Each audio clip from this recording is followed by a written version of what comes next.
Hello. What's up? Welcome to this. I'm gonna say this is the stream where I don't try. There will be no trying. This is like one of those streams where it's like you're like flipping through YouTube shorts or whatever, and then there's like just a live stream and it's just like a guy like sitting on his bed not doing anything. That's gonna be the equivalent of this stream. Because I'm just gonna play Path of Exile and watch YouTube videos mostly.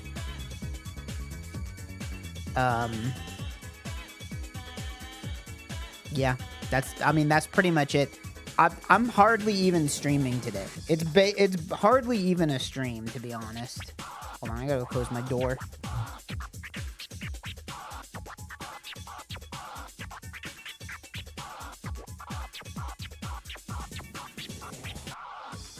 Okay. But before that happens, just in case, I know that there's a lot of people out there that hate Path of Exile and they want to see me be miserable. But I'm gonna do some dailies because we still got a half an hour until the league starts. I also have to come up with what I'm gonna name my character. I have no idea what I'm gonna name my character. It's a very important thing to figure out. Maybe the answer will come to me.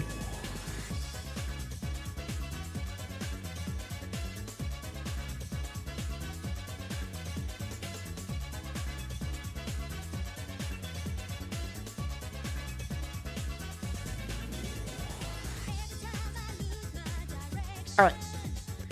Let's see how many dailies we can squeeze in here before the queue starts to drain. What do we got here? 1967, 199 milli. A part two. 1976. I think I said 67, but it's 1976. That, I don't know, like Iron Maiden or ABBA or something. I don't know. Let's see. Oh. A little funky.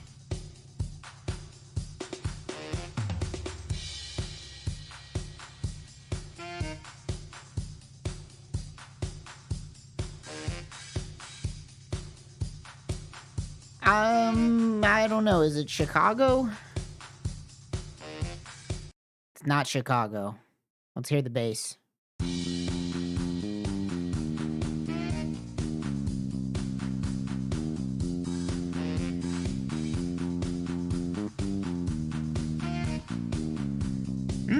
I don't think I know this song.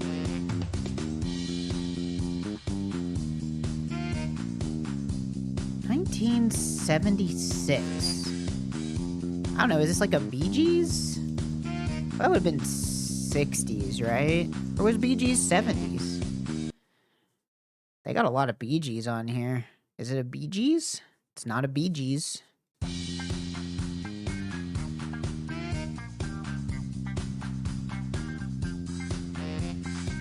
Definitely funky. Is it, like a Jefferson Starship? Jefferson Airplane?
number, pound number, hash, and sharp. Ah, like the music. This is different things that you call the symbol that's 2 vertical lines and 2 horizontal lines. Yeah, I can't say this with my mouth. That doesn't work. Let's see. Wit, faculty, sense, and something else means like your ability to think quickly. Maybe okay, how about just curtain, layer, blanket, and coat? Yeah, and then marble, like lost your marbles, I guess. All right, I'll accept it. Let's see. Not Azuric today, but it is a third-person game. A third-person game, huh? How about Jack and Daxter 3? Jack 3. Jack 3. Come on. Alright, there we go. No. Wrong. Not a PlayStation game. Not a PlayStation game. Okay. How about Pikmin 3? How about Pikmin 4? Let's go even further up. Oh, it's a Switch game. Okay. It's a Switch 1 game, specifically. A Switch 1 exclusive title. That is third person. Could this be Bayonetta 3? Close. Closer. But it's not a hack and slash. 2022. I wonder if it's a Pokemon game. Could it be Pokemon Scarlet? Okay, is it Pokemon Violet, maybe? Alright. Close enough. What's this? This looks so familiar.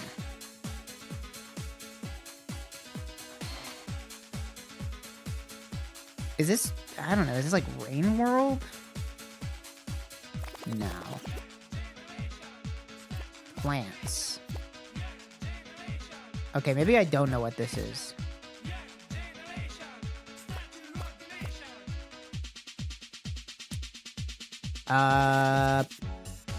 Don't Starve?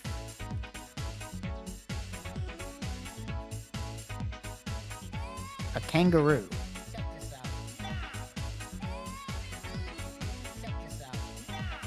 Oh, it's Animal Well. It's Animal Well. I thought I recognized it. Great game.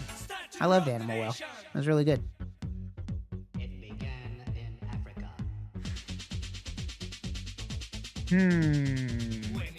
This looks like an older game. Is this like a police car? I don't know. Spy Hunter.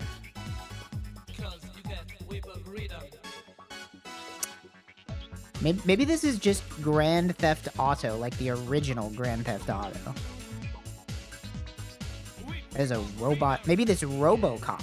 Is it just RoboCop? It's RoboCop.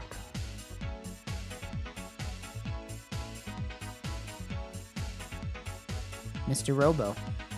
That is... Oh, fuck. What's this character's name? It's the lady. It's the doll lady that gives you the bell. Oh, fuck. What is this character's name? Oh, no. I can never remember. Elden Ring characters' names. Africa. They all have stupid names like Godefroid. What the fuck is her name, man? God damn it. Oh, I don't, come on. Brain. Go through the alphabet. Does it start with an A? No, I don't think so. Does it start with a B? Her name is...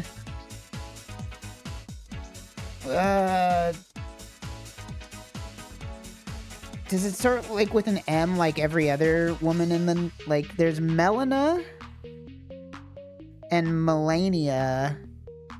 Maybe her name starts with an M also? It's Mugman. Mel something. Fuck.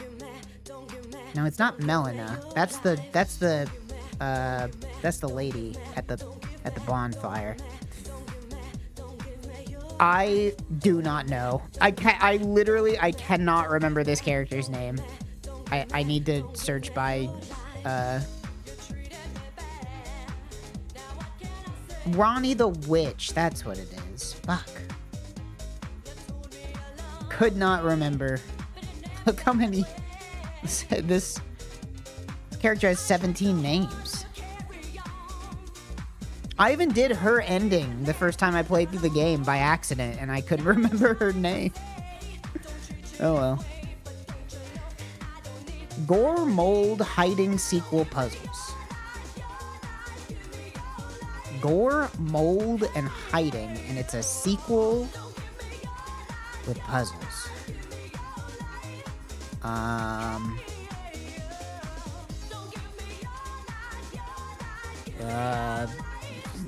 Gore and Mold.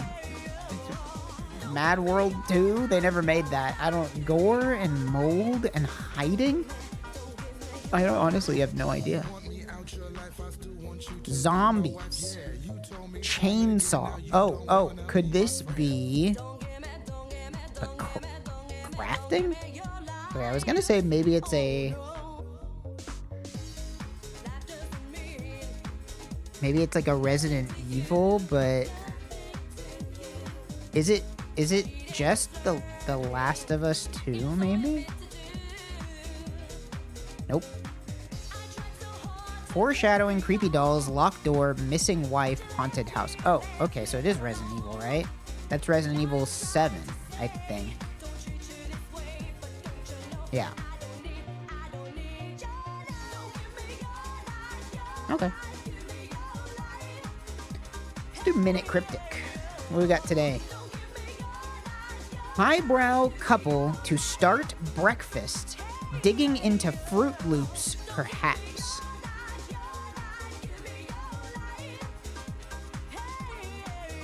Highbrow couple to start breakfast. I'm not gonna get this one without hints. Okay, hold on. Which part of this is the... Which one of these is the definition? Fruit Loops, perhaps? Highbrow?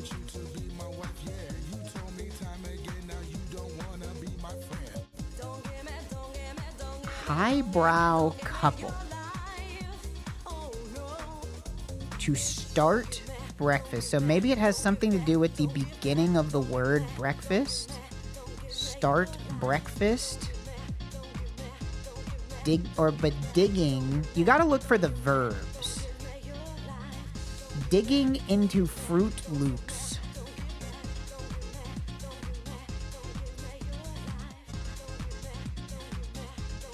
It's an 8-letter word.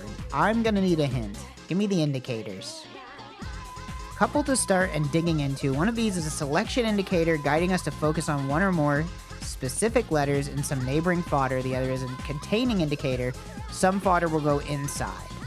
Okay. So the definition must be Fruit Loops, perhaps? Highbrow... Or maybe it's not. Maybe highbrow is the definition.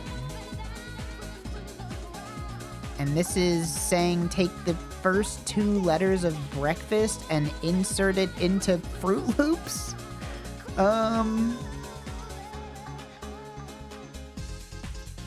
Okay, maybe Fruit Loops perhaps could be cereal. And then putting it's cerebral. All right. Hey, 1 clue. I'm pretty good with getting with a 1 cluer. I beat the community par. That's pretty good. I maybe could have gotten that one. I correctly identified the indicators. I just wasn't sure which one, if I was supposed to be looking for Fruit Loops or highbrow. What's this game? This is Minute Cryptic. It's extremely hard to describe. You kind of just have to do them until you get them. Let's do Guess the Game. This looks like it could be like a Star Wars game. Could this be Star Wars? I don't know. Battlefront 2. Take away. Okay, is this maybe High on Life? That is Overwatch, I think. I'm pretty sure that's Overwatch. Oh, it's Overwatch 2. My bad. Hey, thank you for the sub. Thank you, Jesus Card. I remember this game. This game was fun for a little bit.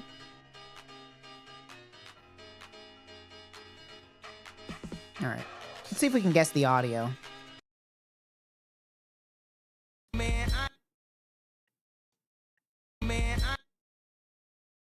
I don't recognize it right off the bat, but...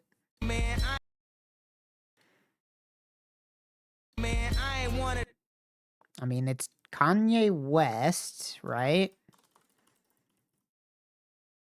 It is a Kanye West song, or at least a song that he's on.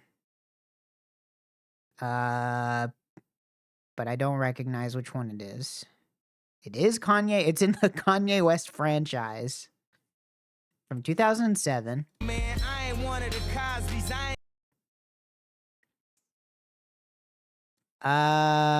I don't know this. I honestly never really listened to Kanye West. I listened to Yeezus, but I really don't know. Man, I ain't one of the Cosby's. I ain't go to Hill, man. I guess the money's... I don't think I'm getting this one. I don't think I'm getting this one because I just don't... I don't know. I don't know it. Just gonna keep guessing. It's not Bound 2. I don't know. I don't know which Kanye song it is. Can't tell me nothing. Okay. Well, I didn't know that song, so not my fault. Animated movie. There's a hole in the ground. Could it be the legendary Arthur and the Invisibles? No. Which means it's probably just Bug's Life. Yep. It's if I see things that are small, it can only be one of like 3 movies. It'd be like Bug's Life, Ants, or Arthur and the Invisibles, so not that hard. We have a lovely home in Saratoga Springs, New York. North of Albany. New York home prices? I bet this is like 600 thou. More than 600 thou. But how much more? How about 650? Damn, more than 650. All right. Chill. 750. Good God. Do I just... Okay. Fucking $900,000. It's more than $900,000. God damn. Oh, I love these jacuzzi tubs. I wish I had one of these. The big old bathtub. Oh, God. The next place I live, I want it to have a big old bathtub so bad. I love a good bath. All right. $1.1 million. Okay, that was too much. Okay, $1 million. Okay, 975. Close enough. That's crazy, man. I knew that New York was expensive, but I didn't realize it was that much more expensive. That's crazy.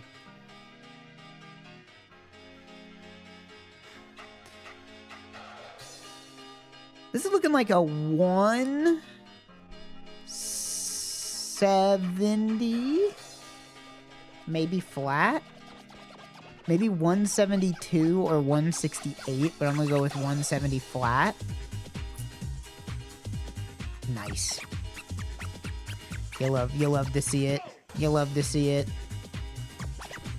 All right. What else do I play? Let's do Scrandle. Scrandle. Bonus round. Victoria Sponge or the pie mash peas and gravy. I'll go with the sponge on this one.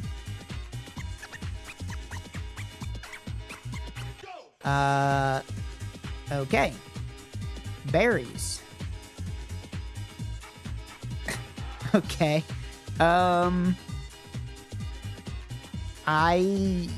What am I picking? Which one looks tastier? There's more of them over here. Oh, I see. Okay, so you're picking which berries are poisonous. Okay. Well, I feel like the little red berries are like we always had these kinds of berries on bushes near where I grew up, and I was always told like little red berries are very bad for you. Like don't ever eat these. They're very bad for you. So I'm gonna say it's probably the black one here. Yep. Hey, thanks for the sub. Oh, these are both small and red. These one looks like they could just be cherries. These one look more poisonous to me. I don't know why, but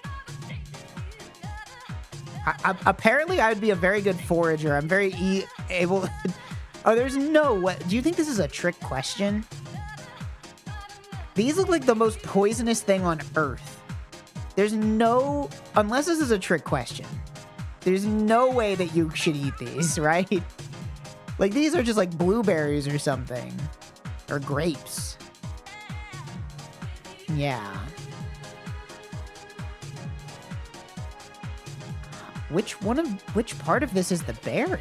This red thing?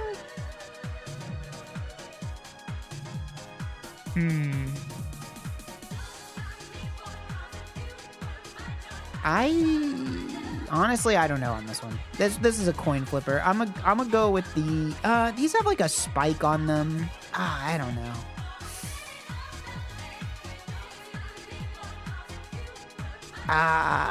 Okay, you know what?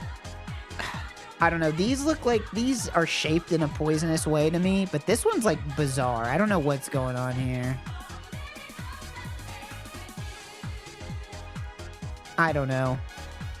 You know what? I'm gonna go with my gut. I'm gonna go with the one on the left. I really feel like this spike is telling me to not eat it. Wow. You don't eat the seeds. Oh, this is like a whole fruit. I feel like generally brighter colors is usually bad, right? But I don't know. It could be another trick. This could just be like a weird pomegranate or something. You know what? I haven't been steered wrong going with my gut, so I'm gonna go with these big guys. Oh, these are just plums. Okay, cool. Oh, this is getting hard. Well, these look like they're under-ripened.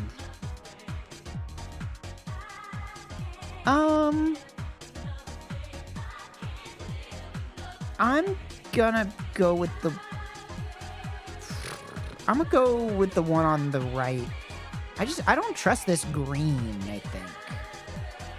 Oh, it's Deadly Nightshade. Dang. Oh, these look crazy. Are these like peppers? Both, I would not eat either of these. I would not eat either of these, to be clear. These both look extremely poisonous to me, but,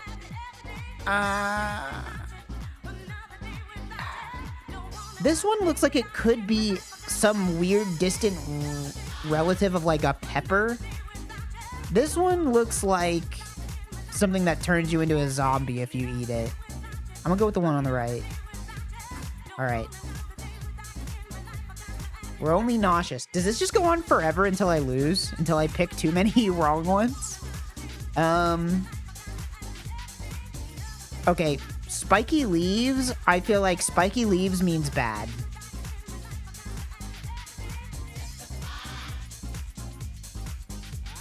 These are like nearly identical.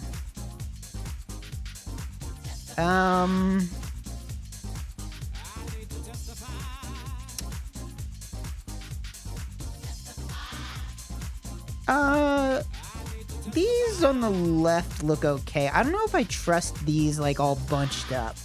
Something about this one is telling me don't eat this. These look like they could just be some kind of, I don't know, like a tomato or something. Rose hips. Oh, hey. I only ate the Deadly Nightshade. That's the only one. I almost made it out, but unfortunately. Is the queue draining yet? The queue is not draining yet. Alright, we have enough time for a couple more. Let's do, you know what? Do Rule 34 though. Fuck it. What do we got? Wendio Koopa versus Mithra. I think Mithra was in Smash Brothers, wasn't she? Excuse me. Spider-Man Miles Morales or Uta. I'm gonna pick anything from One Piece because One Piece is popular. Headhunter Fortnite. May Guilty Gear. This is just a lady, but she also would have the 3D model buff. May has been around for a while. But I feel like in terms of Guilty Gear stuff, May is like on the lower end of popularity. I don't know. Honestly, this feels like a coin flip. I'll go with Guilty Gear on this one. Well, this one is a VTuber, but I can't get to see them, and this one is a Honkai Star Rail. These might as well be the same person, as far as I'm concerned. Sure, the VTuber, why not? Wow, 2.8. Dry Bones or Espresso Cookie? Well, gotta be honest, I don't think Dry Bones is getting much play. Dry Bones, you get no play. I think it's this weird cookie. Ooh, only barely though. Only barely though. Somebody from My Hero Academia or Parfait Cookie. Another cookie, okay. I don't know anything about My Hero Academia, but I don't recognize this character, which makes me think that they are not a major character, which makes me think that it's going to be the cookie. No, I was wrong by 500 or by 50. Videl or Zoroark? This is tough. I'll be honest. I'm leaning towards Videl here. Zorak does stand on 2 legs. Vaguely humanoid shaped. I'm gonna go with Videl. Wow, not even close. Holy smokes. Alright. Uzui Tengen from Demon Slayer or Zoro from One Piece. I'm gonna pick One Piece. Hatsune Miku, Toy Bonnie. It's gotta be Miku, right? Yeah. No way. Reina from Valorant or Vex from League of Legends. These are 2 Riot games. I'm gonna say League of Legends because it's been out longer. Nice. You know what I want to do? I want to do Power Scalable. Wait, is the Q draining? Nope, Q's still not draining. Alright, let's do Power Scalable. Alright, Nimona from Nimona or Hecaton Cherry's Individual Bodies from Ultimate Anti-Hero? This just looks like a Tumblr comic. I'm gonna give it to Ultimate Anti-Hero here. Yeah. Quite easily. Sign On, Alfheim Online, New Einkrad, or Haku. Okay, this person has 2 parentheticals. There's no way this isn't like 2C, right? What the fuck? You're only 8C? You're a fucking jobber, bro. What the hell?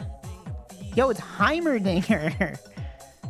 Or Luting Hey Ninth Rake, Open Heaven from Marshall Peak. Alright, I'm sorry, Heimerdinger, but I don't think you're... This guy's like a ghost or something. Yeah, okay. Sure. Alright, it's literally God. Fine. Whatever. Billy Lee from Double Dragon or Saruhiko Fushimi from K Project. Well, this guy's just a beat-em-up character. And I don't know anything about K Project. This could be anything. This is a known quantity. I bet this guy's like a, what, an 8B or something? I gotta go with the unknown here. What, 6C? 10A? Fuck. What the, wait. Why are you 6? What? He can keep up with a Bobo? Dude, can keep up with should be banned from the power scaling wiki. They have to remove can keep up with. That is the most bullshit fucking justification. That shit pisses me off. Demiurge from Shin Megami Tensei or Ivan Drago from Rocky. I think I'm gonna give it to the literal devil on this one. Yeah, alright, 1A. Sorry, Ivan. Doughboy from Boys in the Hood or Polly Blank from Jazz Punk? The video game?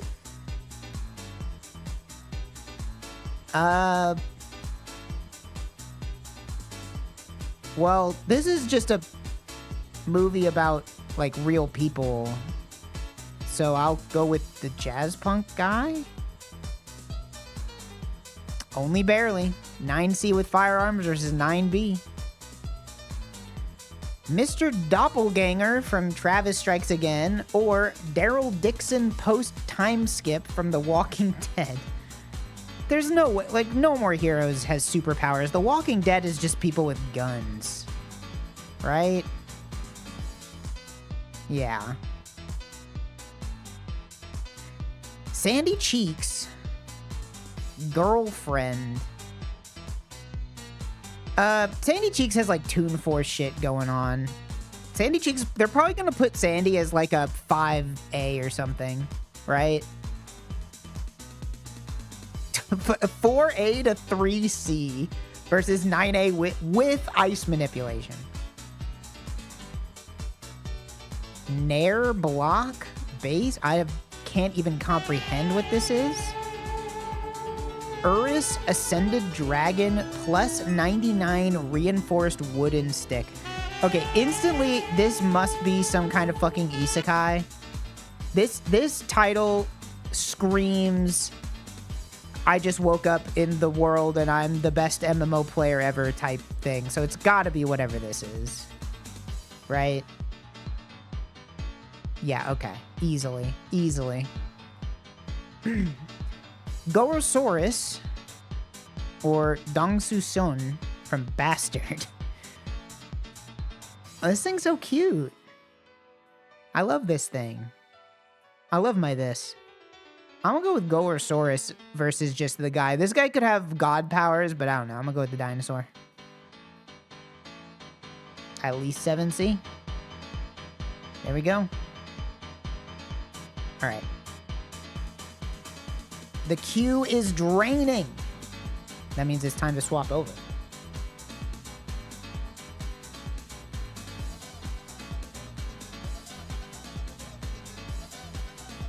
All right. What are we going to watch today? Actually, what am I going to name my character? I never decided. What the hell am I going to name myself?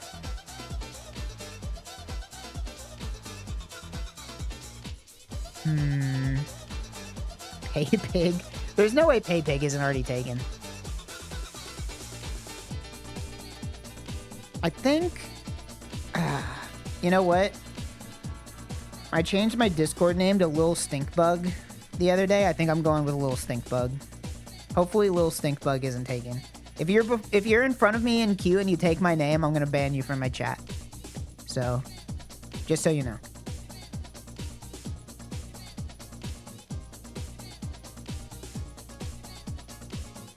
Alright, but what are we gonna watch? What should we watch today? Last time I did Jenny Nicholson. I don't know if I should do Jenny Nicholson again. Her videos are nice because they're really long. It helps me time my campaign time. I could do folding ideas. I really like... I really like his crypto one. But that one's not super funny. I don't know if I want to be in a bad mood while I play. You know, I kind of want one that's like kind of funny, you know?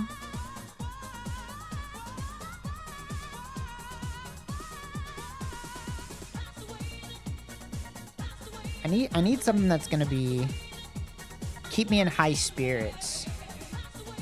I fell asleep halfway through the latest Wheel of the Worst. Could get through that one again.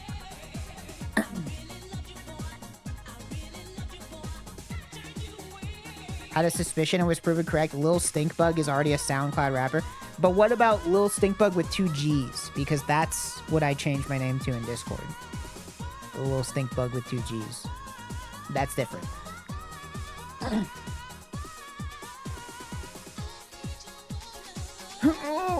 Folding Ideas COD Ghost video. That one is pretty good. That was not super long. How long is that one? Let's see.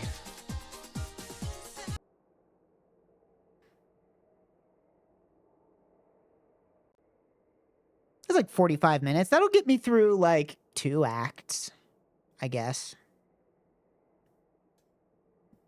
We could watch How to Fold a T-shirt in under 2 seconds.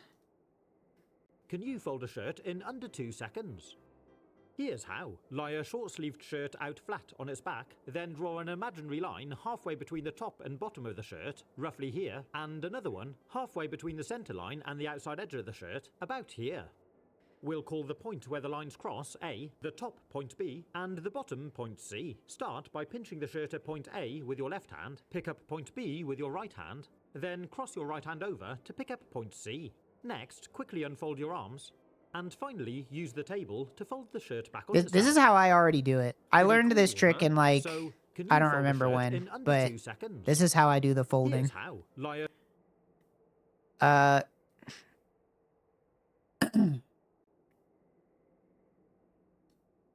There's still 5,000 people ahead of me. Okay, brag. Yeah, I'm bragging. You got a problem with it? It's my stream. I can say whatever I want. I'm allowed to do anything.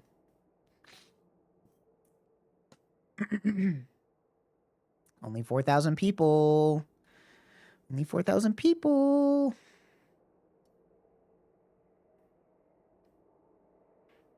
You can't say slurs. See, that's the fucked up thing is like, I should be allowed to say a couple of them because I am them, but Twitch would still get mad at me if I said it, so I'm not allowed. What's the queue for? To slowly let people into the game so that the servers don't explode.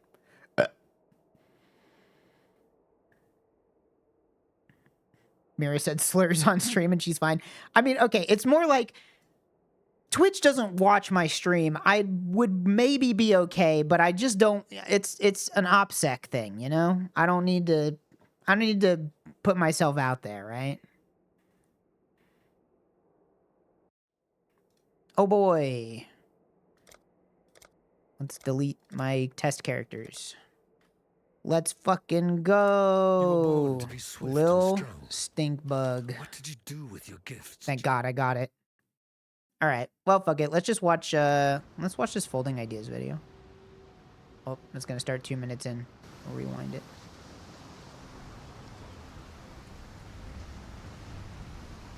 Hello? Where's the sound? Or is it just quiet? Oh, it's just quiet. All right.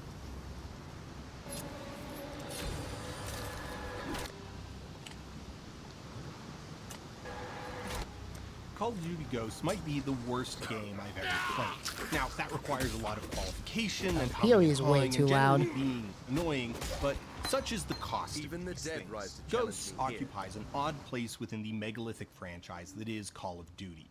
At this point, it sits roughly in the middle, being the 10th main title in a series with 21 full banner annual releases.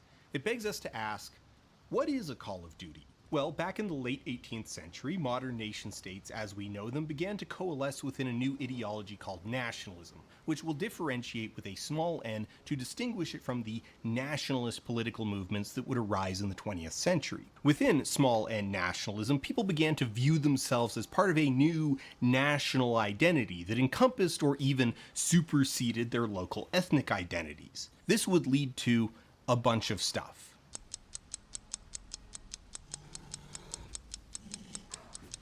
As the story goes, when US soldiers started killing and dying during the Great War, it became necessary to start giving medals for doing a particularly admirable job of killing or dying. Additionally, it was felt that the US Medal of Honor had been handed out too frivolously during the Civil War, and the medal risked being trivialized as over 3,000 had been awarded. Okay, this is just...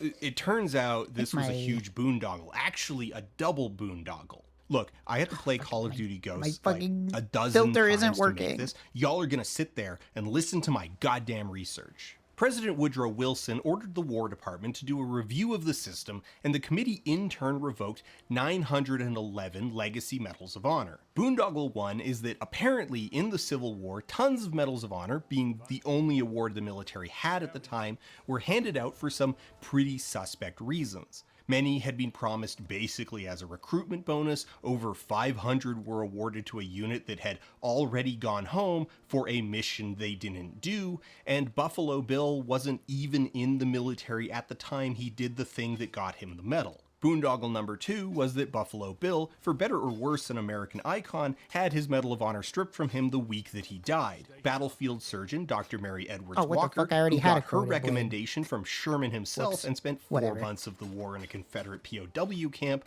was one of 9 civilian surgeons to be awarded the medal, and the only one to have it revoked. She was also the only woman to have ever, even to this day, been awarded the Medal of Honor. Just to not leave that story hanging, she refused to return it to Congress and wore it proudly until she died in 1919 at the age of 86.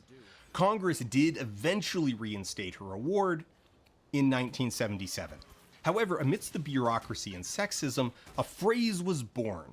Miller Oscar F., Major 361st Infantry, is awarded the Medal of Honor for conspicuous gallantry and intrepidity above and beyond the Call of Duty. There's the league And mechanic. 85 years later, we've got a video game franchise. Since its inception in 2003, No the Call of fucking clue Duty what's going on first-person with military this. shooter brand has produced 21 mainline titles and 22 do? spin-offs. How do I kill these originating things? as a cinematic shooter in response to Electronic Arts Medal of Honor games, which were I'm themselves gonna free the soft gin. adaptations Yeah, and this is expansions Genie's of the League film also, Saving which is Private kind of Ryan fun. under the supervision of Steven Spielberg.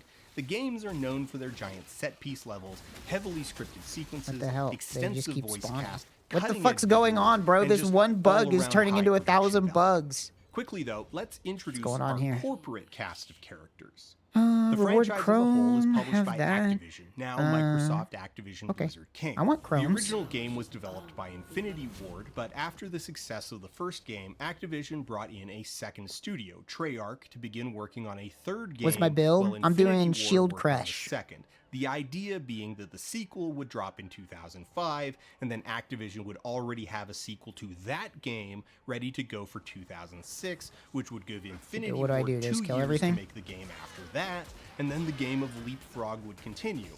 Eventually, they would need to bring in 2 more studios, Sledgehammer and Raven, to wrangle the ever-ballooning scope, but we're getting ahead of ourselves. This plan for a yearly release paid off huge when the 4th game, subtitled Modern Warfare, smashed sales records and catapulted Call of Duty from being a merely successful franchise Oh shit, the into boss is being here. the video game franchise, a cultural shorthand for the idea of a video game. Indeed, Call of Duty was pushing the leading edge of production value so hard that the franchise became the definition of AAA video games. In the same way your grandmother could describe all video game consoles as a Nintendo, AAA video games could be simply a Call of Duty. Ghosts, released in 2013, is the 10th mainline title in the series. This should just take a while. I'll not be doing this in the campaign a lot, I think. Brothers, Logan and Hesh Walker, as they shoot their way through a series of nonsense levels strung together by a jingoistic plot rooted deeply in American insecurity that was bubbling up as the global war on terror. All of solidly that for entered its one second Chrome? decade. It is Cool. the near future. The, quote, great Gonna be energy really producing overleveled. deserts in the Middle East have been destroyed by war, cutting off much of America's energy, leading to a collapse and decline. In the power vacuum that followed, South America has been united or conquered under the banner of the Federation of the Americas, often simply referred to as That was the neat. Fed. The game opens as 2 astronauts perform maintenance on the control station for the orbital weapon Odin, a kinetic bombardment system utilizing tungsten rods dropped from space, an impractical but popular pop culture weapon often shorthanded as rods from God. As they are performing the finishing checks on this decidedly military superweapon, the station is attacked and hijacked by Fed forces who gain entry by posing as an American supply shuttle. The Fed successfully target and bomb a large swath of Southern California, Texas, and Florida before the temporary prologue protagonist, Really or shouldn't be farming these prologonist, guys. I'm already destabilizes its orbit and burns up gonna in be the over atmosphere. leveled. That sounds Already level 4. grammatically incorrect, so just to be clear, both the protagonist and Odin burn up in the atmosphere. Parallel to this, Elias Walker tells his sons the origin story of a fabled I didn't even special realize that ops Call of team Duty games called had the stories now. Ghosts. Like, I didn't It even was a different time, a different enemy. realize that they cared that they 60 made men any from tier single 1 player teams were content sent to anymore. face down a force of 500 enemy fighters. Their objective: to force the enemy back from. Does its over leveling get hospital. problematic? No, I mean it's just slower. Like, In this Don't other farm backstory, stuff if in you don't another have to, time, another basically. war, 60 men But from I'm a not joint really special ops speedrunning. team were tasked with guarding a hospital, and they get obliterated over the course of a couple nights. 60 become 15, and eventually these remaining 15, they evacuate the hospital and send one of their own as an escort. Then the remaining 14 cover themselves in blood and sand and hide under the bodies to ambush the enemy fighters. The prose in this story is florid, reverential, bordering on spiritual ecstasy. They are baptized with blood and anointed by the sand, then massacre the opposition with hit-and-run tactics that are so sick and badass that the one remaining enemy fighter goes crazy. He expressed warnings to others of a force so menacing and unbeatable. It could thought the only be league started at described 4. as I'm so supernatural. behind. He called Literally, it doesn't matter. Ghosts. Nobody's beating the party play people anyway. So, like, there's no point God damn in it, stressing if you got out the over ellipsis going right quickly. there in the subtitles. I feel like I feel like this is what folding ideas sounds like to people who don't like folding ideas. This literal campfire story is then interrupted by the rods from God falling on San Diego as the Fed uses Odin to obliterate basically everything south of Santa Monica. The body of the game takes place 10 years later, long after the war with the Fed has come to a Like, stalemate. I'm gonna have to figure It's out not how really to get relevant my anything, loot and we need filter to dig into work the because codex it's not entries to working sort right it now, out. and you But cannot play basically, this the game US without a loot military doesn't filter. have branches anymore. It is It's all just not one big a blob, fun- which is really just the underlying justification Not a for the fun main one. characters, Logan and Hesh, to run around doing whatever the designers thought was cool. After a tutorial mission and some walk and talk, the boys are sent out to scout some Fed salvage operation back in San Diego. Never lucky. Their first big mission beyond the massive border wall the US has built. They are assisted on their missions by the game's spectacle feature, Riley, a trained German Shepherd, and his doggy Cam sneak attack. Despite the lengthy geopolitical setup and hell-dump of backstory, the game's lore is extremely front-loaded, and the meat of the game revolves around a man named Rourke, a ghost and Dad's former commanding officer. Oh, spoiler, Dad's a ghost, like that's why he knows all their backstory and stuff, but not like a cool ghost. He's an assassin, special ops, badass. It's treated as a twist. You're supposed to. All right. It's treated as a I twist. will be They given play move it like speed it's boots a real now. twist that you didn't see coming. Trolled. But your father's not there anymore. What can you do? Dad, Didn't buy Dash. you were one of them. You're a ghost. Try the ghost. So Rourke, along with your dad, was one of the original 14 ghosts who were anointed with sand after defending the hospital, and his psych profile is basically that he's Rambo, but like Really? Rambo Only a 3 chance? or Rambo 4 Rambo, not really First Blood Rambo. Rourke went missing in Caracas 2 years before the Odin incident and was presumed dead.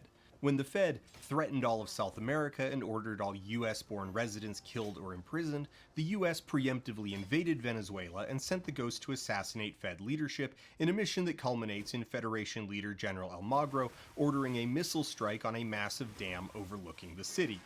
Now, this self-destructive action here, we're going to have to set aside the fact that America's enemies are so insane they'll nuke themselves was already a recurring plot beat in the franchise by this point, so we can instead focus on the silliness of the scenario. If Western media gets accused of playing fast and loose with its audience's lack of knowledge of the rest of the world, few other These Mirage instances areas will have so really many compete extra with mobs this in it. game, stashing I'm already level a billion 6. gallons of I'm gonna be like water level a 10 by the kilometer time in I the get air inside above the prison. Caribbean Sea.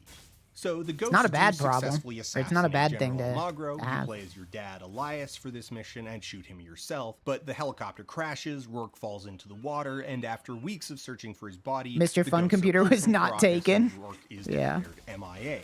Since he's the antagonist, he obviously survived, and now he holds a grudge against the Ghosts for a combination of not rescuing him and not having the decency to die trying to rescue him. He was instead captured by the Fed and tortured in a jungle pit where they used all the old standards: isolation, temperature extremes, sleep deprivation, stress positions, keeping him wet, presumably direct physical and verbal abuse, and they feed him psychoactive poisons, implicitly ayahuasca. I didn't realize the fucking Call of This Duty process, stylized for the cinematic, games glows got that all of the light off of crazy. him as black alien crystals burst Makes out sense. of They're his just skin. movies. That's interesting iconography. That might come up later. Rourke was their ghost now. The perfect weapon to use against us. He becomes the main villain of the entire game, and he's Bane, the Batman villain, specifically the Bane from The Dark Knight Rises, a 2 steps ahead criminal mastermind with seemingly limitless resources to pour into a plan that uses lofty geopolitical ambitions as a smokescreen for a personal grudge against a couple specific dudes. There's a series of Rourke-focused missions, including backstory, then an infiltration mission to find where he's hiding, an assault on the hideout, capturing Rourke, then getting hijacked by Rourke's people and dumped in the jungle, after which the game switches There's to so many mobs. hardcore filler mode. Crazy. There's a winter science facility level in Chile, then an oil rig level in I wonder if this Antarctica, then an scales. underwater level in There's the a lot of Atlantic, mobs then for Act factory 1. level Ooh, a in trans. Brazil, somewhere north of Rio. After blowing up the factory, the team heads to a safe house in the remains of Las Vegas to hang out, where they get ambushed and captured by Rourke again. You are right, Elias. I'm not a ghost. I'm the man that hunts them.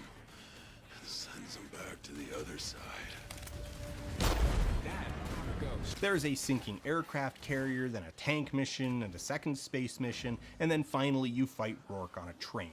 The thing you learn in all of that faffing about, maybe a nugget per mission, is that the Fed has cloned Odin. That wreckage way back in the San Diego level where Doggy Cam was a mechanic, that was Odin, and I guess that information isn't exactly hidden, but it's really downplayed. This is definitely the place. Stoker 6, we got something here. Looks like they're digging through some wreckage. What do you mean? What kind of wreckage? Not sure. It's guarded, but we're gonna push through. It's actually kind of amazing how good a job the game does of making this theoretically important discovery feel utterly beneath notice. The crashed satellite looks unremarkable in the muddy brown gloom that pervades the game, and all leading lines direct the player away from it. You get a glimpse at the top of the hill, but the shape of the hill and the people shooting at you from down below pull your attention downwards and then to the left. When you exit the cave, the shooting is again coming from the left, pulling your view away from the crash site. Even when you exit the building and traverse a catwalk that goes right next to the satellite, the game makes sure there's people shooting at you off to the left, pulling your attention away from the wreckage. In glimpses and fragments, this crashed satellite just looks like indistinct industrial wreckage, a refinery or a silo of some kind, not a I don't have a lot of weapon gold. of Do I have mass enough gold to destruction even... that's the reason Alright, everyone's this in shield better be mess in the good. first place. The only way to really This shield is appreciate bad that as it's the fuck. wreckage of Odin is Maybe to I sit can buy a around good and one. explore, but this is a game that I mean, very it's fine. much I can does just not swap want yet. you to explore. Cinematic shooters are 90% wow. high gloss. One shield in the shop, That's huh? kind of the core pitch. You Well, trade freedom to that's wander okay. for extremely Well, intricate scripted sequences and maybe next time. spectacle. Wandering off is almost always tightly constrained. A door that you aren't explicitly directed to open will almost never open. A side hallway that isn't part of a shooting arena will almost always dead end quickly with nothing to see. In the case of the Odin wreckage, poking around is explicitly punished by falling into radioactive kill zones, sending you back to the previous checkpoint. Curiosity in the genre is structurally discouraged. So nominally, Logan and Hesh were sent to San Diego to figure out what the Fed is rooting around looking for, but when they find it, they just go, I don't know, some big busted thing. Looks expensive, and are then immediately derailed by Rourke capturing a ghost named Ajax, at which point the actual mission is discarded in lieu of meeting up with Ghost's Merrick and Keegan and heading off to rescue Ajax from the ruins of Dodger Stadium. So the fact that the Federation is rooting around in the wreckage of Odin is uncovered in Chapter 3 and then deemed so unremarkable that aside from a stray mention in Chapter 9, it isn't really relevant again until Chapter 13 when the team stumbles into a factory loading up Federation Odin clones, a project called Loki, named after the shape-shifting infiltrator that ends the world. Now, here's the very important thing to remember about Loki. It is said out loud to call your attention to this. The important thing to note about the clone of the orbital penetrating rod weapon of mass destruction built by the South Americans is that theirs is smaller. It's less girthy, it's not quite as potent, but it is significantly more numerous. Yeah, these are smaller, but there's What a is- lot more of them. What is There up might with be some this symbolism layout, in there. man? I don't know. There's another space mission where Americans hijack Loki and start raining hell down on South America. You drive a tank, you fight Rourke on a train. You eventually shoot him and your brother, and all of the windows crack, like blow open, he drowns, and you and your brother sit on a beach watching the world burn as the credits start to roll before the inevitable and tragic sequel bait when an apparently immortal Rourke kidnaps Logan, that's you, and drags him off with a post-credits clip implying that Logan is being subjected to the same jungle drug torture I don't brainwashing see what as the Rourke. rewards are. So, Ghost falls apart in basically every way. Like, if we're talking about a bad game, what are the ways in which a game What the- can oh, be it's a bad? fucking- They can be just Who are these technically guys? bad, unstable as software that doesn't launch right, crashes frequently, or breaks at the programming level. You die? That's one type of bad. It can be just not particularly fun to push the button, like the responsiveness of it, or the feedback that you get, or the rewards that you get, the way Rare that it ranged respects weapons or and- disrespects your Okay, time. I don't care. Or I'm it not gonna could do be that. offensive on some narrative level. The story is full of holes, it isn't told in a way that carries the player through, character motivations are vague or thin, actions and consequences don't really seem to line up, and maybe it espouses some morally reprehensible worldview. Ghosts is all of these. So the long story short behind all this is twofold. One is simply that games of this scope take, as a rule of thumb, about 3 years to make, and Activision had their studios cranking them out in barely 2. While Ghost was not noted for its development crunch, this is because it was still so ubiquitous and normalized Do you know what across the League AAA is? industry in the early teens. As that it far was as I'm deemed aware, the League is unremarkable. basically A pick one of 3 contemporary things to Guardian happen and then go article kill about Ghost monsters. opens by Which, talking you about know what? crunch in an I don't even have a extremely problem with that. matter-of-fact way, That like seems how you would perfectly say that reasonable being to a me. sailor All right, this shield involves will be the awesome. risk of getting wet. The second is that around well, the release that's of actually Modern bad. Warfare 2, Infinity It's a Ward went unique, through a and it major has shit upheaval. for evasion Studio rating, but I'm gonna co-founders equip it Vince anyway. Zampella Fuck and it. Jason West had wanted to sever Modern Warfare from the Call What of can Duty you do? brand, getting Infinity Ward a bigger slice of the record-breaking pie. When Activision caught wind of this, all I hell get a- broke loose. The two were fired, then they sued that'll Activision work. for basically manufacturing cause for their dismissal, then Activision countersued, calling them insubordinate and self-serving schemers who attempted to hijack Activision's assets for their own personal gain. This got very messy. It came out that Activision had a thing called Project Icebreaker that West and Zampella alleged I was need a a red scheme red. to oust them from Infinity Ward, while Activision insisted in their defense that Icebreaker was merely a scheme to spy on employee emails in order to improve the relationship with the studio. In the fallout, almost 4 dozen devs departed Infinity Ward in solidarity, leaving a big old hole in Infinity Ward's dev team. While Modern Warfare 3 would ultimately come out on time, it was only because Activision brought in Raven and Sledgehammer to help finish the game. Afterwards, it was decided that the 2-year leapfrog cycle just wasn't enough time, and thus the third game out from that point would be developed by Sledgehammer, starting a 3-studio rotation. All this required was for the folks at Sledgehammer to be brought fully up to speed, not just finishing assets for a game already in progress, but working from scratch with the new engine and all the various intricacies of making a Call of Duty. This added workload on the remaining Infinity Ward staff, creating a massive technical debt that would ultimately be paid by Ghosts. None of the problems that plague Ghosts are unique to it, rather Ghosts is unique for suffering from every single problem that plagues AAA video game production. I have taken the liberty, for the sake of pacing and shaking things up a bit, of organizing all that into a numbered list. The focus in development was on getting the game ready for the launch of the PlayStation 4 and Xbox One, which left the PC version in a pretty bad state, with numerous development problems leading to frequent crashes to desktop, broken script triggers, and numerous soft locks. They fixed a lot of this over the years. It is feel like a I should lot just more swap back stable to- these days if you play it on a modern machine, but it's still really easy to I do like soft no lock various damage. levels because Call of Duty games are I extremely sold my sword. complicated on That was a really scripting stupid of level. me. If in Chapter 2 you exit the tunnel into the LA River and immediately try and shoot down the helicopter, you can actually sort of shoot it down. But since it's supposed to come back later and you've already tripped the flag saying it's destroyed, it just never comes back for when you're actually supposed to shoot it down and the level soft locks. I hear more literal birds than I hear helicopters. Alright, well, only one option.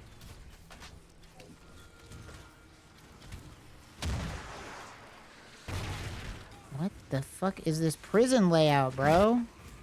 I'm getting super The mega experience of trolled. the game, the gameplay itself, is sluggish. Even sprinting feels more like a waddle. There's multiple vehicle segments that just do not function the way that you would expect them to.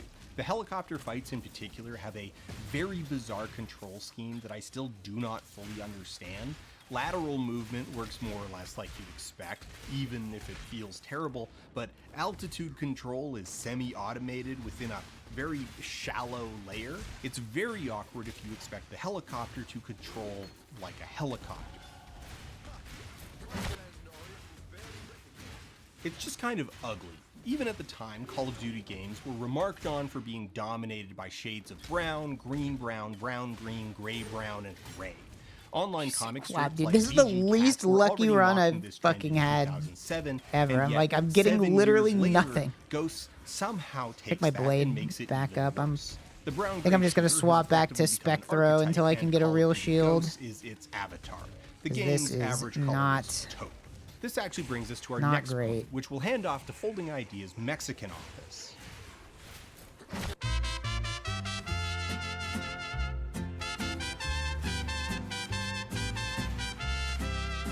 A major marketing point was the hiring of Oscar-winning screenwriter Stephen Gaghan to pen the script. Now, Gaghan won an Oscar for Traffic, thanks for the a sub. movie with its own, let's say, interesting relationship with Latin America. Traffic can be almost single-handedly credited with convincing audiences that Mexico looks like piss, which in turn became the visual language of hot places that are also dangerous, which became the visual language of war writ large, which is in part why Call of Duty Ghosts looks the way it does. I'm just In all gonna put fairness to Gaghan, I just Spectro happen to back have a copy of on. the published shooting script, and it doesn't say anywhere, Mexico, a land the color of piss, everything is a shade of piss, even the sky. So that one's more on Soderbergh, or, well, Peter Andrews, who's just Steven Soderbergh with a Carhartt beanie and a Leica. Gaghan's pedigree as a writer is honestly, like most writers, a little mixed. He wrote Traffic and Syriana, but he also wrote Abandoned and The Alamo, and not relevant to Ghosts but still funny, he would eventually write and direct the 2020 film Doolittle starring Robert Downey Jr. The writing of a video game is complicated, more so for a game like Call of Duty than most, but there are elements that we can pretty safely put in Gaghan's lap, like the mission briefings with their absolutely tortured stoic prose. The sand stuck to their skin like a shroud, changing them, anointing them. This is just kind of a whirlpool of hell. The performances Well, aren't this is going saving badly the script, but the in script all possible isn't ways. giving the performers material worth saving. Can I get a real shield, please, so my build can be a build? The bulk of the story is very stupid and is plagued with obvious backfills that are emergent from Holy the fuck, way can't even that the load into game is Lion Eyes made. Watch. The cinematic shooter is so reliant on massive set-piece events that they have become the cart leading the horse. This aspect is basically an open secret of how the game and an embarrassing number of modern blockbusters are made, but it is rarely as obvious as it is with Ghosts. Cool moments were devised first, production was started, and artists and coders and scripters were put to work building a sinking aircraft carrier years before a writer would be sent in to figure out why an aircraft carrier is sinking. After all, enemy gunships and boats just move around on predefined paths. The exact model of helicopter, the flags being flown, or the uniforms on soldiers can That all should be enough to swapped at least later. try For a another big part of the process, they're just floating cubes and gamble. other placeholders anyway. Even the dialogue and character interactions have the Come on, hallmarks please. of being as unintrusive and 42? Are generic you as fucking possible. around? Characters are mostly in It's a so femoral presence, bad. barking immediate orders into your ears. It's literally worse than the one I already have. That's crazy, man. Keep an eye on your depth gauge. The why of what you're doing simply needs to be kept to a minimum presence so it can slot in easily at a later time. This is why every mission has, on average, one moment that actually Need one that's matters. at least the character 60. learns or accomplishes one thing, frequently by watching a video or reading a document, and the significance of that thing is more let's try often than this. not shuffled into the interstitial monologues 69. that serve as loading screens. Maybe that'll You're be sent okay. to blow up an oil derrick off the coast of Antarctica in a bluff to lure away the Fed's Navy, but that doesn't make any sense. Not as a plan and not as the motivation driving you through the mission. It's simply the results that you're told afterwards, and then later that diverted Navy just shows up and sinks the US's last remaining aircraft carrier anyway. The crashed Odin in Chapter 2 is so conspicuously unremarked upon that it's entirely possible that it wasn't even decided what rubble the Fed soldiers would be searching through at the time the mission was started. Like, not to get repetitive here, but this is the full exchange. This is definitely the place. Stoker 6, we got something here. Looks like they're building through some wreckage. What do you mean? What kind of wreckage? Not sure. It's guarded, but we're gonna push through. You don't interact with it, it's surrounded by killer radiation, so you can't try and do anything with it. Merrick and Keegan don't ask about it, and despite the fact that you were sent out explicitly to figure out what the Fed were doing in San Diego, this information is seemingly never relayed. The thought that the Fed is trying to salvage Odin in order to make their own isn't floated as a possibility, even as the characters are watching the Fed launch mystery ballistic missiles that NORAD loses track of after launch. NORAD was able to say conclusively The missile launched in the Yucatan did not hit the USA. There isn't even a beat where a character puts two and two together the moment that they walk into the room and see Loki being loaded up. Even the bit with Loki is like, okay, they walk into the room, they see something, there's a bunch of radio chatter about it, and then they move on. This level could be 95% completed without the artists even knowing what's going to go in that slot. These events, these thoughts, are all siloed from one another, interacting only through the narrow tunnels between missions. There is simply zero internal cohesion to the story. It's so obviously and shoddily a series of set pieces that were hastily strung together. It's actually difficult to keep them in order in the memory simply because there's so little logical connection between them. In the game, you infiltrate the lab to get files on the missile program, blow up the oil derrick to lure away the Navy, then sink the last destroyer guarding Brazil so you can sabotage the factory. But we could just as easily make it that during the factory sabotage mission, we uncover Loki. Then we blow up the destroyers so we can get access I've been getting to a lot the of oil currency, derrick, but which has a 1-2 punch. the currency's not good if I don't have any items. Atlantic, so we can infiltrate the lab and steal Some the access damn codes items. needed to subvert Loki. All it would need to replace is a few lines of dialogue and the interstitial monologues. Other missions are less egregious, but never properly escape this artifact of their creation. Missions are in the order that makes a reasonable amount of narrative sense while breaking up the mechanics. Many of Oh, these set pieces my are game has crashed. extremely obvious in their influences. Uh-oh. Again, it's basically an open secret that Call of Duty level designers just Oh. look for moments Well, from there movies goes. and go, wouldn't it be cool if you could play that? But I don't know, it just feels so hack when the inspiration is so obvious. Rourke allows himself to be captured for no particular reason except that it allows the game to recreate the opening of The Dark Knight Rises. One level is lifted in pretty equal measure from Back The into Dark the queue. Knight and Transformers Dark of the Moon. seems to be a crash in towns. Yeah, The there game doesn't always really have is. mechanics, it has the simulation of mechanics. Now, the In real a annoying typical thing game, is hell, my let's item get filter still saucy isn't and say, working. in a real game, the player is given a suite of interactions that they can perform, and it is then given to the player the freedom to figure out how to best string together these interactions to accomplish their goals. Ghosts instead gives you a gun and a context prompt. Things like night vision goggles, thermal optics, the dog Riley, a blinding strobe light, a motion tracker, and gas grenades aren't tools that you are given, tutorialized on, and then expected to deploy at your discretion. They are gimmicks that pop up at predetermined moments and persist in your toolkit for only as long as deemed necessary. Logan, sync up with Riley. Here we go. Now, there are a lot of compromises that are made in the service of the cinematic in cinematic shooter. The player is ultimately on rather tight rails with little freedom in how they approach the world. This is not inherently bad. Roller coasters are literally on rails, and roller coasters are really, really fun. And at a certain level of abstraction, this is true about basically every game with a linear story.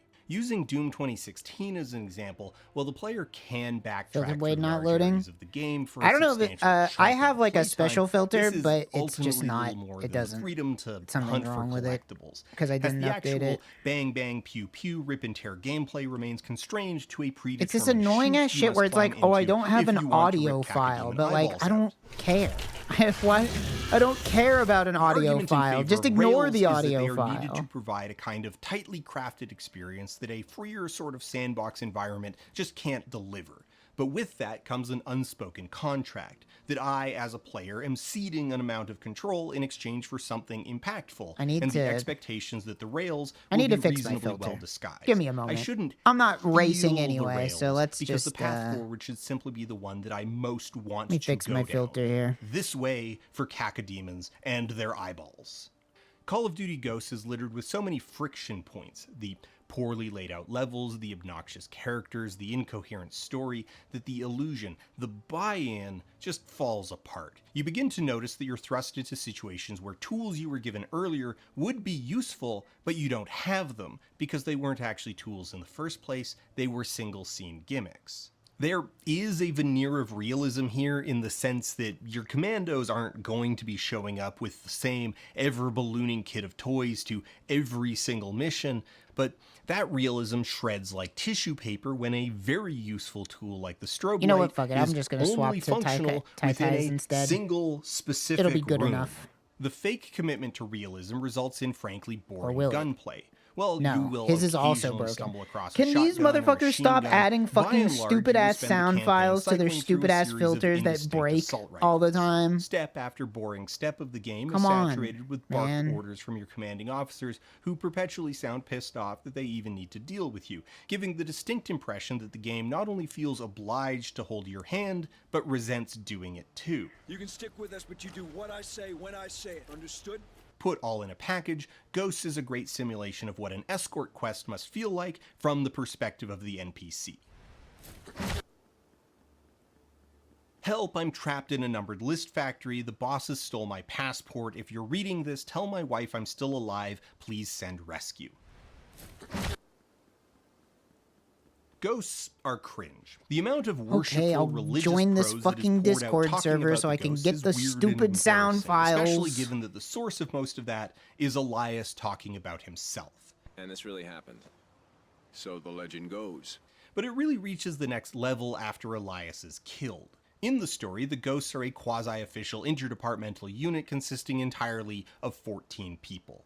There were 15 soldiers left at the hospital, one of them was sent to escort evacuees, 14 stayed behind to be anointed by sand. That event, in and of itself, is within the lifetime of all of the game's characters. Merrick, Rourke, Elias, Ajax, and Keegan were all there. They are first-generation ghosts. Logan and Hesh are implied to be the first initiated ghosts ever. From the events of the game, the ghosts are depicted as both quite new, very exclusive, and badass to the point that prior to Rourke killing Ajax, the unit has suffered 0 confirmed casualties. So, with all of this framing, it's all just so deeply cringe when Hesh spends a loading screen detailing all the ghost funerary rites and customs like they're a deeply rooted tradition with generations of practice. In the event a ghost is killed, his remains are All right. placed face down. Did with that his fix head it? pointed in the direction of his home, his weapon next to him. We do it Okay. this way. There so we that go. when our fallen are taken to the other side, Item they can watch filters over us there. and keep an eye on our enemy. I do know damage because I Let's did talk not about the manage dog. to get a good Ghosts shield. had 2 big elements that became the backbone Merville's of the gonna marketing suck. campaign for the game. The lesser of these is the aforementioned hiring of Oscar-winning screenwriter Stephen Gaghan to Yeesh. pen the script. The big one Yeesh. was Riley the dog. This is someone you care about. This is a squad member. He does everything from sniffing out explosives to protecting the team. Riley is only mechanically available to the player in 2 chapters. He's less like a squad member and more like a specialty grenade that you have access to for 3 specific gunfights. He's barely No in the triple game. red There's a either. whole thing in Come on, chapter y'all. 14. That's the one where your dad dies, and Riley kind of appears out of nowhere and then This is gets the worst shot, campaign and you need run to of all carry him time. through the rest of the level. After that, they show him at the start of the aircraft carrier mission, the one where the carrier sinks, but since there's a 3 days later fade in between, Riley is just sort of quietly ushered out of existence in the uncertainty of that transition. The political undercurrents of the story are repulsive and reflect the madness of an America trapped in a quagmire of its own making and desperate for a new villain. Diegetically, America is on the back foot, is in decline following the collapse of the, quote, energy-producing deserts, and is embroiled in a defensive war against a superior foe. At least, that's what we're told. Since so much of the story is really about Rourke's personal grudge, the geopolitics sink into the distant background. America being in some nebulous decline is simply the prerequisite to justify the conflict, to make it a fair fight. America built an orbital weapon of mass destruction when they were in decline, so, take that for what it's worth. So let's actually look at how Rourke fits into all of this thematically. We have You'll hear the this story soup of about action how set like pieces strung they together told by a like plot the government was written like, around "Hey, them. Activision, you should What really make a emerges from game that soup? about The theme that Iran comes attacking through loud and Israel clear is that specifically." Rourke And they were like, gives the "That's Fed weird. their We don't want to purpose. do that," The and they plan to didn't do hijack it. Odin is cooked up by Rourke. Oh, The attack on we Santa live in hell. Monica is What can you Rourke, do? and Loki is Rourke's doing. All the various filler tasks ultimately revolve around getting ahead of Rourke. Rourke is an attempt at de-racializing an inherently racialized conflict. You simply cannot have a conflict between the United States and Venezuela without invoking the specter of This is going to be US really painful, and I'll interventionism in probably die South like 6 America. times. What do you mean by political? That doesn't mean anything, right? The question, is this a political game, doesn't actually mean anything, because it's what does the word political mean to you? Do we touch topics that bear a resemblance to the geopolitics of the world we live in today? Hell yeah, because this is that is the subject matter of modern warfare. Despite the developers' insistence that their games are simply good, sugary fun that happens to resemble something in the shape of geopolitics, kind of like a candy cigarette, they do remain aware of the implications of the things they make, and in the early teens were visibly sensitive to the pushback. They received criticism for how the Arab factions in Call of Duty 4 were depicted, with a nuclear suicide bombing, so Modern Warfare 2 instead revolves around the threat of a duplicitous US general, and then in Modern Warfare 3 it was revealed that the nuke had actually been the machinations not of al-Assad, but of that game's antagonist, Vladimir Makarov. Rourke is in one sense a safe antagonist. It makes the game about Americans fighting Americans, white people fighting a white person whose most vocal motivation is simple revenge. However, in the same way that the levels are generic vessels for MacGuffins to be placed into at a later date, it was pretty bad, natural endpoint of a production pipeline that demands endless crunch, Rourke is the endpoint of corporate cowardice. 55 Kakapo chips have been born this down the path That's of good or bad. The greatest I don't know what threat that to is. America is America itself. But it sounds this good. is not that. The message here isn't civil. It's not suggesting that America has invested so much in outward strength that it has become internally brittle, that the contradictions of American existence threaten the concept of America itself. The vulnerability isn't American hubris. The vulnerability is American subversion.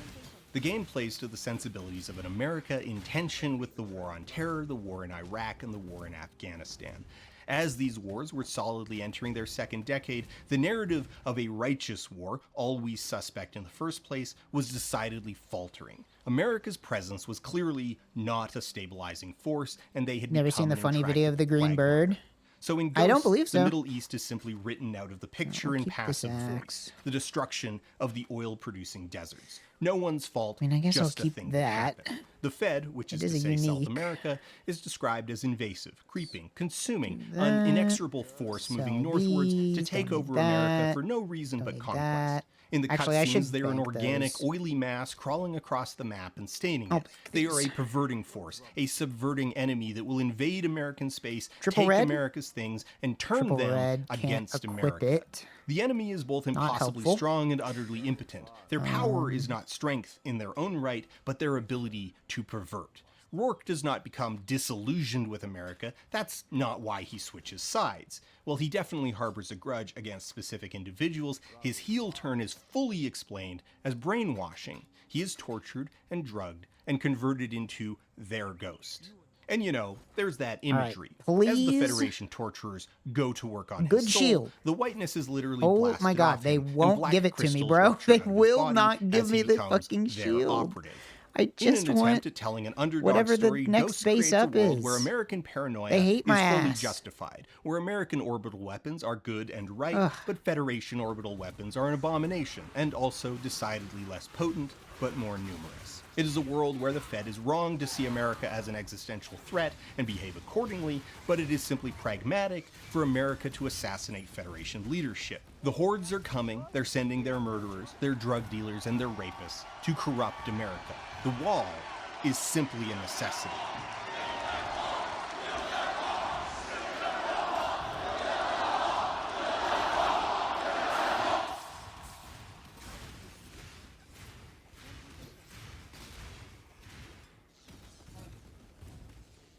I don't think much, if any of this, is intentional. Rather, it is my belief that Call of Duty Ghosts is a thoughtless product.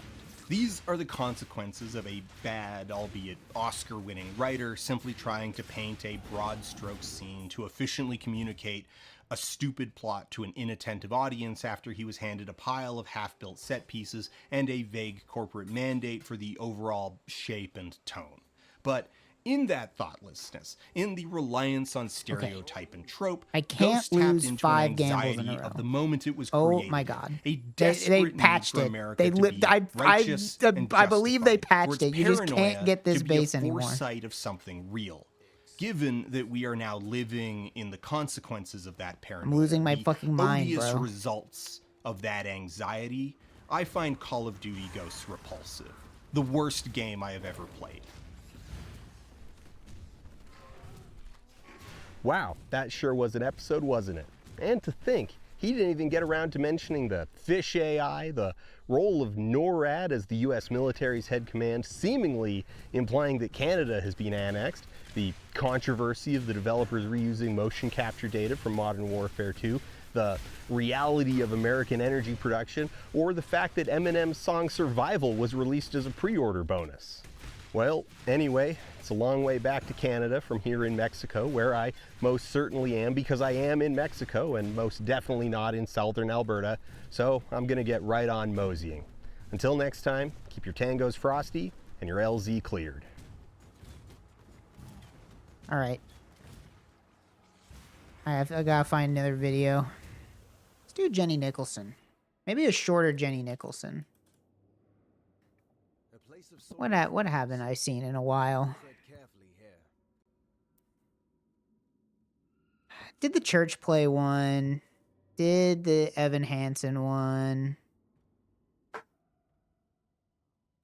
Let's see. Damn, she really hasn't uploaded anything since the Star Wars one, huh? Beastly?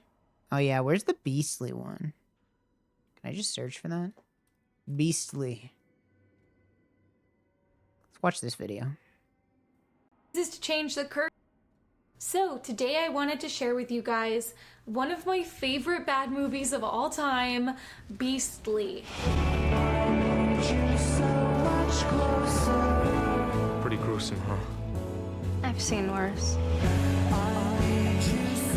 I'm gonna build her a greenhouse. Never seen this movie. Only thing I know about it is this video and the Wii game. Budget, earnest effort, bonus points if they're riding on the coattails of some recent movie making trend, especially YA trends. And finally, more bonus points if there is some absurd supernatural element. Beastly ticks every single one of those boxes, and I would love to revisit it with you guys today. Beastly is a modern day retelling of Beauty and the Beast, which dropped in like squarely the middle of the Twilight era, and that is the whole reason it exists. It's a moody YA teen supernatural romance, and it's based on a book, and the result is so fun. It's such a good bad movie. I definitely recommend it for watch parties, so I don't blame you guys if you want to go consume it before you watch this video. Basically everything about this movie is weird and bad, but I thought I would make a numbered list. So here we go. Number 1, the plot.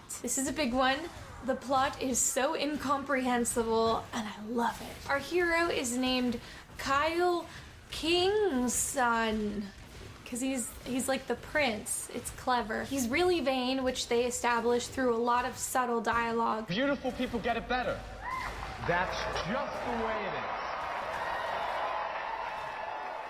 So you're in a normal high school setting, Give me the ring. And Kyle is giving a speech to And give me the run belt. for president of the Green Party. It's confusing that it's called the Green Party, but I think that's just what they call the student government in this school. And to make matters worse, a couple scenes later, they have the characters go to a party thrown by this organization called like the Green Party, and it felt like someone was playing a prank Now, on when do me. they So go to the Kyle is zoo and giving a play the speech minigame? that basically has nothing to do with the election. Should you vote for me just because I'm the rich, popular, good-looking guy with the famous news anchor dad? And then, with no mental preparation, you are just shown a shot of the crowd, and there in the middle is Mary Kate Olsen playing the character level who's the 17, evil fuck enchantress you, who dude, I need curses more Kyle. And damage. she looks insane. I sucks. love this character. First got of all, so I love that trolled. she's clearly green screened into the crowd shots. I don't know why that was necessary, but I also love that everything else in this movie is like this typical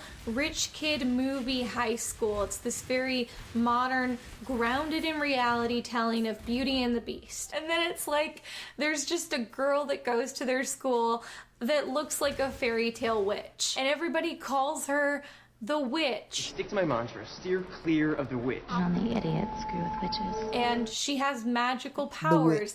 It feels like it's an absurdist comedy. What if it was just Meryl Streep from Into the Woods? Like, I don't think that would seem any more out of place than the witch character already does. So Kyle walks out from giving his speech, and he sees that the witch has forget I can defaced identify his things for free campaign now. posters in the hallway. What the? In there. And he confronts her, he's rude to her. Wow. Looks are important to you. They're important to everyone. Except you, clearly.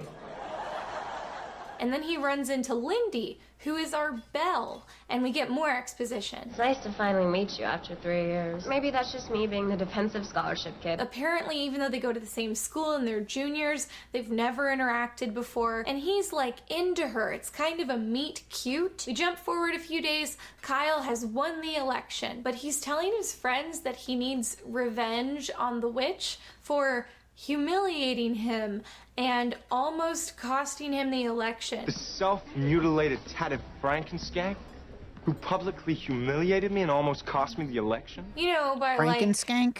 drawing mustaches on a couple of his posters and having an argument with him that like 10 kids saw, and he's the most popular guy in school and he won anyway. So to get his revenge, he pretends to be interested in her. Do not and visit asks her to be Lion his Eyes date Watch, bro. It'll to take the you 20 Green minutes. Party. Lindy's at the party too. She's actually working the party. Gotta slave her all night? Slaving all year. Work, study? Yeah, I'm saving for the Machu Picchu trip. Yeah, sure. I guess if you're a teenager who goes to a wealthy school of judgmental teenagers, the best place to work is at a school event where you're catering for your own peers instead of just literally anywhere else. Lindy and Kyle flirt. But my shift's almost over. Just in time for the real fun. Yeah, right. She blows it off. Too cool for school. Take a picture with me. What? And then the witch arrives, and Kyle is like really mean to her. He mocks her in front of everybody, presumably also in front of Lindy, but we like don't see a reaction from her. She just is gone, I guess. His insults are really lame, and she seems very unfazed by them. Honestly, it seems like he's embarrassed himself more than anything, but I guess he's feeling pretty good about it. Que sera, sera. Spanish for sucks to be an ugly cow. Then the witch I don't think that's curses true. him. I think what he He's says is like not in a drunken stupor all night, and he stumbles out onto the balcony where she confronts him, looking like a beautiful enchantress, and curses him to make him beastly. What? You have a year to find someone to love you. Before the tree blooms again. When the spring flowers bloom again, the year is up. What the? So Kyle now has a year to find someone to say specifically the words, "I love you," or he will stay like this forever. For the record, we're about 12 minutes into the movie by this point, which both feels like too much and not enough. I also like how in hindsight, the school election was functionally useless to the plot. Like, we could have just started with Kyle in a hallway, and he sees the witch walk by, and he's like, Okay, "Oh, I hate I the need to put witch." this on, And to have his a little friends, bit he's more like, damage. "I'm gonna play a mean prank on her and invite her to the school dance." And then we wouldn't have lost anything. So Kyle is beastly, and his superficial dad takes him to a bunch of doctors to try to fix his face, and they're like, "We can't, it's magic." Kyle's dad doesn't love his son if he's not beautiful, so he rents an additional house across the city for Kyle to like hide in so nobody sees him. The dad never comes to visit. Kyle gets depressed. He deletes his Facebook in an amazing scene. Oh, we saw the Facebook in the game.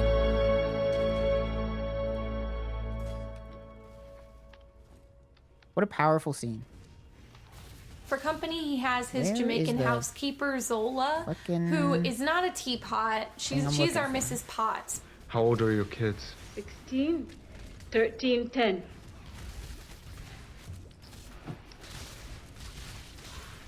You just left them? Can't get them green cards. Instead of being turned into a teapot, she is separated from her kids because they can't get green cards, which I guess is similar. 5 years. For my little one. Good joke. Half from life. The littlest one's name is Chip. Then we have Neil Patrick Harris as our Lumiere. I can't actually see. He's a blind tutor that Kyle's dad has hired. There are a lot of blind people that live rich, fulfilling lives, and they really hate the implication that becoming blind is some kind of life-ruining death sentence. But Neil Patrick Harris makes it very, very clear that he hates being blind, he considers it a curse, and even refers to it as living in hell. I lost my sight. But, you know, living hell has its upside. In a lot of ways, it's like being turned into a candelabra. Kyle sneaks out to a Halloween party, and the witch is just there. He begs her, and he says he's learned his lesson, but she refuses to change the curse, and then she explains this, like, while dancing. He sees his ex-girlfriend making out with his best friend, and with very fortuitous timing, they both start talking about how they never really liked him, and he's kind of mean, and they're glad that he's gone. Then he runs into Lindy. She doesn't recognize him at all, even though he looks similar and sounds the same. He calls this version of himself Hunter, and she suspects nothing. What happened to romance? Sappy, soppy, longhand love letters.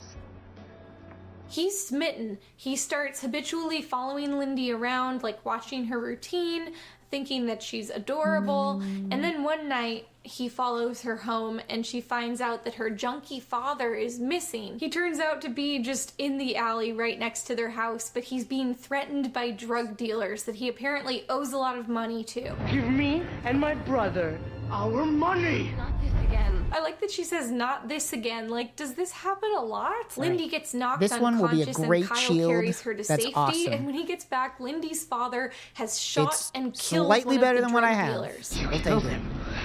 Crazy old Maurice. Then the other drug dealer, who I and guess then is these just boots standing there will watching be through all of amazing. this, suddenly pops up like, hey, instead of killing Maurice on the spot, he instead blurts out this Amazing loose convoluted plan Nope. to kill Lindy instead, and then just runs off into the night. Your daughter, for my brother.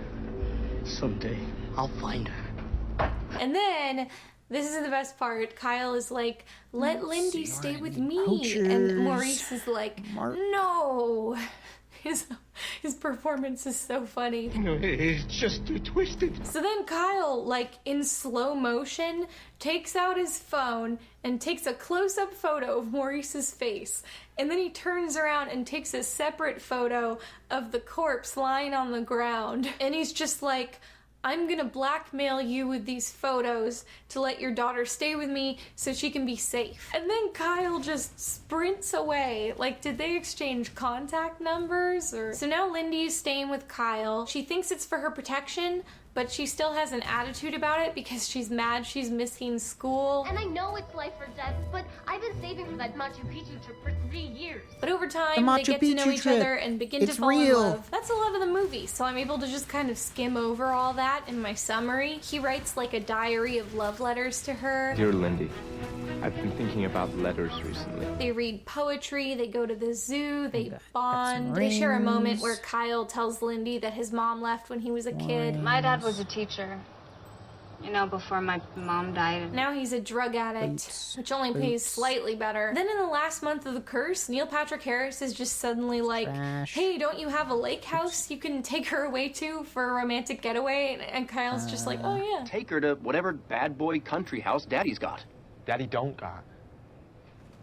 Just the lake cottage. On the ride to the lake house, Lindy gets a text from her dad that just Now I says that didn't the drug remember that dealer's Neil in Patrick jail Harris was and in that this she can movie. come home now. But she ignores it because she likes being with Kyle.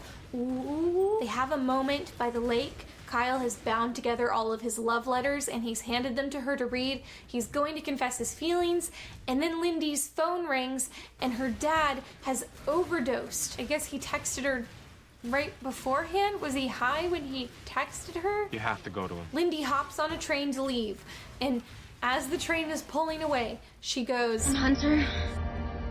Yeah?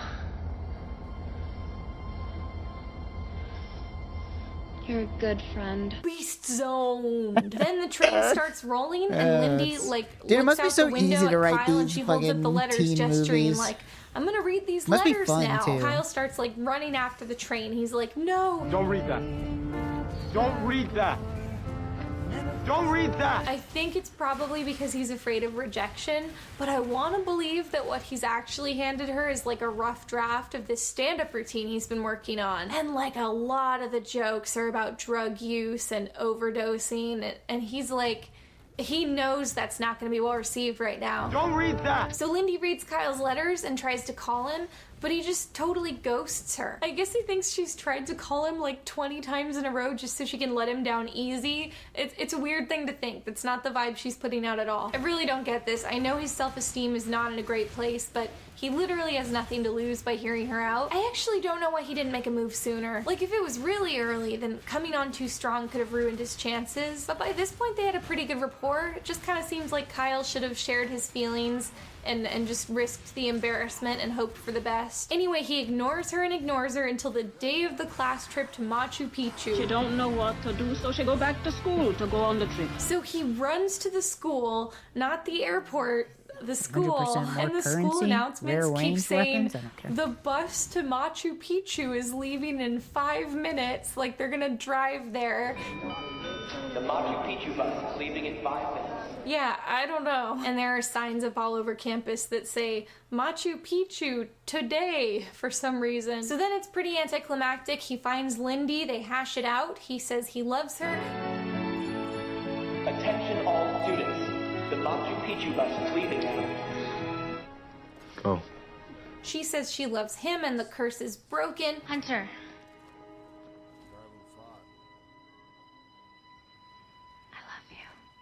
She finds out he was Kyle the whole time. They kiss. Elsewhere, the tutor gets his sight back, and Zola has magical green cards for all of her children. Dream, right? Must be.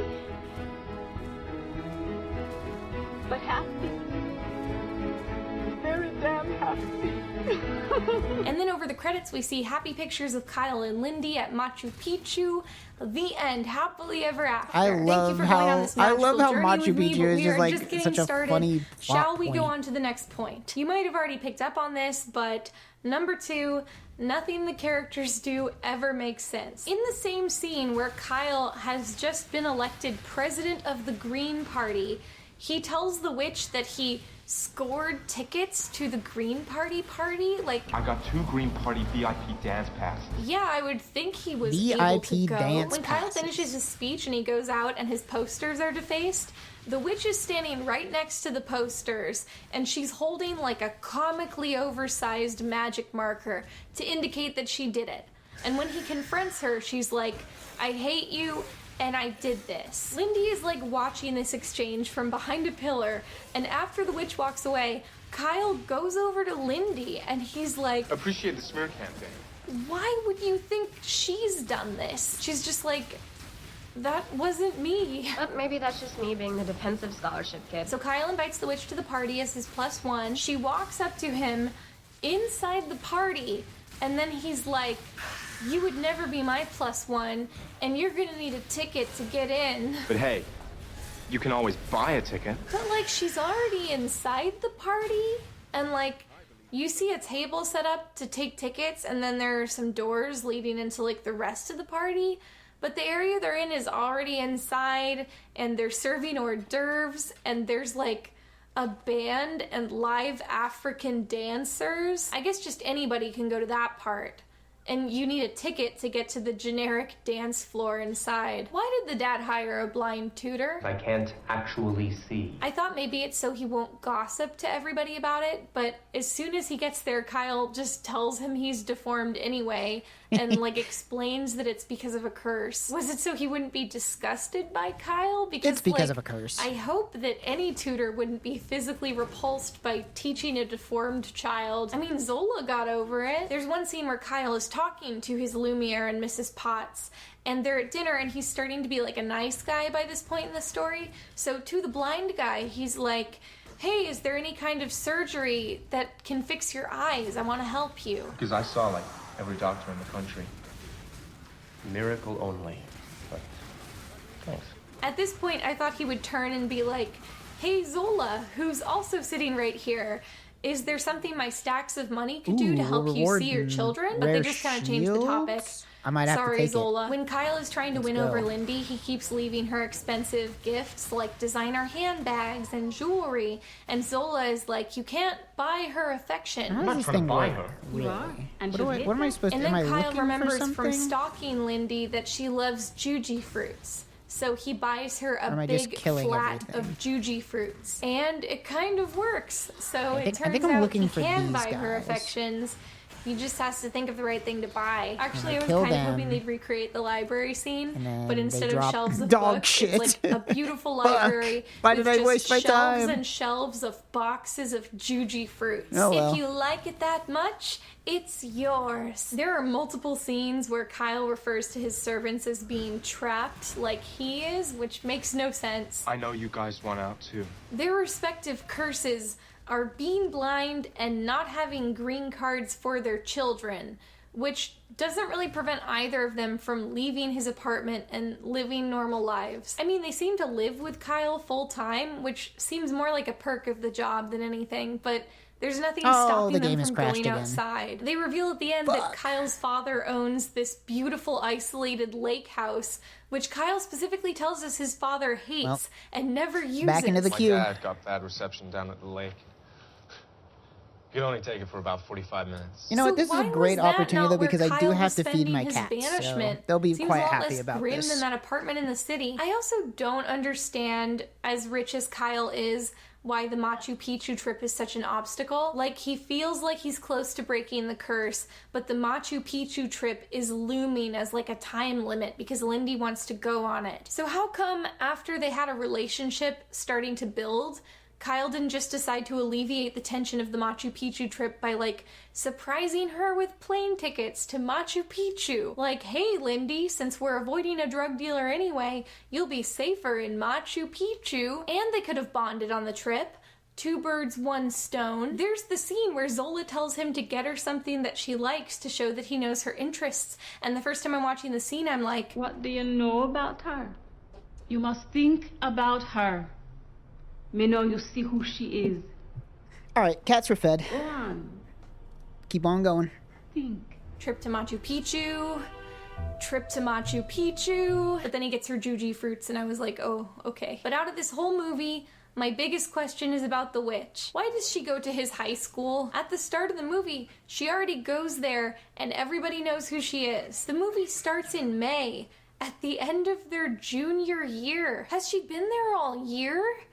Has she been there all 3 years? Did she come here to find somebody to curse? Or did she just happen to already go here because she earnestly needs a high school diploma? Or did she enroll in this school specifically knowing she already wanted to curse Kyle and then waited for him to give her an excuse to curse him so she could carry it out? Because if so, that is an incredible long con. Then she's just at the Halloween party having a grand time. And then later in the movie, Kyle wants to beg her for more time, and he just, like, goes to her house. Like, the witch just has an apartment, and Kyle knows really her needs address. move Is she speed there all the anyway? time? Is it listed in the phone book? Number 3, the acting. Beastly stars Vanessa Hudgens, who was fresh off High School Musical, and Alex Squish Pettyfer, videos are regular? who No, at the only time whenever it's a had not PoE been in a league lot start. of major things and was just kind of known for being a hot guy. And I think that's still The where his crux of career these is at. streams And is he this is just what I would be doing really if I can't wasn't. act. Ooh, a chaos sword. If I wasn't streaming, so you just get to experience my life. It's the least they This deserve is after what the I would be tragedies doing held. anyway. Okay, it's so. mean to say he can't act. He can kind of act. Like, it's enough. His performances are like he's the guy from the football team that gets cast as leads in high school drama productions because there just aren't enough boys in drama class. There was this one scene that I was just imagining as his audition monologue. We came to the zoo. Can I He bought blink? me all the There we toys go. and candy I wanted. And at the end of the day, he told me my mother had left. I haven't seen her since. well, he's not great, but we need somebody to play Valjean. And look how Vanessa Hudgens is playing off of him with just that blank, emotionless stare. Vanessa herself is really rough in this movie, and I don't think she's a bad actress. But this was really early in her career, so like maybe she just didn't have enough experience yet, or maybe it was the directing. Bless her heart, she tries to like make her voice deeper in this to seem, I think, more world-weary or mature or something. Figures. The addict's daughter falls for the addict. Presumably it was to try to break out of that good girl Disney Channel little kid image from being in High School Musical, because I think this was like one of her first projects after that. You can just tell that it's not a comfortable range for her to speak in, and it makes her performance that much less natural. So I'm here, okay? Whoever you are. And the two of them have no chemistry at all. No, same old, same old. Jerks are exciting and my type falls for 'em. Did you fall for him? Not that I fell for it. What's even worse is Vanessa Hudgens and Neil Patrick Harris have like one scene together, and just in that scene you're like, oh my god, these two have so much more chemistry than she does with the lead. I heard the game. Gold range weapons explode. No. I knew it. Guy's gal. Like, he is too old for her. This is a problem. A greenhouse. A greenhouse?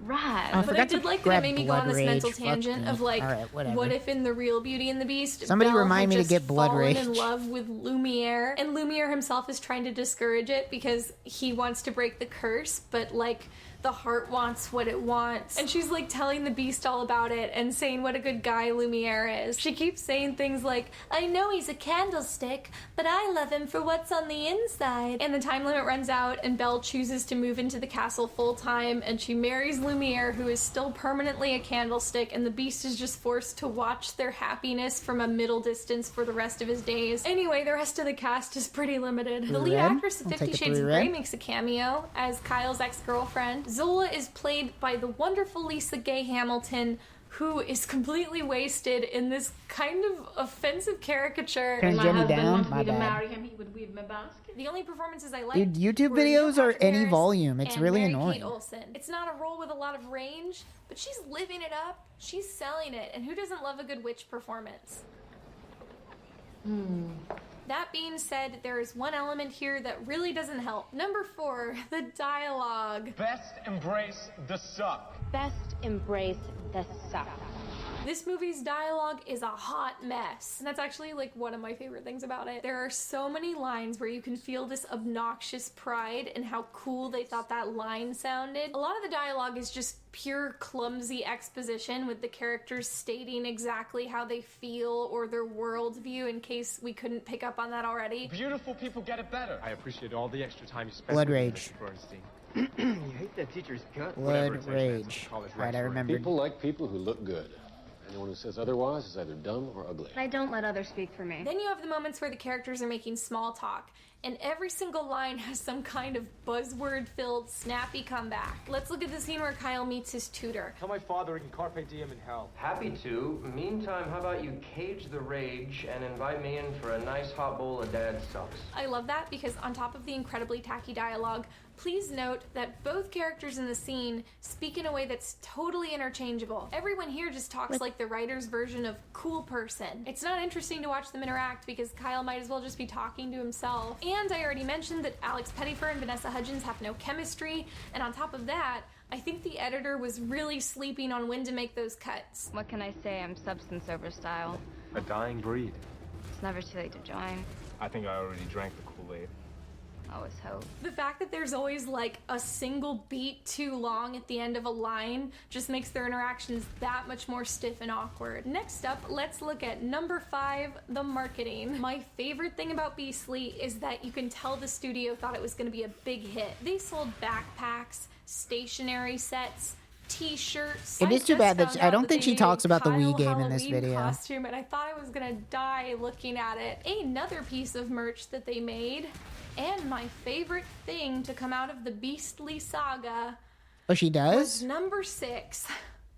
The Wii game. Oh, I totally have forgot. played this game How in did I its not entirety. remember It's that at basically all? You as a The generic Beastly Wii character game was totally walking new to around me different whenever environments from the Scorpy movie, played it, despite me interspersed having with watched this borderline video. unplayable mini games. The game even ends with a level where you're walking around Machu Picchu. I'm glad I And to didn't win the remember game, it. You have to answer trivia questions about Machu Picchu. But the best thing about the game is that it includes clips from the movie. I think there was a licensing issue where when they acquired the clips from the movie, they didn't want to bother getting clearance to also use the pop songs from the soundtrack. This is a shame because the movie's pop soundtrack is really funny. There are a lot of moments where the lyrics are hilariously on the nose for what's happening on the screen.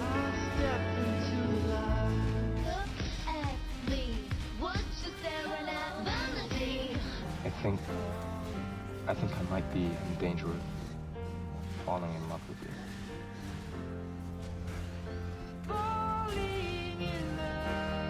Dude, this is just like Vampire Diaries.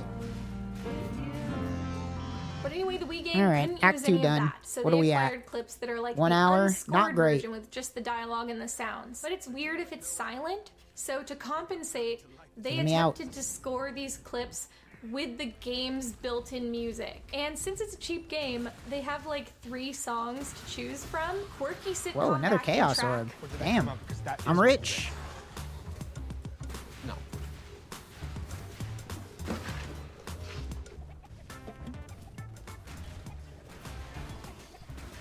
Who are you? Spooky horror sounds. Can you imagine that love?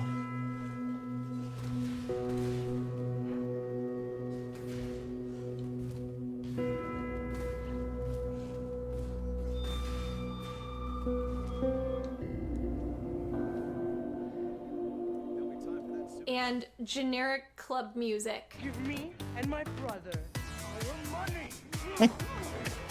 None of them work for any of the scenes they're used in, and it makes them amazing Dude, look, the to fucking watch. train is here. You see these 3 fucking duelists all just walking, dressed the exact same. PoE is so funny.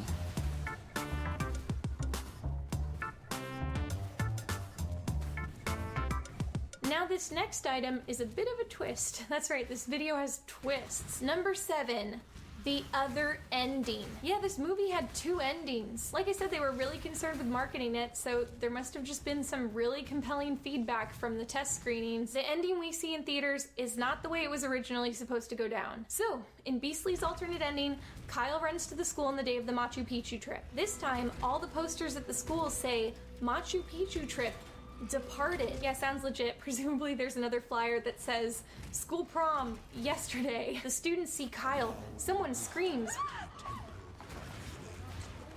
which is not a nice reaction to have to someone that basically looks like they were in a bad car accident. He grimly shows everyone his face and then storms outside to try to call Lindy. And then he finally checks his voicemail, and there's a message from her saying that she didn't go on the Machu Picchu trip because she didn't want to see Machu Picchu without him? I don't want to see one of the wonders of the world if I can't see it with you.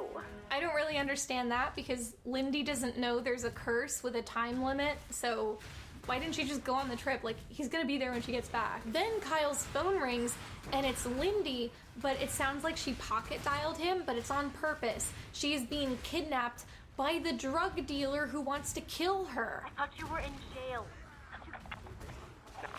She even has a line like, I thought you were in jail, and that's never explained. This is a lot of weird twists. I don't know. Kyle finds Dude, them my and currency tackles drops the are off gunman. the chart, Gunman but gets all my knocked out, gear but drops are Kyle gets shot. they're Lindy terrible. chooses not to die because she loves him, breaking the curse. He turns back. They kiss.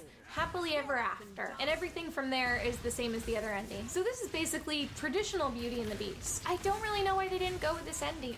Like, did the moms not like violence? It isn't any more violent than Beauty and the Beast. You'd think if the moms were upset about anything, it would be how many times Kyle calls women sluts in this movie. That didn't happen in the Disney version. Speaking of killing, you see that ball-fighting voodoo tatted slut? The self-mutilated tatted Frankenskank? But this ending works a lot better. Like, the drug dealers come back. It's not just a dropped plot thread. This is also a much more dramatic climax and more like the real fairy tale. My best guess as to why they didn't go with this is just that the way they edited it, it turned out kind of stupid.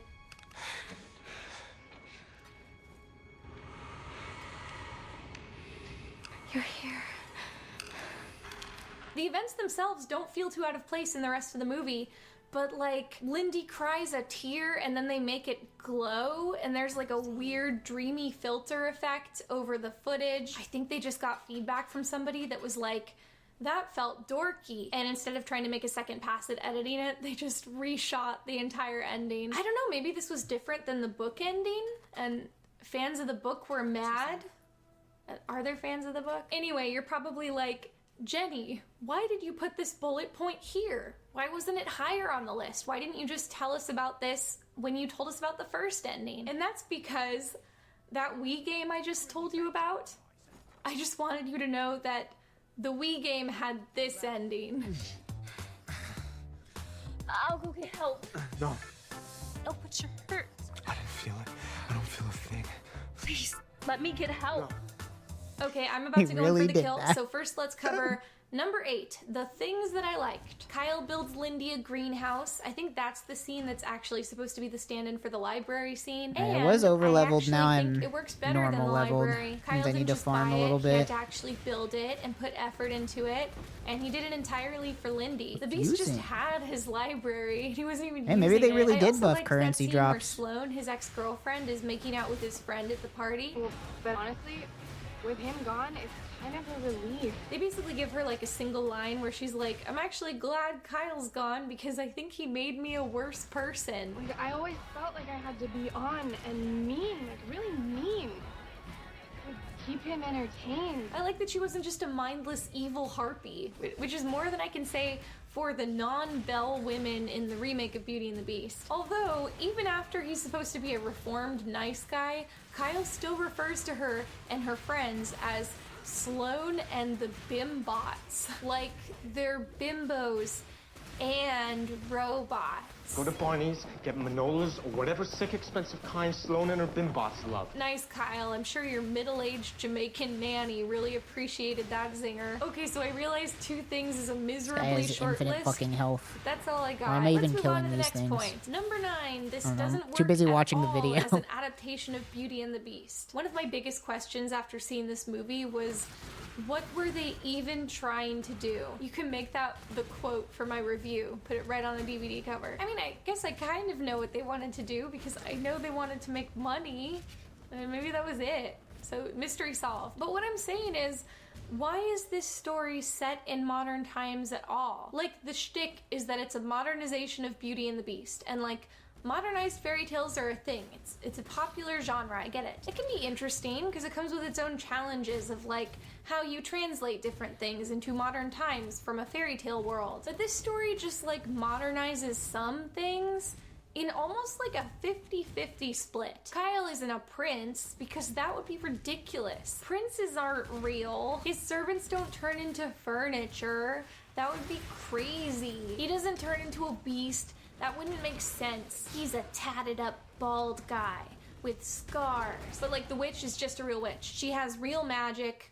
Kyle's deformity is magical. The doctors are like, usually we undo this, but it's magic. His tattoos move around and Honestly, I change feel with like the their seasons choice of because they design have for the magic. beastly When the curse guy broken, is the witch thing that makes the magically least sense because restores like that's just an Neil alt Patrick guy Harris's now. sight and magically Like conjures people just great want to cards. look like So if that. that's the I guess it case, was different why in like can't Kyle 2008. just be a beast? Why can't the servants just be furniture? The rules about what needs to change and what doesn't for our suspension of disbelief make no sense. Then there are other elements from the fairy tale that they preserve for no good reason. Like they have a scene where for some reason Kyle is disgusted by a rose. Tell me you did not get a cheap-ass rose. And they keep reiterating that Lindy loves roses. She's very into roses. Okay. The weirdest wrench in the story is that they totally eliminate the idea of Lindy being the beast's captive. Her father doesn't steal from the beast, even though that would be easy to work in because Kyle is known to be wealthy and his residence might appear deserted from the outside because he never leaves it, and her dad is a junkie who clearly doesn't have any money. Instead, they have the convoluted thing where Lindy is there to be protected from drug dealers, but only because Kyle is blackmailing her father to let him protect her. This doesn't work on any level. Lindy doesn't know her dad is being blackmailed at all, and actually she never finds out, which I thought was really weird. Like, I thought that was going to be a dramatic reveal at some point, but the movie ends and she just has never found out about the blackmail. So with this in mind, Lindy's initial hostility toward Kyle is just kind of rude. She's mad at her dad for sending her away and pride for is putting better her in than this situation. That makes Carol sense. the She also Bash. initially thinks her dad is getting paid to send her here and assumes that this friend is going to be some creepy old pervert who's going to try to take advantage of her. But she quickly meets Kyle and like sees that he's her age and that he's kind of nice. So as far as she knows, Kyle is just a deformed guy that's helping her out. He isn't a jerk to her at any point while she's there, and he actually stops being a jerk pretty early in the narrative. Unlike in Beauty and the Beast, in this story, the only obstacle to their relationship is Kyle being ugly, which is just kind of depressing. Also, Kyle's curse just doesn't have the same punch when he's not a literal beast. I mean, he has Additional like a silver weird boil jewel on his cache will nose appear in and the Mirage a lot of area. scars with staples in them and a ton of That'd be good. tattoos. But it's But I'm not 2011. gonna do This it. isn't a massive setback. It really sucks for Kyle, and I'm gonna I need see one why that he says would get like drops a depressed, divine orb especially before since I he cares care. so much about his looks. But when you're turned into a literal animal in the French countryside in the 1700s, that actually ruins your life because you cannot go outside or a mob might kill you with pitchforks. And finding love is a Herculean task because who's going to even consider you as a romantic partner when you're not even human? On top of that, your day-to-day life Jenny, is I gotta affected. disagree with that You can one. get fleas. You can't wear your old clothes. You don't have thumbs. You have like big clumsy paws. For Kyle, it's just like, I mean, he might get discriminated against at a job interview, but he's already wealthy. He might get some weird looks, but if he really wanted to, he could just go outside, walk around the city, and have a normal day. Dating will be a challenge, but he has good bone structure and a six-pack, so somebody will be into him. Kyle doesn't even actually work as a good translation of the Beast. My impression of Beauty and the Beast was never that the Beast's sin was vanity. It kind of seemed like he turned the old beggar woman away because she was a beggar. Like he was snobbish and uncharitable, and that's what he was being punished for. She turns into a beautiful enchantress, and the prince isn't like, oh no, I would have helped her if I knew she was hot. He's like, oh no, I would have helped her if I knew she was someone powerful who I need to be afraid of and not a helpless charity case. I mean, if you want to look at a character whose flaw is vanity, look at Gaston. This story is really Beauty and Gaston. They do go out of their way to make Kyle really rude in a lot of ways. Say goodnight. Why, because you need to get home to your 16 children? But what they really beat you over the head with is that Kyle is obsessed with appearances, and that's his main thing. So that takes me to my next point. Number 10, what is the moral? I guess I know the moral of the original Beauty and the Beast. It's don't be fooled by appearances and be kind. Lindy's our Beauty, and she does not make sense as a character to me. There aren't actually any indications that she's a particularly complex or nice individual. She watches Kyle be really, really mean to the witch, and she doesn't intervene. She just like stands at a middle distance, and occasionally she grimaces, Or be green like the rest of your face, you disabled coven. but in kind of like an oh boy way, not in like an I can't believe this, I'm disgusted way. You'll never like me because of my commitment to the environment. I don't have one. I just want this for my transcript. Then the witch leaves, and Lindy and Kyle just start gently flirting with each other. Best of luck tomorrow. And it's nice to finally meet you after 3 years. At the party, Lindy sees Kyle again, and they flirt again, and they even take a photo together. Take a picture with me. What? And then later we find out that photo is like displayed at any given time on her desktop of her computer, like she's just staring at it longingly. But Kyle bullied that girl that night, right after the photo was taken. Here's the secret. Sometimes they let you in just because you're eye candy. You bought that I'd hook up with you? The self-mutilated, tatted Frankenskank? So Lindy already had a crush on Kyle back when he was still a vain, spoiled jerk. After Kyle's cruel roasting of the witch, which Lindy is right there to see. We don't get any more reaction My shots to Jin's see how Lindy cash. has Dude, reacted I'm so to glad this. it's And Genie's this was only League. her second and her last impression of him before he disappeared for months. Then she runs into him again at the Halloween party, and not realizing she's talking to Kyle, she starts telling Whoa, him 2 about Chaos Kyle. Orbs. She just unprompted starts saying he was an okay guy. You know that guy they're talking about? They're way off. Personally, I respect that he called him his father. Why, 'cause you need to get home to your 16 children? Then later, when Lindy is living with Kyle, we see her mooning over that photo she took with him at the Green Party party. Then when Kyle in his beastly form asks about it, she starts saying that she had fallen for this guy. Something about him. Best embrace Right. the suck. Hey, did you I've find caught that up on photo levels. Facebook, Lindy? Did you find that when Kyle tagged you in it? And then go to his profile where it says that his interests are anything bangable and that he hates fatty cakes, guts with butts. Dude, that's so sick. She I even wish says I in could have this worked on conversation this that movie. She loves bad boys and enjoys fantasizing that she can fix them. You know, there's something underneath. It's catnip for sappy tools like me. It's kind of extremely important in Beauty Oh, and the okay. Beast I thought I that missed they'll a- not express interest in the Beast until he Thought I starts missed a waypoint, but I'm displaying good. kindness. She will Did like not it miss a when you are waypoint. being kind. The man I know you to be. Why, 'cause you need to get home to your 16 children? When he's dragging her sick father down a flight of stairs or screaming at her to eat dinner with him or starve, she's not like, ooh, maybe I can change him. What if there was a scene in the Disney movie where Belle reminisces to the Beast that Gaston proposed to her and that he's a jerk, but she's attracted to him and she's kind of flattered and maybe she can fix him. She likes a project. You know, the truly ridiculous thing is I might have kind of sort of actually thought he a little bit liked me. I mean, I guess the Beast would be like, that could be good news. But as an audience member, you'd be like, yikes. I mentioned earlier that this movie's version of Beastly doesn't necessarily impact Kyle's ability to lead a full life. So, for the record, I feel like having Kyle turn back at all in what this is this version layout, man? feels like a cop-out. Getting every if he dead finds end? somebody who loves him, and it's even somebody he thought was hot before, and he learns to accept himself, it shouldn't matter whether he becomes handsome again. They shouldn't have had magic or a witch. Kyle should have been a superficial jerk whose face got really messed up in a tragic car accident or something. And then at the end he finds love and happiness, but he just looks like that. Because that's the thing, Kyle doesn't learn to accept himself at all. He learns to be kinder, but he doesn't learn to accept his ugliness. And that's okay, because that's not a lesson that the Beast in the original fairy tale learns either. But also the original tale isn't about self-acceptance and vanity, and this one definitely is. There's this wonderfully stupid scene about halfway through the movie. Kyle walks in on Neil Patrick Harris, his blind tutor, carefully selecting a tie to wear. The tutor says, "Even though I'm blind, I still have a sense of style." Holdover from my seeing days. Kyle literally points out, hey, you're blind, but even you care about appearances.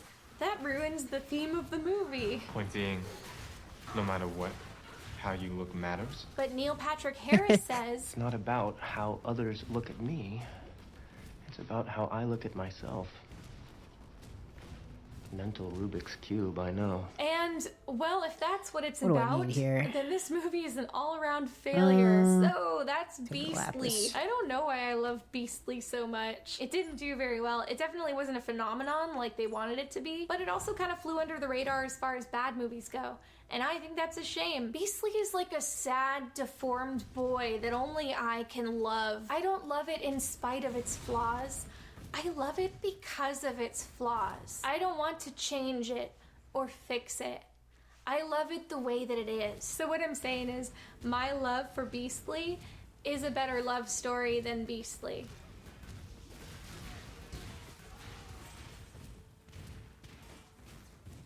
Got Sunder. Yeah, Sunder leveling's good. I like Sunder. It feels very solid. Oh, damn. Fucking two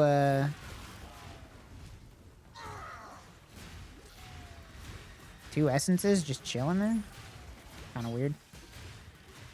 So I would Literally years really like after to hit Beastly level came out, if you 30 went to a Toys R Us, before you could always find Dominus. a corner or a clearance end cap where they were still selling Beastly merch, like the throw blanket or a tote bag. And just the further it got out from the movie's release, the funnier it got. I feel like surely some of the stock just never sold. I feel it's entirely possible that this year, when Toys R Us went out of business, there were some locations that closed their doors with Beastly wares still on the shelves.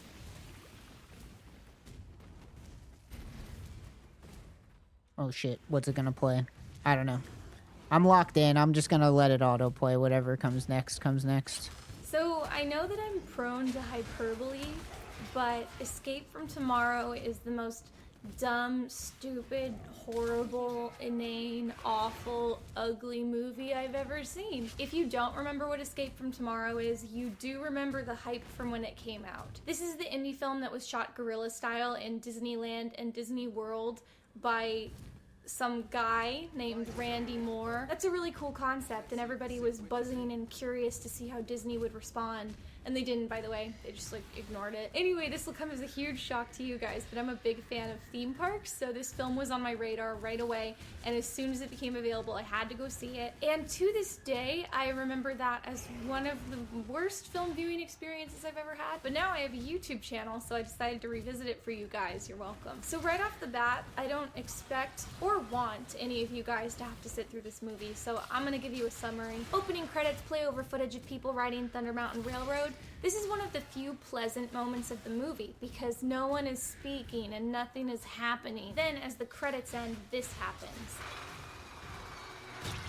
Then we meet our main character, Jim. He's on Sound vacation with effect his family, added. and he gets fired by his boss over the This phone. is So you're not the right firing me way. for no real reason then? Sorry, old boy. Just a messenger. Do give my best to the family. Oh, and don't forget about Soren. Sorry, old boy. I'm just a real human being that talks like this. Jim decides to keep this a secret from his wife and try to go have one last fun day in the park with his family. They take the monorail to the Magic Kingdom. Jim notices a lot of coughing tourists, and then he fixates on these sexy French teenagers. Jim and his family go on rides. On It's a Small World, Jim has unnerving hallucinations. Jim and his wife Emily split up and they each take one of the kids, then they swap the kids. Emily appears to have fun with the kids in the park. Jim uses his time with first his son and then his daughter to creepily salivate over and stalk the French teenagers, following them to 6 different attractions. Jim's daughter falls and scrapes her knee and they go to first aid. Jim stares lustfully at the nurse's chest and the nurse warns them about something called cat flu. Jim meets a sexy mom who behaves strangely. Oh, it's humid today. I don't really mind it now. Jim stares lustfully at her chest and then he's hypnotized, I'm not kidding about this part, by a magical amulet that she's wearing. He suddenly finds himself in her hotel room having sex with her. She chews the scenery for a while. They call this the presidential suite. What a joke. She tells Jim that the princesses are prostitutes. You know the princesses? They're high-priced courtesans. What? Rich Asian businessmen, they'll pay thousands for one in costume. And then Jim just leaves. He meets up with his wife and son back at their hotel. Jim stubs his toe on a chair, and then it starts bleeding badly, so he gets Neosporin to put on it, but they call it Geosporic. What? The Geosporic. The Geos. Oh, yeah. It's over there, I think. Because they're really paranoid about getting sued. They go to Epcot. Jim gets really drunk, then they meet the princesses, and Jim watches them get groped by rich Asian businessmen. Rich Asian businessmen, they'll pay thousands for one in costume.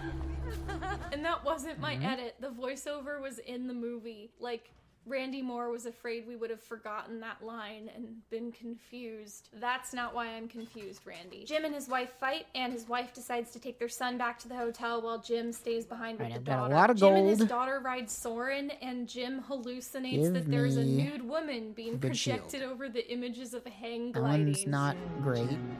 You'll be mine. How about some boots? All mine. Okay, how about a helmet? Can I get anything? Oh, thrill steel.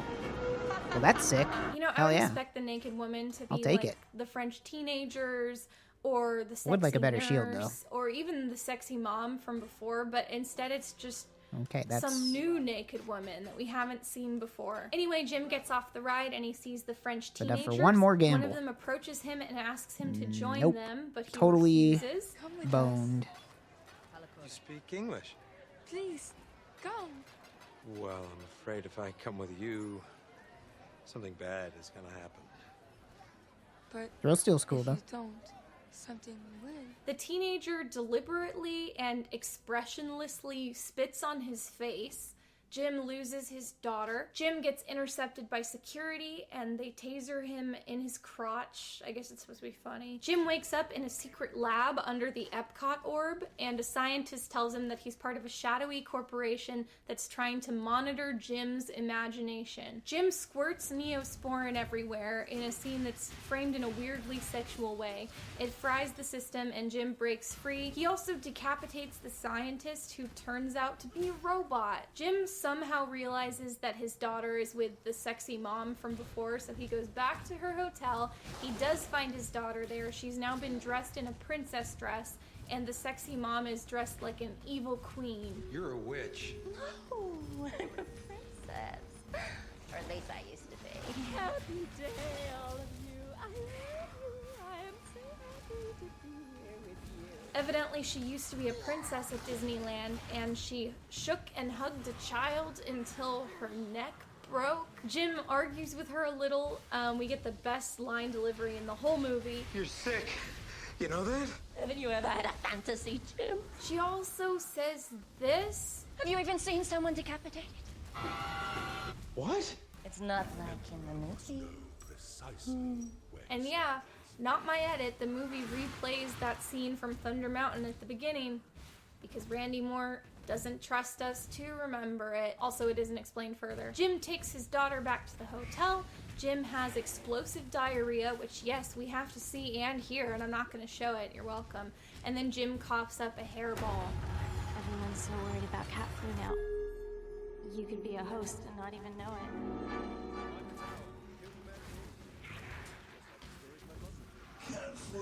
Yes, the movie both plays the audio of the nurse talking about cat flu and has Jim say cat flu. Because Randy Moore doesn't trust us to know that it's cat flu, because his filmmaking is so subtle. Jim's wife finds him dead the next morning. Jim's family cries. Creepy Disney employees arrive to wipe down the scene and dispose of Jim's body, and they also implant a fake happy memory of riding Buzz Lightyear in his son's head. The van pulls away with Jim's dead body, and then a car pulls up.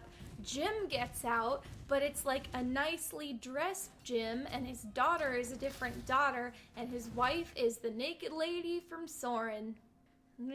They're checking in. The end. Somebody who If you're like, "What?" I desperately swear, wants it's to not be because I David explained Lynch, it but that has way. no You have idea just about lived the anything that makes experience of David watching Lynch this good movie. at writing. Now let me unpack some of this stuff. I am just gonna move in a list. Here we go. The legal issues. When this movie came out, like, all of the buzz was centered around the fact that Disney was gonna be super mad about it. Like, everyone was like, oh my god, go see it now. The Disney lawyers are gonna shut it down. Randy Moore fully tried to capitalize on this too. Like, in interviews, he was always hyperbolically saying what he thought Disney was gonna do. I was thinking this projector would be shut down in the middle of the first screening. And I guess I wasn't able to find a screenshot of this, but apparently when the film was out, the official website had like a running clock saying this many days without being sued by Disney. It's really funny because in interviews he's really trying to impress upon us this idea that it was an extreme covert operation that required the This is not going to be a utmost good boss fight for secrecy. me. But like I'm anyone weak. could get away with doing what Randy did. Like even if This they build got is really caught with good their if you love gamble the knives, right it would be items, such but a it's minor not deal. great You if could you just tell don't. security you were shooting a feature for your Disney food vlog channel, of which there are 5 million on YouTube. The actual difficult parts of filming are like he had to calculate the position of the sun because it was all natural lighting, so he had to think about where he was going to be and what time of day. Also, it must have been a massive inconvenience to get clear audio from inside the park because they have this copyrighted atmosphere music that's playing pretty much constantly from the moment you enter. And he did a really good job with that. It sounds fine. But hiding the operation, like he even said he made their camera crew shave their facial hair so they can blend in because nobody with beards goes to Disneyland. Anyway, this bullet point wasn't meant to talk about the legality of shooting in Disney theme parks without Disney's permission, because I care about that about as little as Disney does. I'm talking about the inclusion of unsuspecting families that are there on vacation, particularly lots of children who, you know, you're not generally supposed to film without permission. And on top of that, they're just kind of being disruptive of other people's vacation experiences, which didn't come cheap. Like there's a scene where Jim is searching for his daughter while running through the fireworks crowd at Epcot. You know, it's dark, you're in a crowd, I'm bumping into people, I'm turning, I remember turning a kid around going, Sarah, is that you? Anyway, what really rubs me the wrong way about this is that the film is by turns mocking and scornful of the people who want to go to Disneyland. I wouldn't generally care if I was in the background of somebody's shot while I'm walking down Main Street or enjoying the fireworks. But if they're using my image to frame me as part of the slavery masses for having the audacity to enjoy a show at a Finally, theme move park, speed I think boots. I'd be pretty mad. There are a lot of large waistbands. I can't put them on. I'm not there are a lot high of enough people level. just Fuck. Giving up on walking altogether. This character who's supposed to be like an avatar for the kind of people who enjoy Disney World. He made him like fat and southern and constantly eating, and he put him in one of those electric scooter vehicles. It's like he wants to be like, look at this picture of American laziness and greed. Oh, hey Randy. Thanks for using It's a Small World's only wheelchair accessible boat and holding up the handicap line for 15 full minutes so you can get that shot of your actor riding and clapping along like a buffoon. I'm sure the people with actual disabilities in the line will understand when you tell them it's for the purpose of making fun of them. Next Garage point, area the contains additional pacing. frogs. There's a lot of talk about how Well, between golly. the film's initial screening and its final release, there were a lot of little edits and cuts made to trim the fat, as Randy Moore explained. If that's true, I can't even imagine what the original cut was like because the final cut is entirely fat. The way this film conveys every single one of its points is as excruciating as it can possibly be. Like, okay, our protagonist Jim is sexually frustrated. This is basically his only trait. There's a scene in the film where he's riding Winnie the Pooh with his family and he wants to make out with his wife in the back row, and his wife doesn't want to. Now, let's look at the extremely subtle and concise way they convey this fact.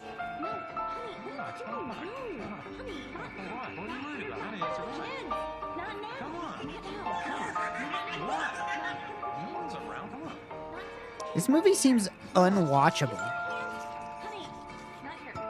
Just like visually and auditorially. I hope watching that made you feel even a sliver of how painful it was for me to sit through this entire movie. When the family enters the park, they ride Snow White, Winnie the Pooh, and It's a Small World all in a row. And we are shown all three of these rides in sequence with no outdoor scenes in between. When Jim goes off with his son, he rides Autopia, the Tiki Room, and the People Mover. And again, we are shown all three of these. Why? Nearly every scene in this movie just feels like it's trying to kill time. There are so many story elements that are crammed in and then forgotten, but no, the sequence where Jim hallucinates a naked woman in Soarin' Over California had to be 2 full minutes in length. Next point, the acting. I already talked about how paranoid they were about filming in Disneyland, and to me, I am not surprised that the cameras and crew escaped notice. What I'm surprised escaped notice is the acting, because the acting What do I take next? I think I take bad. this wheel. It's not scary. I've been on it before. Kids See, kid rated they make PG. this for I'll grab little tiny these. kids. It's not scary. I think the mom is fine with what little she's given, and even the kids do a pretty good job, especially for child actors and especially for the environment they were expected to film in. But the lead actor's performance is painful to sit through. Like, look at this An unexpected disconnection incredibly subtle occurred. and realistic shot Okay. of him having to react to seeing people coughing in line.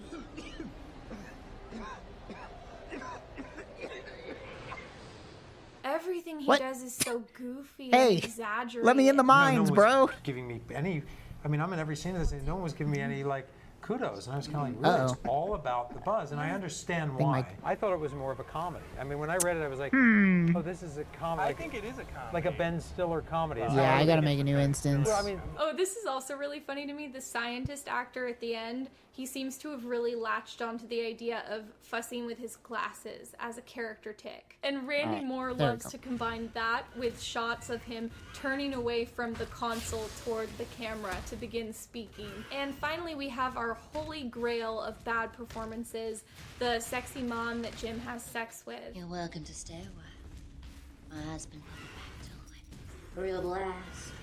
People just come here because they want to feel safe. And you know, smiling's not good for the wrinkles. Honestly, I can't even hate this because, like, at least when she's on screen, you're having some fun. You're seeing something entertaining, not in the way it's intended to be, but you know, like, she's making bad choices, but they're deliberate choices, and I can respect that. Anyway, her character kind of ties into my next point.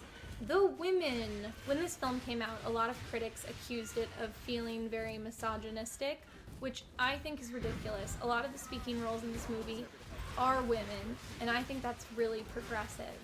So let's take a look at some of these characters. Jim's wife, Emily, alternates between just seeming like a normal mom who's trying to have fun with her kids and a crazy, nagging basket case. Why didn't you answer your phone? You took them on Space Mountain. What's wrong with you? You have to reapply the sunblock before they go swimming. How about a little consideration? Jim cruelly comments to their son that he doesn't find her attractive. Is Mommy pretty? your mother. Yeah, she's beautiful. I think so too. Yeah. I mean, not in a classical sense. There's also this What's bizarre going on? I scene where can't he level swims up my to her in the gems. pool and hands The her a button just necklace. stopped working. The necklace was in his swim trunk pockets. Okay. Oh. What? Dumbo, Jim? What's the matter? You got me Dumbo? Isn't that the one you want? Minnie Mouse, Jim. And instead of being like, oh, thanks, she's like, you got me the wrong character, Jim. Although after the way Jim's been acting, maybe I would take an elephant necklace as a veiled insult too. Next up, we have those two French teenagers who are supposed to look so underage that they disturbingly cast one of them to be somebody who still has braces. In one interview, the guy that plays Jim even says that they're supposed to be like 15, which, wow. They're probably about 15 or 16-year-old girls. Oh, he also says this. He's getting led on almost. They're flirting with him too. Anyway, these girls are written Not pretty cool, man. realistically.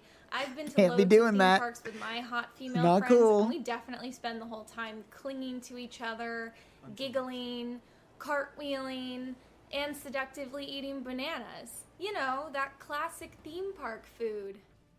Is this movie problematic? And then, of course, you have the sexy mom character who's like I don't a know. crazed, Probably. villainous sex pot, embittered by the loss of her youth. I don't want to like blow you guys' minds with this extreme hot take, but is anyone else getting the vibe that maybe Randy Moore has, I don't know, some kind of problem with women? It's so subtle, but it's there. Okay, Randy Moore was asked specifically about this issue in an interview, and he said, I think the misogyny came in just from the way the whole park is set up and the way the princesses are presented and how stereotypical gender roles are reinforced by the park itself. I think this stale, weak excuse is so emblematic of Randy's whole approach to making this film. His film totally isn't misogynistic, unless it is, in which case it's on purpose, he thinks.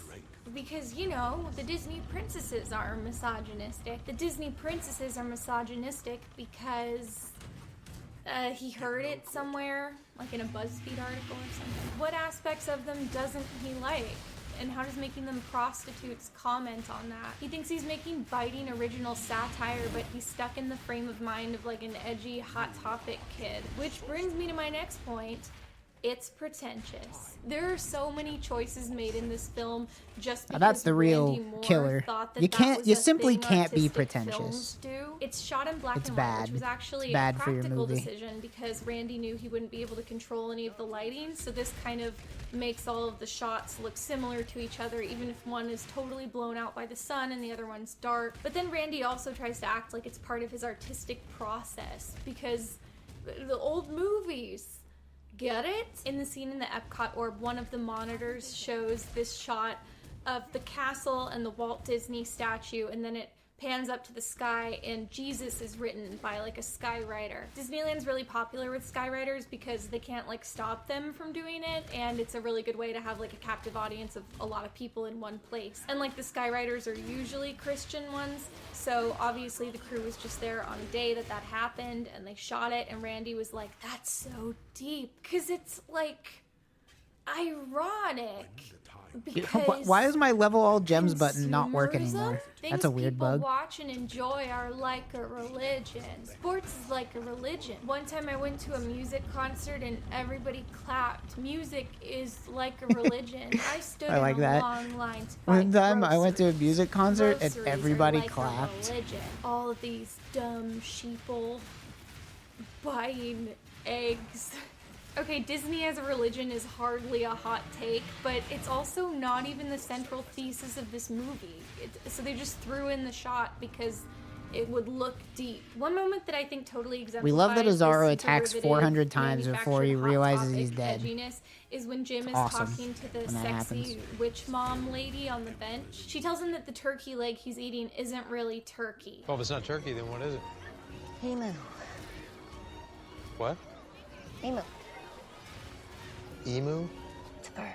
And it's like, okay, I get it. Disney packaging pleasant lies, selling them to people, etc. Incidentally, the turkey legs are not emu. The reason they're so big is that they come from boy turkeys who have bigger legs. That's literally it. Okay, I don't care that the film is pushing a mistruth about the Disneyland turkey legs. Like, whatever, it's not a documentary. It's fine. But what bothers me is that this is already an urban legend, and like a super basic one at that. I mean, Sinister Theme Park is such a rich setting for ideas. Could Randy Moore really not think of his own urban legend about Disneyland? It's as unoriginal and unshocking as having the seductress lady be like, they keep Walt's head frozen, you know. I heard that if you shout Andy's coming, the Toy Story characters all drop on the ground.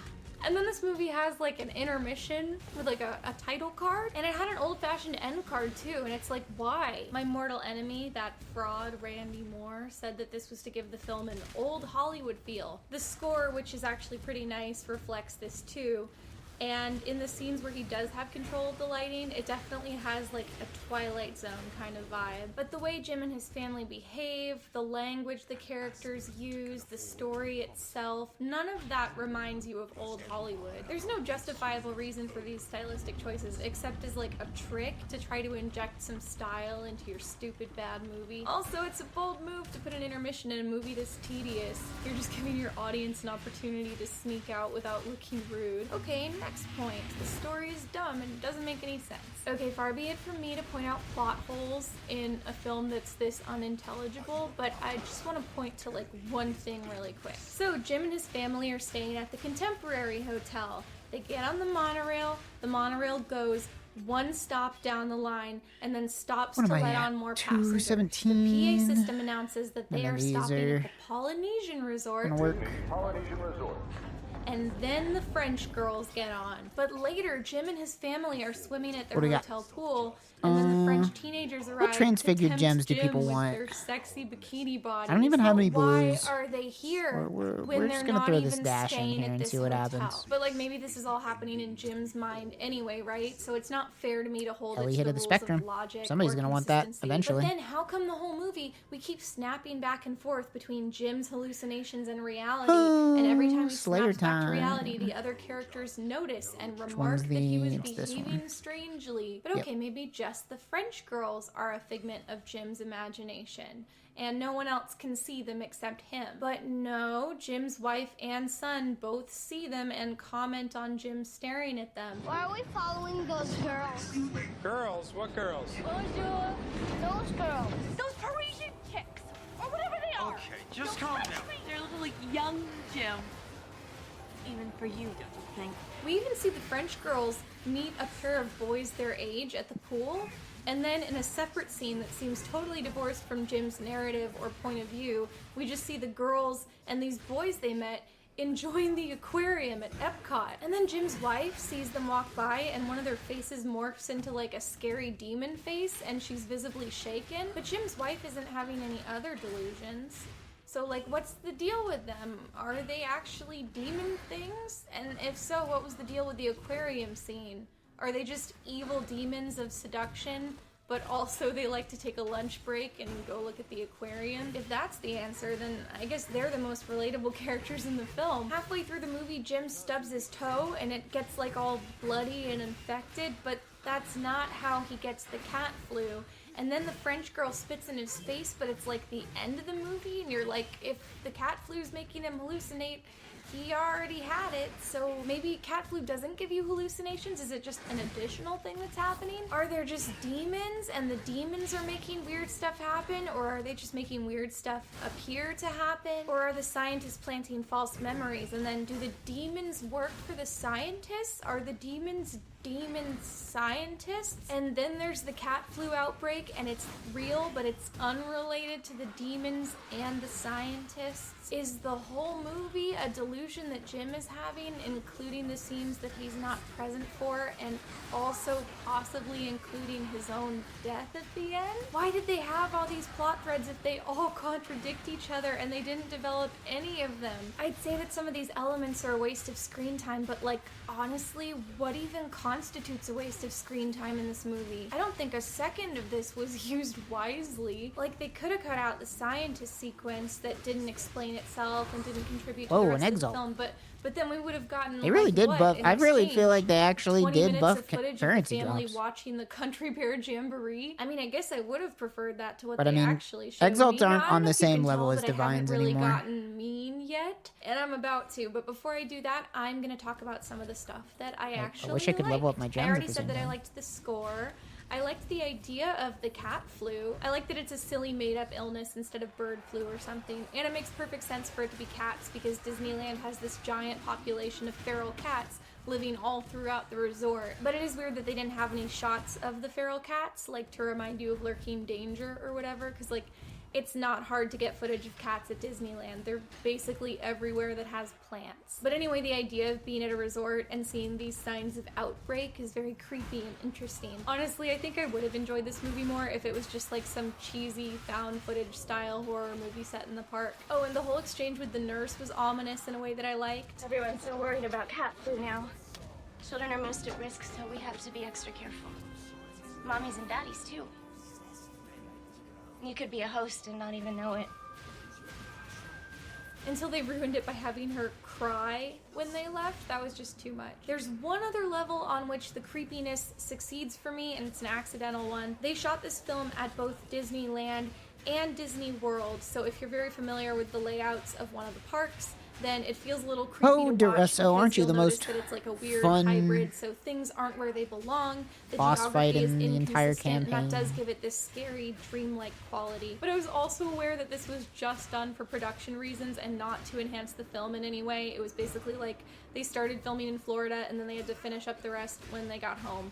So it was more laziness than anything else. I liked in the sequence where Jim gets arrested that it's these like retro Epcot hot cops. I thought their outfits were delightful. If I was in charge of a security force, that is 100% what I would dress them like. The last thing I liked was to avoid any legal trouble, they couldn't play any of the copyrighted music. So for the attractions that are entirely musical, he had to commission these like sound-alike songs that were original.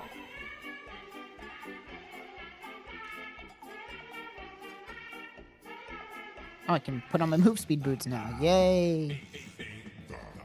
So these faux Disneyland songs were so cheesy and goofy and they just made me smile. And that's it. So that's all the stuff I liked, and now it's time to get mean. Our next point is Randy Moore himself. Here's what I'd like to so do. this movie is very weird in a Now I very just get confusing 4 way. And usually when I do a video, reds on I will this. just watch the movie and I will Thank judge you. it based on its own merits. Very nice, For very this nice. particular video, I actively Crush, sought Melee out Fizz, any interview material that I could find, because I could already discern that this film like wasn't working for me, and I was just so curious to see what mind had get created it Multi-Strike and yet? try to get I don't some think I idea do. of like at least what he was going for. So I watched and read basically everything available on the internet with writer-director Randy Moore, and I'm not proud of this, but I basically went from hating the film to hating Randy Moore, the person himself. I know that's really mean. I warned you. First of all, consuming all this Randy content is like a test of fortitude, because you start to realize really early on that Randy Moore basically regurgitates all of the same things across all of his interviews everywhere. And I realized that if you look at any individual in any press junket, they tend to get the same unclever questions in every interview. Obviously, there's only a certain number of things I have lots they of can say. gold. To a Let's degree, gamble. it makes sense. But Let's go Randy's gambling. word for word Nope. repetition of all of the same anecdotes with all of the same phrasing That'll every work. time started to make me feel like I was Jim and I was stuck in my own theme park hell. accidentally In went pretty to much our every unused interview, guild Randy will hideout. tell the story about going to Disneyland as an adult with his wife and her comparing it to working in the psych ward. And she said, this is worse than working the psych floor at the hospital. This is worse Oh, than working the it's psych already ward got a at the prefix. hospital. Worse than working the psych floor at the hospital. Because it's full Whatever. of screaming children who want $30 princess wands. There was a moment where we were at this princess fair. There was a moment when we were at a princess fair and kids were just screaming and demanding $30 plastic wands. Demanding $30 plastic wands. $30 plastic wands. He always says $30 princess wands. It's never a different product. Like, clearly one of his daughters wanted this wand, and instead of just getting it for the poor child, he had to, like, seethe about it for years. Then he'll unfailingly tell the story of seeing Fantasmic and scoffing at all the dumb rubes for their cult-like enjoyment of the show. There was a Fantasmic show, and at the end of it, Mickey Mouse appears on the top of this mountain. At the top of this mountain, when he appeared, there was just this audible gasp through the entire audience, mostly adults. And mostly even grown, men and women. That magic for them never went away. No one ever told them that Santa Claus wasn't real. I'm just saying that for a man who spent most of his youth at Disney World and then went at least 30 times to film his project, he seems to have a really short supply of actual anecdotes to support his theses about the kind of people that go to the park. The only other story he ever tells, and he tells this one less often, is that he was walking past the big Epcot orb and he saw like an overweight couple that were embracing each other and taking a nap in the shadow under the orb. If I saw that, I'd probably be like, oh, that's kind of cute. And I'd probably also be like, I think they drank too much at the Food and Wine Festival. But in an extremely confusing moment, Randy talks at length about how this was this couple's dream. You realize, like, this is their fantasy come true. They just wanted to lie down and, underneath this ball in this place. And how pathetic he finds that. Like, at any given moment that you see strangers, they must be living their dreams. I think I'm going backwards. And I don't know if they were on their honeymoon or if they were just in love or just so happy to be in Epcot. I don't see drunk college students eating at Denny's at 3 in the morning and extrapolate that this must be their dream and they're squandering their lives. But maybe take some ecstasy or something. It just, to me, it kind of sounds like Randy had a lousy vacation with his family, and instead of like writing that one off, he decided that he was so upset he had to go write a feature-length film about how it was the theme park's fault. My wife was fed up with me on vacation because theme parks are evil. I didn't get invited to parties in high school because I was too smart for them. Also, he usually calls Disney a religious experience. Going there is like going to church for them. It's like a religious experience going there. This, giant, like, religious, like, moment. It's like a corporate religion. It's a corporate religion. He refers to Mickey Mouse appearing as being like the second coming. It was like a religious experience for them, as if they were witnessing the second coming. Like they had seen, the second coming or something. And he always conflates being nostalgic about something with being indoctrinated. And, obviously these people had been like indoctrinated since they were children. We're all sort of indoctrinated from that age. You were indoctrinated early. Belly of the Beast, woo! indoctrination. Like the story of the couple sleeping under the Epcot orb,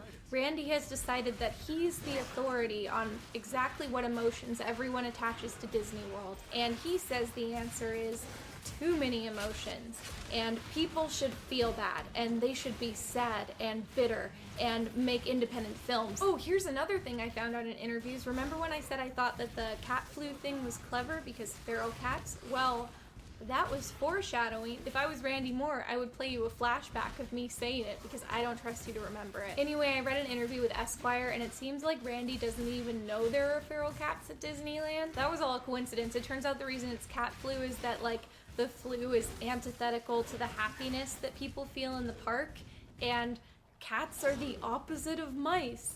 Like Mickey Mouse. Oh my god. This is the same interview where Randy says that, yeah, he does think that might be the evil only thing is smart true. thing ever. So I guess he really did history. think he was pulling the curtain back on some dark Disney That might be the secret only in that smart scene. thing. There are some people online who believe it, and when I wrote it, I totally believed it.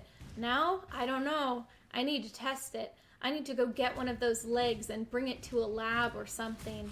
I've never seen turkey legs in real life like the ones that they have. Oh my god, Randy, you can just ask. Just ask them. They're not allowed to sell you That's food crazy, and because they got that refuse shit to at tell the you state what's fair, in too. it. My favorite moment in any of these Big old interviews turkey is leg. when Ooh, this another guy chaos. tried to ask Randy why the Don't hallucinations mind if I happened do. in Small World when it was so early in the movie and nothing else had happened around it yet. And that happens early in the film, and then it feels like there's a bit of a break before the hallucination. Was that just like a...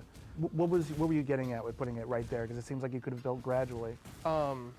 Randy doesn't have an answer. Well, Small World just lends itself to being such a strange experience. Jim has hallucinations in Small World because Randy thinks Small World is creepy. The hallucinations don't do anything for the story, and they don't explain themselves. It's so obvious that Randy just went in the park and shot a bunch of scenes without thinking how they were gonna go together, because if he had had Jim alone on that ride with one of the kids, he could have put it much later in the movie, but the whole family's together, so he couldn't change that in editing. And okay, I have to talk about the weird sex stuff. Perversion and sexuality is such an overwhelming theme in this movie, but it's not a theme that ever says anything or culminates in any way. But the movie is more devoted to this than any of its other themes. And no, Randy doesn't bring up this theme in any of the interviews. He only talks about it when it's brought up to him specifically first. And whenever he is asked, You restart it the seems video? He's somewhat No. surprised, like he didn't realize I don't want to watch it in again. there. And I wanna honestly, watch it that one makes time. it so much weirder. If he just came in hot on the interviews,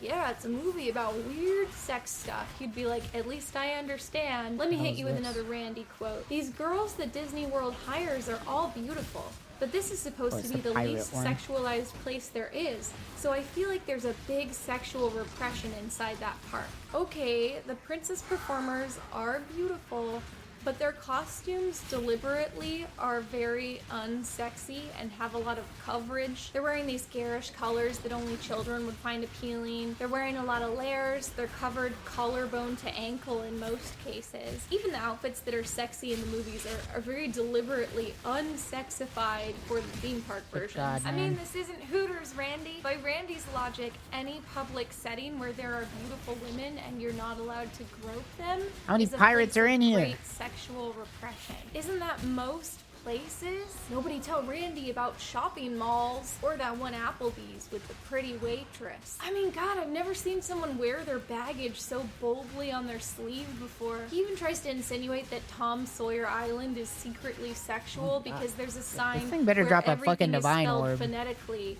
so welcome is spelled welcome, because, get it? I like that in that interview, the editor was even a little salty. The most insane part is that Randy thinks Jim is a character we're supposed to root for. When I started handing the script around to people, in my mind, he's definitely, he's on the line between being a hero and anti-hero the whole time. But I didn't realize Doesn't how much help if this people is, didn't like the character. the The worst guy shaped that's area in the losing his game. mind and spends the whole film failing to parent his children and lusting after It's starting to feel like a underage colossal girls. waste So of when it time. came time to cast, I knew I needed to find someone who was instantly likable. No matter what he was doing, sort of like Michael Douglas in Fatal Attraction, you would go along with him and you'd root One for chaos. I guess that's why Jim is rewarded at the You know end by what? going to heaven I'll or take it. purgatory or whatever and having a hot wife. This is actually a good I get item it. for me. I'm sorry the sinful princesses hell yeah. caused you to lust, Randy. Can you let's fuck move off, on you to the stupid themes. pirate? So I Holy already shit, you complained about won't the stop events as they hitting me. It's not even gonna unfold in kill me. this It's just story, annoying. but what is this story about? So first, I'm going to defer to the people involved in making it, and they all seem to Jeez. have different This answers. is the princess, right? And even among the same individuals, their Ooh, answers change in nice. every interview. The actress who pretty played the good. mom claimed it was in some way about a family. It's more about the story between a husband and wife and the family. Princess is This movie good. isn't really about family at all. Like, the family members other than Jim are just blank slates. And Jim's interactions with them are inconsistent. You can't tell if he really cares about his kids. It's just like, why are they even there? The disintegration of a marriage. It's not about the dissolution of a marriage either. I mean, Jim and Emily's relationship starts the movie bad and then just kind of stays bad. We didn't see them before, so we don't know how it got to this point, and it doesn't escalate during the movie. In fact, even up till the end, you get the impression that when Emily goes back to the hotel, she's not planning on ending their marriage. When the family finds Jim dead, they seem devastated by it, so you get the impression that maybe typically he's a good father and husband, but we don't see any of that. I don't like Jim. I'm happy that he's dead. Sorry. There's even this one insufferable moment where Emily looks at the Dumbo necklace, like, you're supposed to be thinking that she's regretting being so harsh with him, like, I should have been kinder. And it's like, no, you shouldn't have. But I also wanted to sort of like go from the external experience to like the internal experience of what people, feel when they're on these rides. I don't know, is the internal experience of riding Autopia to be overcome with lust? I mean, it is for me ever since Honda added that robot to the ride. The one really consistent thing is that everyone involved don't is remember like, what it's I'd not have to about next. Disneyland. Disneyland is think the it's backdrop. But most of the this. runtime is just footage of people being in Disneyland. They could have informed us that Jim was following the French girls with like 1 or 2 rides or like a single scene, but instead he goes to 6 different rides and we see every single one of them. It's the bulk of the runtime. And okay, even though it apparently wasn't deliberate, I'm gonna look at the sex theme too. Jim's sexuality is repressed because he's at Disney World.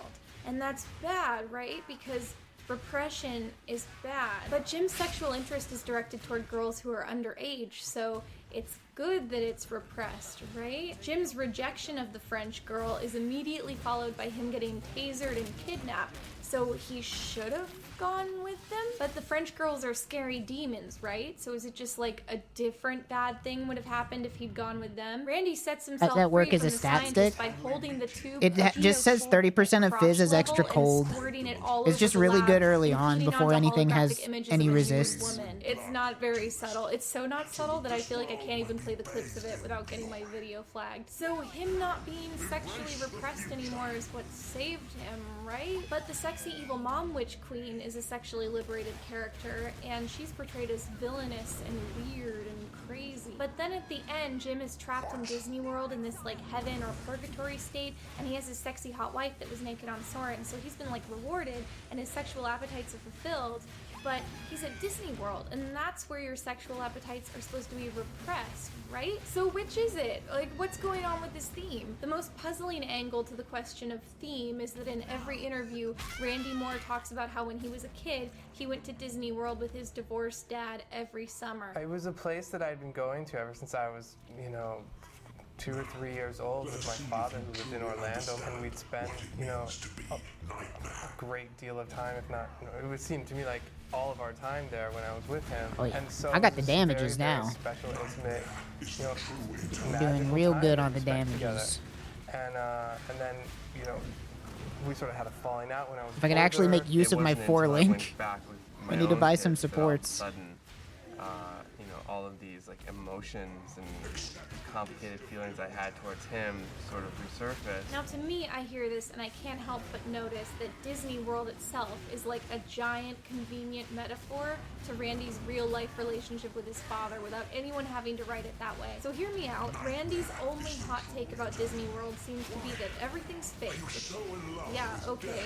But that could tie in really well to his issues with his dad. We have this concept of the divorced dad that doesn't know how to relate to his son, so he takes him to Disney World, and when the son's a child, these are happy memories, and then he grows up, he realizes that there's no real foundation to their relationship, so it starts to crumble. If you have that relationship set up, and that metaphor is like a jumping off point for your story about sinister things happening in a theme park, We gotta do I feel like you some could build something really inventory interesting off of organization that. Like here. maybe instead of the central cast being horny dad Jim and his generic family, you could just have it be the father and the son. You know, like maybe this is the summer Why am I after getting a the son phone call? graduated high school and he's gonna go Don't to they know I'm college and busy? maybe not see his dad anymore, and it's like their last big hurrah together, and then they go to the theme park, but nothing's the same, and creepy things are happening, and they have to get out of this together and confront truths about themselves. I don't know. You could even leave in the weird sex stuff. You could have like the son get drunk and hook up with one of the princess performers, and she could have like a monologue about, oh, you do all these meet and greets with these kids and you have to pretend that there's this affection that's not really there and it's all just a front. Then she could have some expository dialogue about whatever your weird conspiracy story is. There's one line that the crazy witch mom lady has in the movie. It's like, My you luck's can't been be turning happy around. all the time, and I feel Maybe like this shield will be maybe awesome. that was supposed to be the thesis because they included It's it in the trailer worse too. But people that go than to what I Disney have. World don't think you have to be happy all the time. They hope that vacations will make them happy because people about like one to more? travel and to have time off work It's and to go on roller coasters. They definitely Family did vacations nerf. don't They, make they said people in the patch stressed notes they were because going to there's nerf something gambling. inherently I wasn't sure if they sinister meant about the in the idea of campaign, theme but parks. It's just like some people I think they've go definitely and they have nerfed a it in the fun day, campaign. and then other people get overwhelmed and it's hot out and they spend a long day on their feet and things boil to the surface and they get cranky. Look, I just solved the mystery of human behavior and I didn't have to make a feature-length film about a middle-aged man leering at teenagers. Anyway, Randy Moore is a genius straight. because he doesn't like fun things that everybody else likes. I just wanted to really explore that feeling that people have and that mania, which I I will think not I be tried summoning to any get at the end of the golems. movie.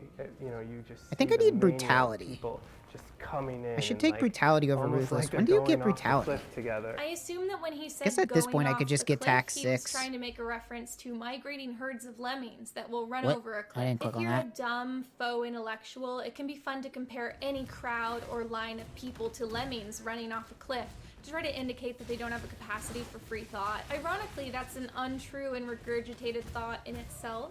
Yeah, it's interesting that he reminded me of lemmings. In the wild, lemmings that are in mass migration might unintentionally drown themselves if they try to cross a body of water that's too wide without gauging the distance first, but they don't actually run off of cliffs. That misconception actually comes from a wildlife program from the 1950s.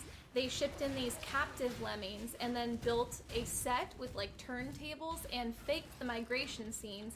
And then at the culmination of this, the film crew scared the lemmings over a cliff just to get a dramatic shot. That wildlife program I'm talking about was called White Wilderness, and it was made by Walt Disney Productions. Hey, look, a metaphor about following the crowd that's also directly tied into a fake and exploitative thing that Disney did. Maybe Randy could have tied that into his movie if he had a single creative bone in his hack body.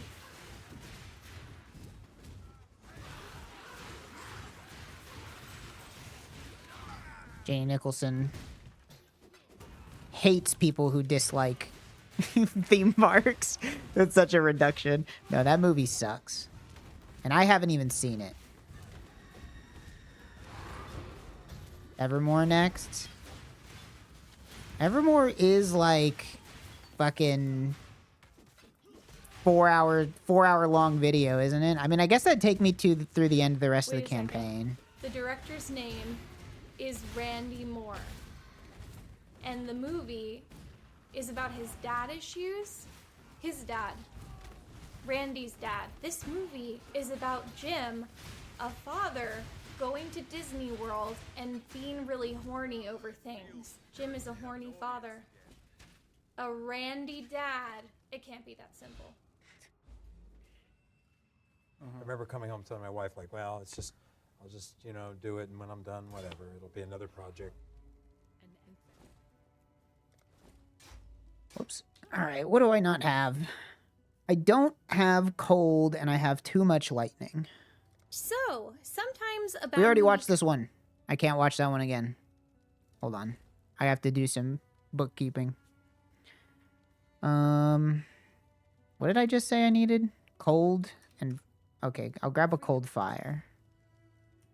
Cold fire. What do we got? Strength, life, res. Sounds perfect. All right, Capped Res, Act 5. Not bad.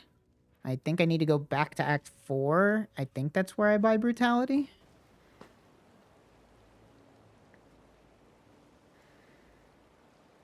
Let me go... You don't sell that. You sell that. Brutality. There we go. All right. I got my 4-link. Got some shit. What do we got in the guild stash? Somebody's putting some stuff in there. You know what? Here. I'll add to the clutter.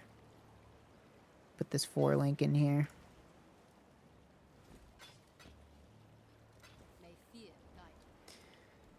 And I think I want to...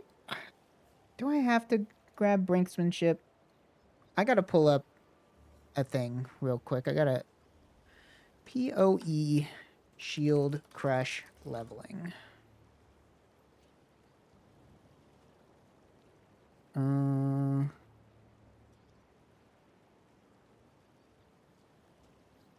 What does he take? What does this guy take?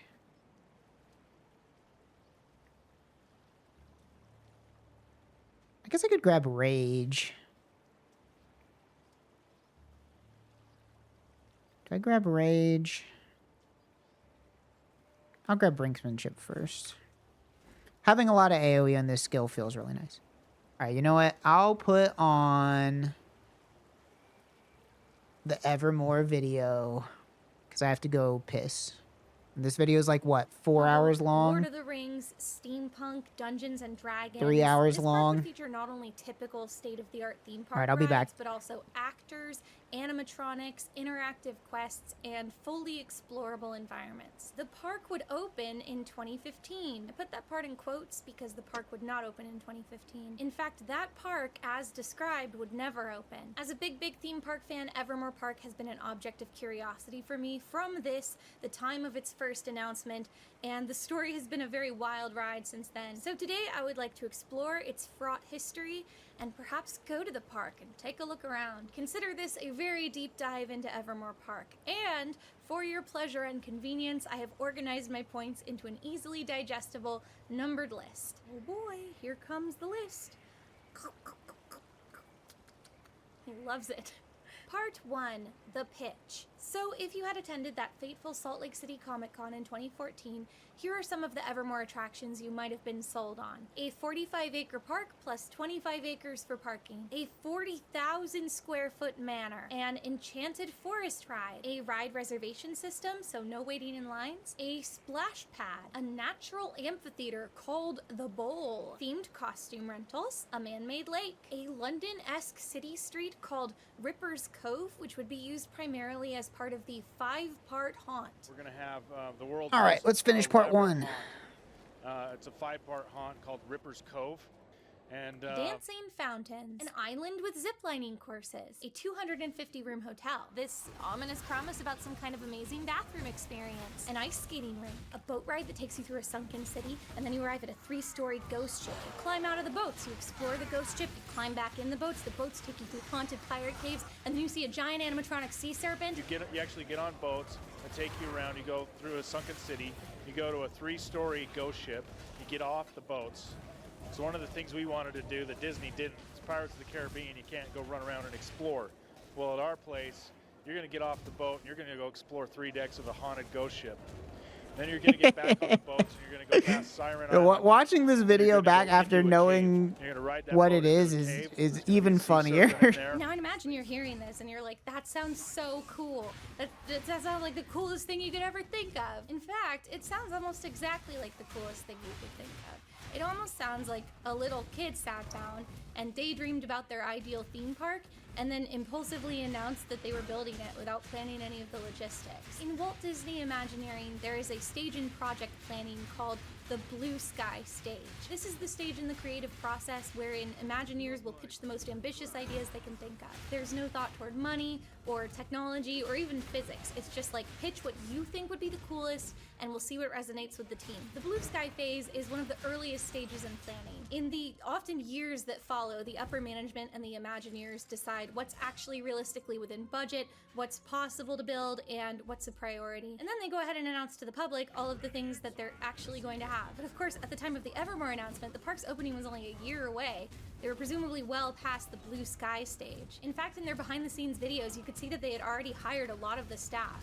Notably, even a team of special effects makeup artists who wouldn't even be needed until the park opened. And yet, at the time of the park's big announcement, many couldn't help but notice that they hadn't even broken ground on the construction site. The major news outlets that reported on it just kind of took it at face value and didn't go into much detail. They were just kind of like, it sounds like a new theme park's coming to Utah. Sounds great. But if you look at like theme park fan blogs from around this time, you can see that there's a healthy dose of skepticism already going around. Some questioned the park's creative team directly, but were told that there was nothing to worry about. The park was just going to open in phases. So like, yeah, it sounds ambitious, but not everything's going to be their opening day. The first phase of construction would only include the London Street, the town square, and that aforementioned 3-story ghost ship pirate boat ride with the giant animatronic sea serpent.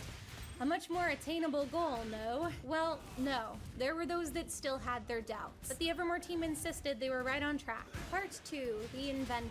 When I heard about the project, one of my first questions was, who's behind this? Usually when you hear about a new theme park, there's some kind of giant, recognizable corporation behind it. If you hear they're building another Disneyland or another Six Flags, that makes some level of sense. Even some new production company throwing their hat in the ring checks out, like if suddenly Nickelodeon is building a theme park. But when you hear there's going to be a new elaborate theme park in Utah, and it's being built by some guy. I forgot that it was in Utah. That makes everything make sense. Let's explore some guy. Ken Bretschneider is a 50-something who made his fortune in tech. He founded a company called DigiCert, which specializes in digital security. You know when you visit a website that handles sensitive information like your insurance provider or your bank, your browser displays that little lock icon next to the URL so you know you're at the real page and you're not being phished for your password or anything else like that. That third-party company is paid to provide this service, and there are 2 or 3 of these companies that you see around a lot. Like, let's look at Facebook. If you mouse over the lock icon, verified by DigiCert. Twitter, verified by DigiCert. Tumblr, verified by DigiCert. Thank God they're keeping my romantic gifts of Sherlock safe. And for the best boss fight in the game. Founded DigiCert. It did super well, and then he sold off his portion for like a whole lot of money. I wasn't able to find a definitive number that he made from this sale. The 5-phase epic boss fight. And guesses in the hundreds of millions. Some of these guesses are stated very assertively, but I think basically nobody knows. I forgot it was fucking DigiCert. The relevant Yeah. information is that his foray into tech made him very rich. So subsequently with that money, Jenny Nicholson doesn't really bring up any like Mormonism in this video, but since it's in Utah, you know that has to do with They it. made a handful of indie films, the most famous probably being 2013's Skinwalker Ranch, a found footage horror movie. In 2012, he became the CEO of a company called People Water. It was a bottled water company founded by a former Bachelorette contestant. Their website is defunct, and I couldn't find any reports about the company after 2015, so I think they went out of business. In 2013, he started a record label called Hidden Records, which I guess was like a sub-distribution label under Red Distribution, which no longer exists. I could only find concrete evidence of Hidden Records ever actually signing one band, and that band re-signed to a different label in 2015, so I think Hidden Records no longer exists either. In 2014, Bretschneider co-founded a barcade in Sherman Oaks called The One Up. That one still exists. Wow, It's got that's 4 a stars terrible on Yelp. name. I think it's doing okay. 2014 also brought the announcement of a new The project One called Up. The Air Center. This would have been in downtown Salt Lake City and combined a hotel, restaurant, nightclub. This would never be built, and the plot of land would go up for sale in 2016. The first thing we've seen while we're here. I would be remiss not to mention another, and maybe the most important Bretschneider project, his annual tradition of decorating his family home every Halloween. For years, he would transform his property into grander and grander haunted houses, and not for money or anything, just like a festive thing for the neighborhood to enjoy. In 2013, the haunt saw over 11,000 guests, and Brett Schneider only requested that attendees bring a donation of cash or food for the Utah Food Bank. This made him something of a neighborhood legend, so when the news of the theme park first broke, there were a lot of locals in his corner. The narrative as a whole looked pretty good. A creatively minded hometown hero. He made his millions in tech, but he poured it I think back it's funny into that you his can leave that creative room endeavors, before his even passion talking to projects. He Sin. was a jack of all trades, a lifelong It's like, yeah, I don't feel like talking to you. theme parks, and now he was going to turn Utah into a world-class destination. I mean, honestly, what could possibly go wrong?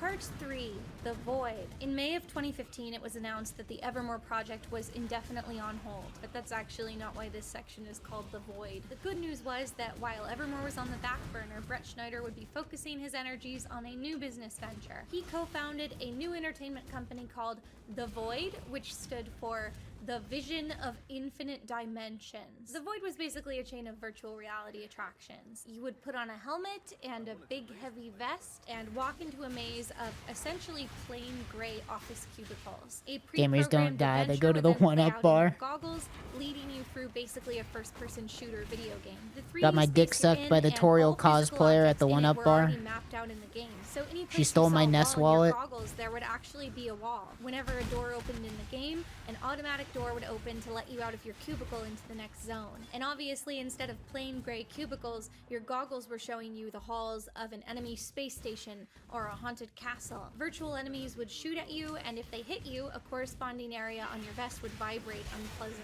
And there were a bunch of other little parlor tricks which made a huge difference. Like if you walked across moss or alien slime, there was a corresponding squishy foam patch on the ground, so you could actually feel like you were in that environment. If your character had to walk out across a narrow bridge, they've laid down metal grating in that area, so you feel like you're really walking across it and you can hear it. If in the game you were up on a high balcony, there were upward pointed pipes in the room that would blast air in your face, or heat if you were next to lava. Sometimes entire cubicles even vibrated a little bit to simulate traveling on an escape pod or an elevator. Each individual element sounds like a small touch, but all of it put together made for a pretty immersive experience, and soon enough there were different locations popping up everywhere. And I mean, it makes sense. This is a concept that's basically built for franchising. It needed relatively little space, so you Yeah, I could mean, put the it into a VR, vacant there really was store, never a even a shopping VR mall, and bubble, once to built, be the same honest. maze Like, of there wasn't cubicles that, can be like, the rearranged and meta stuff repurposed again and was again the by most just that it applying got. new digital visuals and then sending customers down different routes. And to sweeten the deal, the Void started licensing familiar properties to make different iterations of the game. So instead of just being essentially a public domain arcade game with a haunted castle,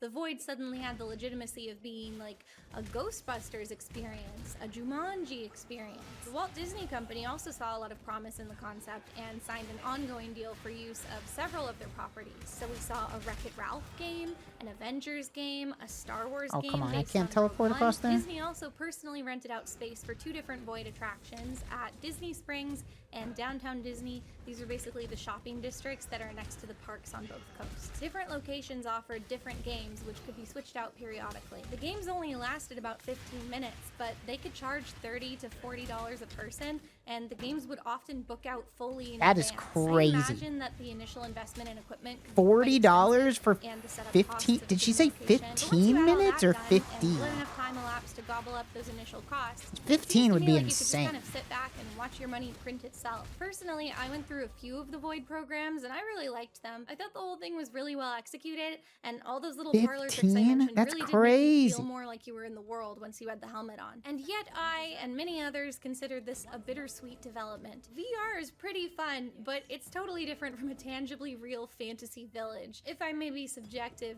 VR just isn't as cool, and probably won't be for at least 100 years, or whenever they start putting implants in our brains. But there was cause for cautious optimism, because the Void's success could be good news for Evermore. Firstly, one imagines that any profit Brett Schneider made off Void would eventually be routed back into Evermore's budget. Secondly, there was talk of a Void location being installed at Evermore. To be honest, the promises in this regard were inconsistent. Sometimes it seems like the plan is for a Void location to be inside of Evermore. Sometimes Rage the or goal is to to build a 7 No, I'll to go 8 4 to 5 pod first. virtual reality center next to the park, enclosed in a giant dome. At other times, it seems that this VR center will be in Salt Lake City, perhaps as part of the Air Center project. In fact, I'm just gonna in dump some my 4 articles, links the into Air the guild Center is stash. rebranded as the Void VR Corporate Center, which will feature both office space and public entertainment venues. As I've said, the Air Center would remain a beautiful vacant lot. But let's check in on our other favorite vacant lot, Evermore Park. Part 4, the land. So in the Void era, Evermore I should probably had been upgrade indefinitely my delayed. The Act announcement said it 1 was due gear. to financial My fucking difficulties, chest is and still that's from the only Act official 1, reason that bro. the park has ever given. But I at least need to mention another element. There are a lot of Let's rumors see. regarding the location chosen. Maybe I can for pull Evermore. something The cool out of 2014 it. announcement said that the park would be coming to Pleasant Grove, 22 Utah, strength, and the land necessary was 10 purchased. times as much But armor. I'm Why guessing not? a lot of you are not familiar with this place. Pleasant Grove is a small and sparse city, mostly comprised of suburbs. And Loves. honestly, the parts of it that I saw were like 85% office park. This choice honestly feels extremely reminiscent of the strategy that the Disney parks used when they were scouting locations. When Disney bought the property Sure. for Disneyland, Anaheim was like all orange groves. It was drivably near to Los Angeles, so tourists could still head that way, but the land was cheap and there was lots of room to expand. My gear The is city of so Anaheim, awesome right as we now. know it now, really became that way in response to the success of Disneyland and the tourism industry that sprang up around it. So in a similar spirit, Pleasant Grove is about a 40-minute drive from Salt Lake City. I wouldn't necessarily call Salt Lake a huge tourism city, but it's at least a population center and people can drive from there to your park. A nearer neighbor is Provo, which is a relatively humble college town about 20 minutes from Pleasant Grove. Okay, show me the beautiful Provo view. I want to take like a Tim Burton. Awesome. Utah is crazy, man.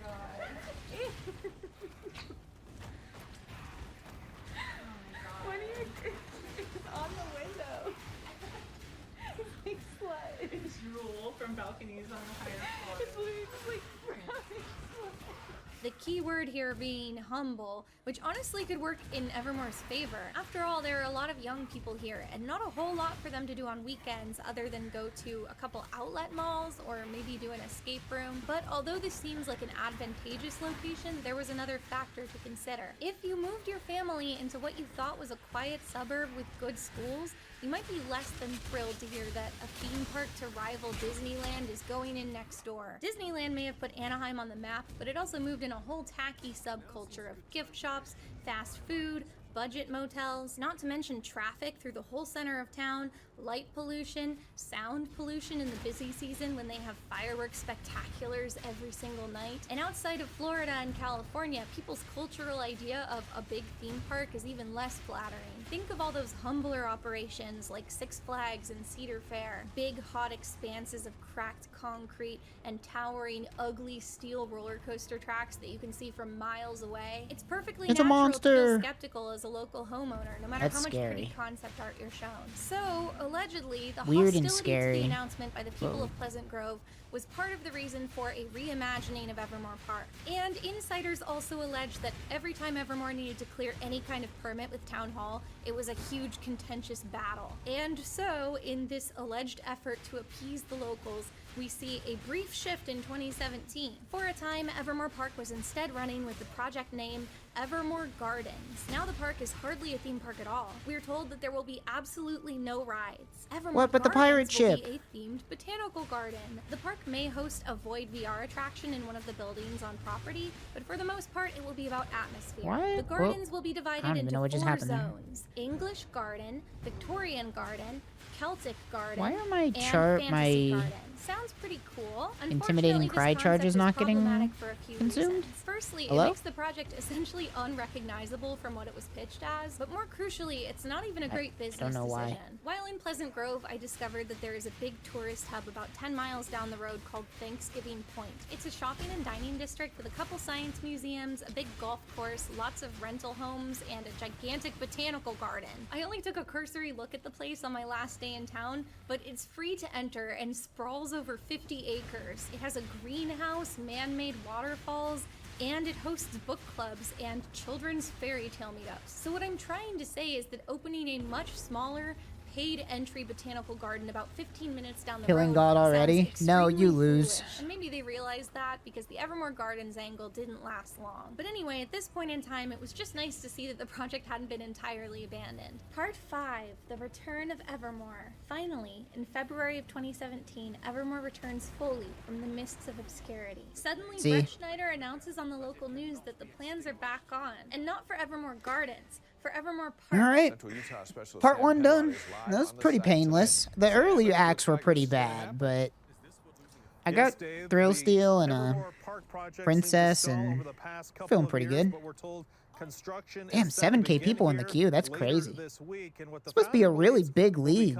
A big entertainment attraction here in Utah. Evermore would now be opening as an 11-acre park, still with no rides or attractions. This was spun as a selling point. Evermore was now less a theme park and more a botanical garden experience park. The main activity would now be immersive, interactive quests led by a Broadway-sized cast of character actors. So now we have a little bit of a middle ground. Definitely cooler than a botanical garden, but definitely less cool than a theme park to rival Disneyland. But don't worry, the park wouldn't just be a simple Renaissance fair. It would be using world-class, state-of-the-art effects to elevate these interactive performances. These are immersive theatrical experiences, so we're using lighting, DMX-controlled devices, smells, sounds, sights. We're using 3D projection mapping, costuming, puppeteering, and different things to create these really elaborate events. And don't forget about that Void VR location going into the park.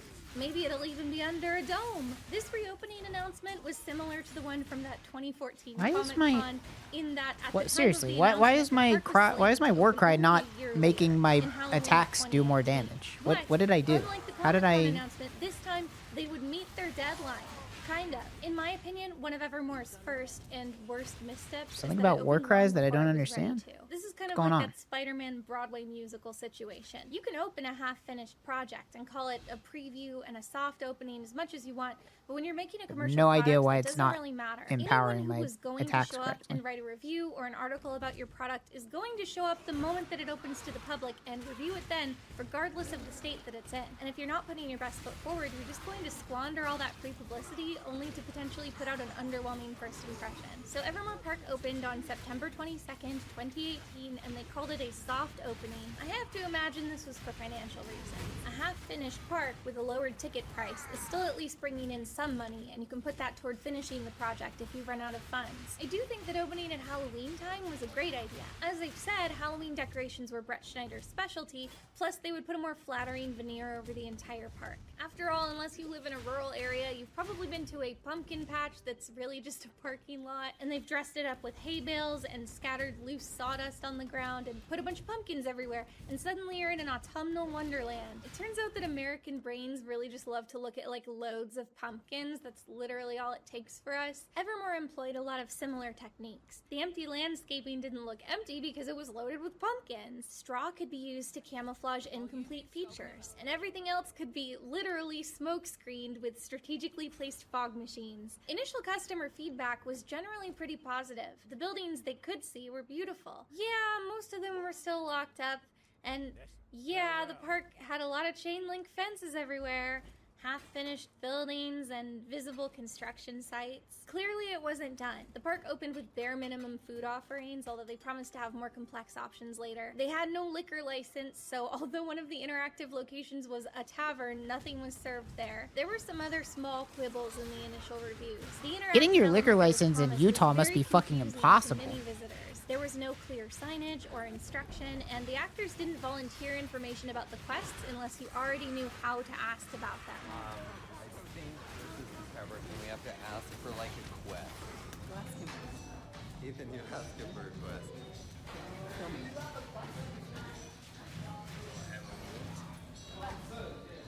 You want to help people out? Yeah. I don't have anything I need done. Hello, does the manager have a quest? Quest? What? Come here, quickly. What? Slay Oh, the dragon to save it's Aelith. Yeah. Hi, Aelith. I remember your league. There were other It activities like sucked. archery and some scare maze elements that could entertain teenagers just looking for Halloween thrills. Many guests were Oh wait, I got intense, tricked. This is doing a Tidal little Island. archery, taking in the scenery, making awkward small talk with some actors, and then heading home early. At least in terms of the online feedback I could find, most of it was pretty encouraging. There's a lot that's not finished, but it's really cool already. They're still under construction, so we weren't able to see everything. But what has been done was amazing. Right now, it feels a little more like a Renaissance fair and a dress rehearsal for Hello? what's to come. Why is Mudflats taking 45 seconds to load? It's good to get in here and kind of get a feel for what to expect when you come. I think it's a work in progress right now, but I was glad I got a quick sneak peek, and I feel like you guys are gonna love it. They still actually have a lot of construction and work to do. I took that in mind going into this. I look forward to going back in about a month when I feel like everything's going to be more completed. The park wasn't done, but they'll be adding a lot in the coming years. It'll be really cool then. This verdict from the locals meant that people would not be coming from out of town to check it out because it just didn't fucking sound worth popped it, me, which bro. honestly probably greatly diminished the potential customer base. It seemed that at this point, what little hold Evermore had ever had over the minds of the general public slipped away for good. Their curiosity God, satisfied. But the important thing was that the park had actually opened, an obstacle which in previous years had seemed insurmountable, and it could only get better from here. Part 6.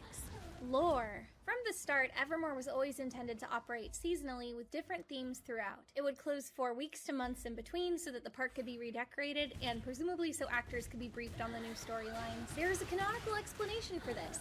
Evermore is meant to be a town removed from time, a liminal space surrounded by portals to many different realms and times. This means that, aesthetically, Evermore can borrow elements from multiple fantasy genres and time periods. So they can have a medieval village, a Victorian cathedral, a quaint fairy tale cottage, a hobbit house, they even have steampunk stuff. When the park opened, it had this automaton named Tip Top, who would stomp around and thump on his stomach in delight. Evermore has some Forgot that residents who have part 2, canonically you're not allowed to this just town face and tank other every characters boss are just hit passing for free. You, the guest, are yourself visiting through a portal from modern-day Earth, so even that works in canon. And the citizens of Evermore call the guests from Earth the World Walkers. So that's you, you're a World Walker. In each season of operation, new portals open to let in new creatures from different worlds. These things so not in the let you- wintertime, maybe a portal opens Yeesh. to a world of whimsical snow fairies. At Like, Halloween can't time, leech maybe a off of portal these has let things? in a sinister Fae King who's trying to take over. Each season has its own general, overarching story, and I'm told by fans who have a more intimate knowledge of the lore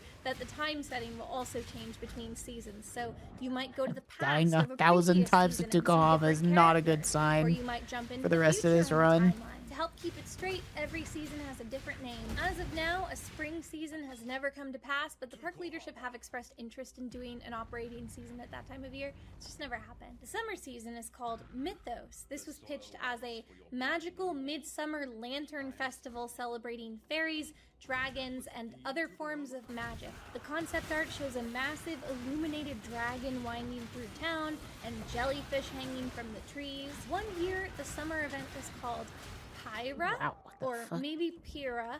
It was pirate themed, but then the following year, the summer event was called Ah, Mythos again. dude. Lore is the Halloween What's going on? event. I'm just So getting you see, blasted by something. When I called this section lore, it was actually some very clever meta humor.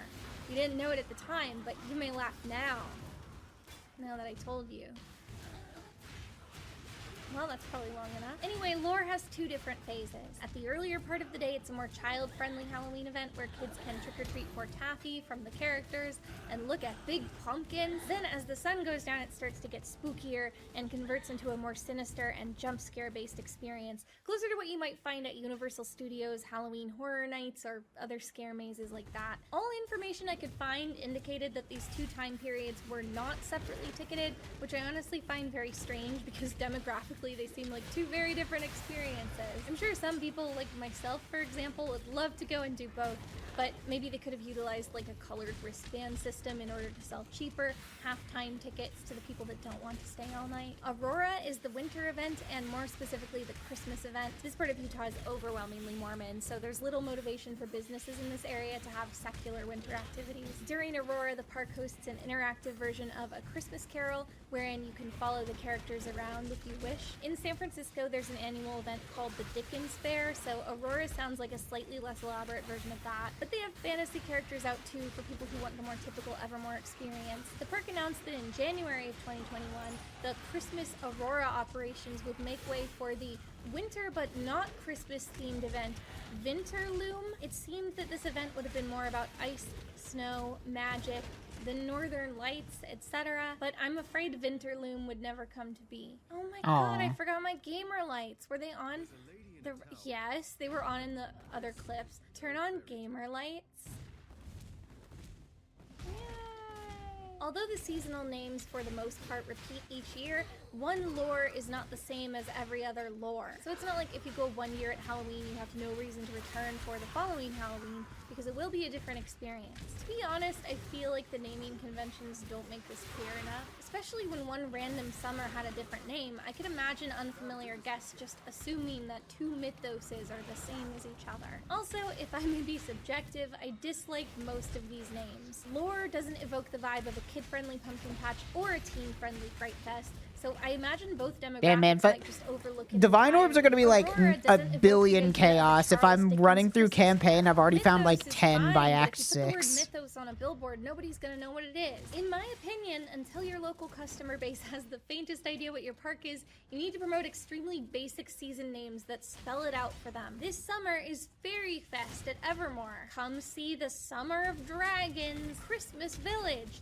Winter Masquerade, Pumpkin Town, Ever Fear. It's cool to have this story about different portals opening to different realms, and it makes sense for those portals to all have their own names, but maybe those names should just be a part of in-game dialogue and literature, and then the superfans can learn them if they'd like. But the words mean nothing to a non-fan, so they should not be used in marketing, at least until the park gets enough of a foothold that locals do know these words, and then it'll mean something to some rando that's driving past a billboard. Anyway, each season had its own totally unique storyline. There would be a unique threat to the safety of the town, or an object that all the guilds are trying to get, or various characters would be running for mayor. And in some cases, the stakes were pretty high. Like, they would have wizard battles, characters could even be killed off, and then the actor would just be recast in a different role. There are a handful of dedicated locals who try to chronicle all of these story developments, either through text in Discord servers, or through capturing footage of as many major story. I wonder what the Evermore Discord server is up to now. Fan wiki has been created, but nearly all of the pages are still blank templates.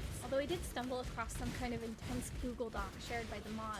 Apparently, in past seasons of Evermore, the park would hand out an ever-changing newspaper summarizing what guests had missed. This is a good enough concept, although I question how useful some of this information would be to an average guest. But honestly, I wonder why there isn't more of an online guide being maintained by the park. You'd think they could put character profiles up on the website, or at least summarize the major story arcs so people considering whether or not to go can know what they're getting into. I have heard from former employees that at one time characters shot little introductory videos. Another the idea one. being that Dude. when guests bought tickets digitally, they Crazy. would then be emailed a randomized video. This is going to be a so that at least high one currency character league showed for up. And then sure. there's kind of a Or I'm connection, just like, you getting can see that character insanely in the park. lucky. It's like, oh, I know this guy. But for whatever reason, that system was never implemented, and these alleged videos remain unreleased. I think it would at least behoove them to put that kind of content on the official YouTube channel. I do also, if we're being honest, find the story pacing a little odd. It seems like a little too much of the experience depends on being at the right place at the right time on the right date. In theory, this could be a good thing in that all guests would have a unique experience. But all guests having a unique experience is only really cool if each of those experiences is roughly equivalent in quality. As it stands now, it seems like you can either come on the right night when there's a wizard battle throwing fireballs back and forth, or the wrong night where nothing exciting happens at all. I already expressed my intent to go to the park, right? So I wonder which kind of night I will experience. It seems like a large portion of the clientele are families who are only visiting once and may never return, so it feels important to make sure that every night has some kind of standout moment. The closest equivalent theme park experience I can think of is the Ghost Town Alive event at Knott's Berry Farm. For a couple summers, the park would staff actors to live in the park's cowboy town. They would similarly interact with guests, give them tasks, and convey major story beats with a newspaper. Well, yeehaw! I have it right here. I keep it in my big binder, theme park maps. a normal thing to have. A big difference is, in Ghost Town Alive, the actors are canonically meant to be ghosts. They don't know that they're ghosts, but that's what they are, and they're stuck in like a ghost time loop. That's why every day of the event is Founders Day. Every day the townsfolk are electing a sheriff and trying to stop the same group of bandits. Every day has a gunfight at the same time, and every day has a celebratory Founders Day hoedown. And your little errands can influence the story, so different days have different outcomes for various characters. And then there were a couple random days that were made special blasted for the me. guests. Like, instead of walking in for the climactic confrontation, the bandits would ride in on the park's real steam train. But if you weren't there on that particular day, it wouldn't feel like you would have a lesser experience. You can go on any I think the fact that I'm wearing the worst gear of all time is starting to catch up to me. With the characters and Here feel in like Act you've seen all 6. the major beats of a story. There's one night of Evermore's story that's widely talked about on the fan groups. Most people refer to it as the night Evermore went dark. This was a night during lore, so there had been dark creatures threatening Evermore through all of the storyline, but it had finally come to a head. So on this one night, about a half hour before closing time, the creatures all rushed the town, storming into once safe areas. The characters all started screaming and running, hurrying guests out of the park, back out through the portal they had entered from, so the front gate.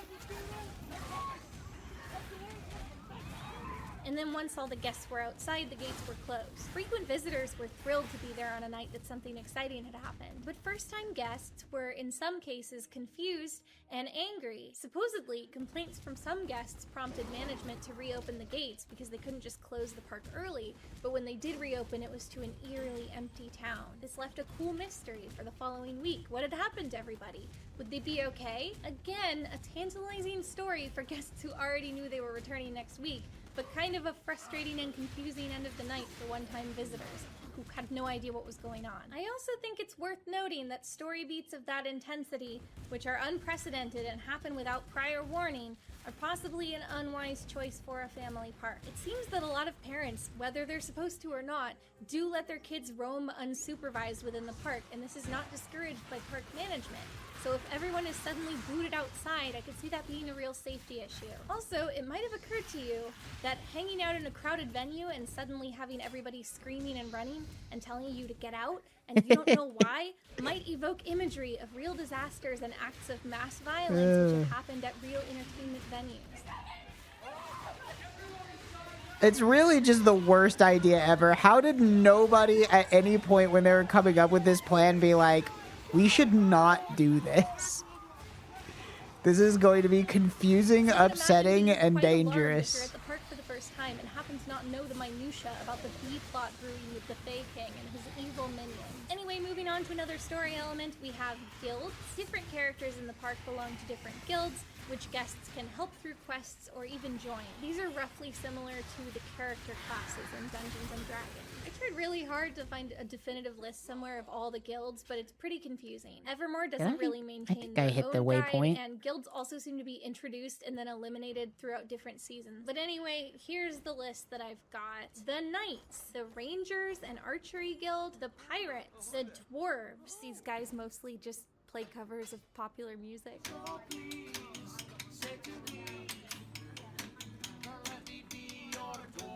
The Blackheart Hunters. Now that's These are sick. the most unique guild. They're basically like a group of Van Helsing-style monster hunters. Old seasons appear to have had a Bards Guild, but I think they no longer exist. At least one season had a guild called the Wolves of Winter. My impression is that this was sort of like a barbarian guild. Complete these 2 trials, and one final one the following week.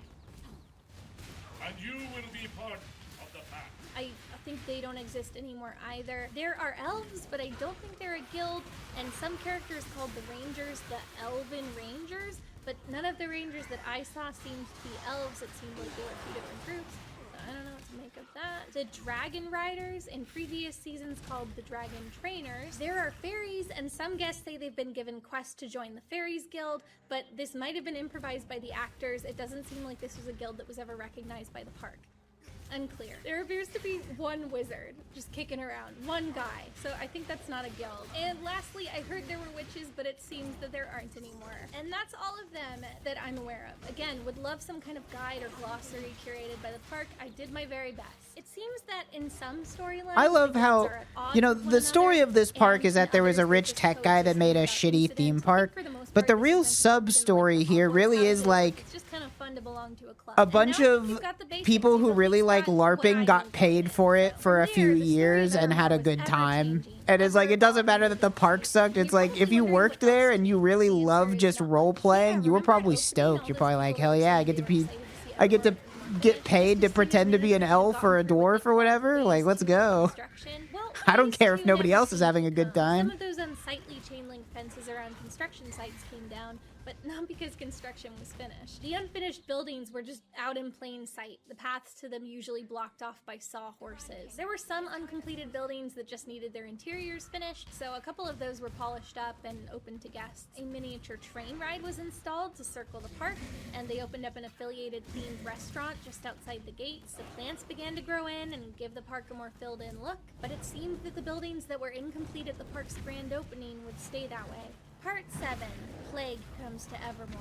I don't know if you guys have heard of it, but in 2020, the US was hit by something called the coronavirus pandemic, forcing a lot of people to stay inside and some businesses to close indefinitely. Many chain restaurants were able to weather the storm of the pandemic, but it was a killing blow to a lot of independent businesses. I can only imagine the kind of setback it would be for a newly opened theme park still trying to recoup its construction costs. This was also a crushing blow to Void VR. Virtual reality experiences are not an essential service, so unsurprisingly, locations were required to close.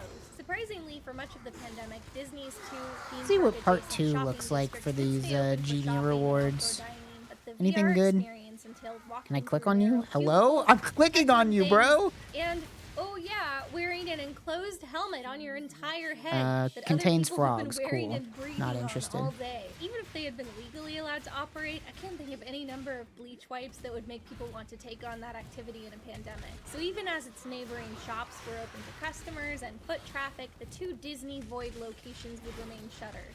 And oh, it gets worse. The Void fell behind on rent payments, but more painfully, they fell behind on licensing payments to the Walt Disney Company. Out of all of Brett Schneider's ventures at the time, the Void had always seemed like the most robust and the safest bet. But now, with the unexpected obstacle of the pandemic, the Void was struggling and things were looking grim all around. So let's look at our timeline as best as I can pin it down. June 2020, Utah Business reports that Evermore Park faces 5 separate lawsuits from unpaid contractors, each owed between $28,000 and $400,000. July 2020, Disney posts a notice of eviction and a termination notice of the licensing agreement on the windows of the downtown Disney Void location. Since the shopping districts are open to the public, these legal letters are immediately photographed and posted online for speculation and ridicule. August 2020, the last update to the Void website appears. It notifies customers that locations will remain closed indefinitely. Guests with pre-booked tickets are refused refunds. Instead, they are instructed to rebook and promised a free credit for an additional experience. That same month, Evermore Park launches a GoFundMe to try to rescue the park. If you read far enough to see what the funds would be used for, it mentions things like developing new merchandise, building new structures on the property, launching a podcast? Guys, what do you think it costs to launch a podcast? I mean, yes, that could help with publicity, so like, why not? But you could have done that at any time, and you don't need $100,000 from your fans to get it started. And I'm not an accountant, but doesn't it seem like any funds raised ought to be paying those outstanding debts to contractors first? October 2020, the Void signage is completely dismantled from both Disney locations. Meanwhile, the Vegas location is taken over by a competitor. January 2021, the Void website goes completely offline. Meanwhile, Evermore announces that the park will be abruptly laying off a huge chunk of their staff. A fantasy fiction theme park here in Utah has notified employees they're no longer needed. The owner of Evermore in Pleasant Grove telling Fox 13 after the pandemic forced the park's closure for nearly 4 months earlier last year and limited audiences ever since. They've lost upwards of $1 million. The layoffs consist of the bulk of the interactive character performers, leaving only a theoretical skeleton crew to operate food service and some of the extra activities. I say theoretical because after the conclusion of the winter experience, Evermore does not reopen for January, February, March, or April. Park officials claim that the closure is not permanent, that they would reopen sometime in the coming months, and that when they did reopen, they would move in a new direction without actors. You're probably wondering, what new direction? The pandemic saw many theme parks scaling down or phasing out interactive character performers. But if Disneyland closes the interactive Princess Hall, they still have Splash Mountain. At Evermore, the performers are the attraction.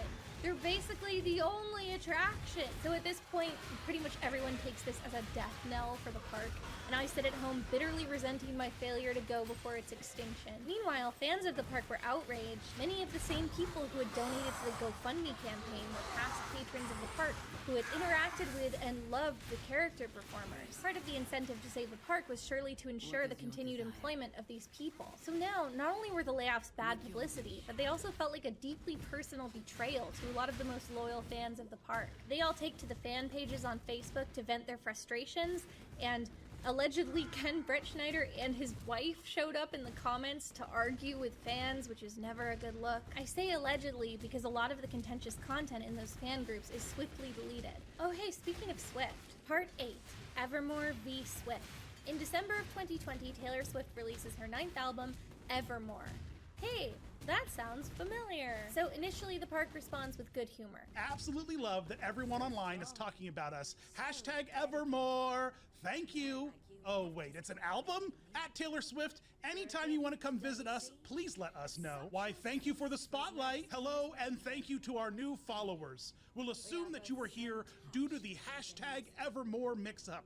Want to order? Yeah, I'd order Tony's. Just a reminder, being from other worlds are allowed in the town of Evermore, but they must check in with the Pirate Guild first. Thanks! And of course this is their reaction, because this is honestly pretty good news for the park. A lot of people are probably trying to Google the album and accidentally finding the park's website, which is pretty good free marketing for a park which is completely unknown to all but the most die-hard theme park enthusiasts. But this piece could not last. In February Now would probably be a good time for Evermore pizza. files a complaint against Team Swift for infringement of their copyright. Some of the complaints are about what you'd expect from a copyright lawsuit. The document refers to Taylor Swift's Evermore merch as counterfeits of the original Evermore Park merch. And I know what they mean. I feel really bad for all the people who hopped on Google trying to buy merch for an obscure Utah theme park, unknowingly clicked on Taylor Swift's website, and were duped into buying her stupid album merch instead. They must have been so disappointed. The complaint also points out that Taylor had the gall to sell her album on Apple Music, the exact same platform that Evermore had already used to sell their Celtic violin and wind chime music.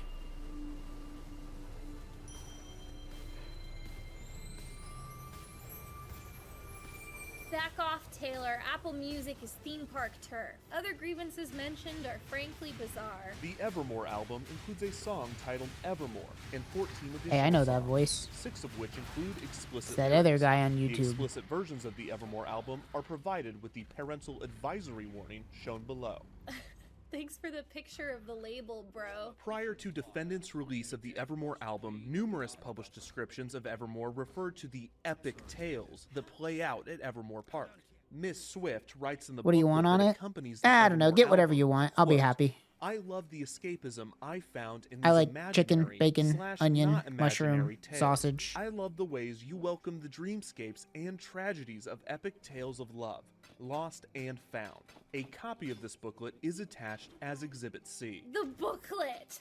A paragraph in the booklet of Taylor Swift's album poses a material threat to the profits of a Renaissance fair theme park. Apparently, while we weren't looking, this theme park claimed ownership over not only the word Evermore, but also the descriptor epic. They allege that this CGI image of a willow tree from Swift's music video, Willow, is an imitation of Evermore's I'm gonna replace my two-dimensional helmet. Celtic-inspired non-willow tree logo. So yes, it appears that Evermore now also owns the concept of artistic depictions of any type of large tree. Despite her publicly stated concerns for small and struggling artists facing large and better funded opponents, such as Apple and the record labels, Miss Swift now seeks to bury the previous released Evermore albums created by Evermore and misappropriate the Evermore trademark with no compensation to Evermore, because the company is facing financial difficulties due to the COVID-19 pandemic and cannot afford to engage in protracted litigation. Oh, you're right, Evermore. The jealous Taylor seeks to bury you. All this time, she's been biding her time in the shadows, knowing that she couldn't beat you in a fair fight. She had to wait until you were at your most vulnerable to launch her insidious attack. They go on to claim that Evermore Park offers primarily let me live see. visual and audio I have performances no by fire an res actor. now. The document points points out that Taylor Swift has acted Because in of projects such as Valentine's Day and The good Lorax, old Kataver. and as such is an actor. And so, if she were ever to perform Evermore songs live, she would technically be offering live visual and audio performance by an Where's actor. Faustus? So this suggests that Taylor Swift, the human's career as a pop singer, is essentially legally the same as the day-to-day operation of a non-living theme park. Well, that's in making pretty this claim, good. Evermore overlooks the existence of Evermore Medieval Festival, a Renaissance fair and fantasy-based LARP experience founded in 2018, which Evermore has I need never to use some identified as fire a res. threat to their copyright. The Evermore lawsuit asks roughly $2 million from Taylor Swift to make up for the damages she did to their brand by selling counterfeits of their merchandise. I can't help but wonder if even Brett Schneider and his lawyer suspected that this was a frivolous lawsuit, and perhaps hoped that Taylor Swift has so much money that she would just settle for some amount outside of court out of laziness. After all, $2 million would be a lot for Evermore to receive, but Taylor Swift probably wouldn't even notice it missing from her bank account. But if that was their aim, maybe they shouldn't have made such outlandishly specific claims. Maybe they shouldn't have attacked Taylor Swift's character by implying that she is attacking small businesses on purpose. So Team Swift fought back. First, they went through and refuted each one of Evermore's claims. It was clear that they didn't think they would lose to Evermore Park, but they obviously wanted to avoid the tedium and media attention of a legal battle. So first, Team Swift just sent like a legal letter back. Ooh, I should have no, used the lower level but Evermore did resistance not on back that. down. Rip What one Evermore alk. didn't know was that Team Swift had an ace up That's their fine. sleeve. Suddenly, Team Swift said, "Fine, you can sue us, but we're going to sue you back." They filed their own, ostensibly unrelated lawsuit against Evermore Park for the park's unauthorized use of Taylor's songs. Oh yeah, that's right. Remember those dwarfs? All they do is sing cover songs? My God, it was the dwarves all along. Well, apparently some of those songs were by none other than T Swift, and she had the receipts. It's pretty obvious that Team Swift didn't actually care if a band of merry dwarves were singing covers of her songs at a small theme park. This new lawsuit was entirely an intimidation tactic to get Evermore to drop the first lawsuit. And their strategy worked. Evermore All right, promptly back dropped to the max lawsuit, Team res. Swift dropped Should be theirs, good and for the next war was couple over. acts. But I wouldn't say that Evermore escaped Definitely need more unscathed. life, I'm not though. just talking about legal fees. You'll recall that the fans were quite angry when they contributed to the GoFundMe campaign, only for a lot of their favorite performers to be fired. Well, they were even angrier when they heard about the lawsuit. We can't prove that any money from the GoFundMe actually was put toward legal fees, but those were definitely the optics of the situation. All over the fan pages, people were going off. Like, we gave you all this money to pay your contractors, and here you are wasting it on a bad faith legal battle with a random pop star. This sapped up much of the remaining goodwill the fan base had for the park. Even those who still want to return to the park as guests seem to have the attitude of, love the park, hate the CEO. And that's not a great ground to be standing on when the park itself is the passion project of the CEO.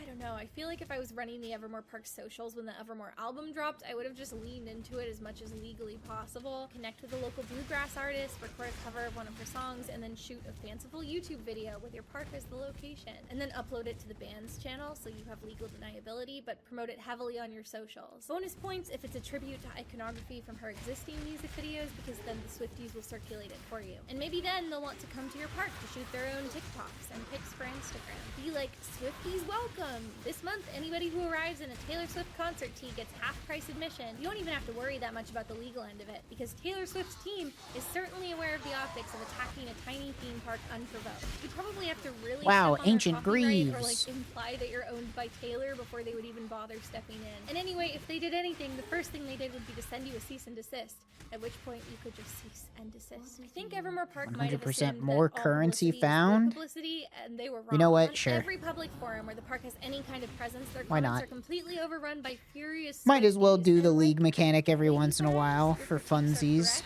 This lawsuit is ridiculous. See what we get. But what are you doing?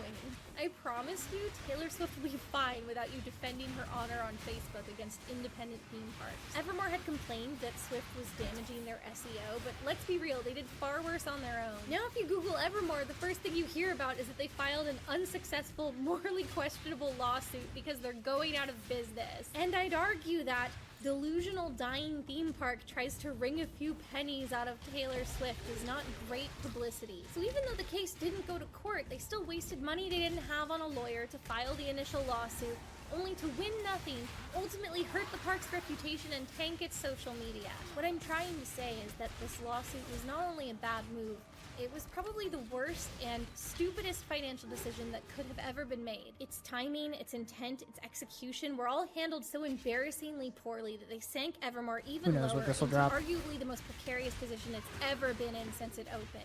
But enough about that. Part 9, One the Crimson Grid. Jewel. Oh yeah! Who wants to hear about the Grid? Yeah! It's the Grid!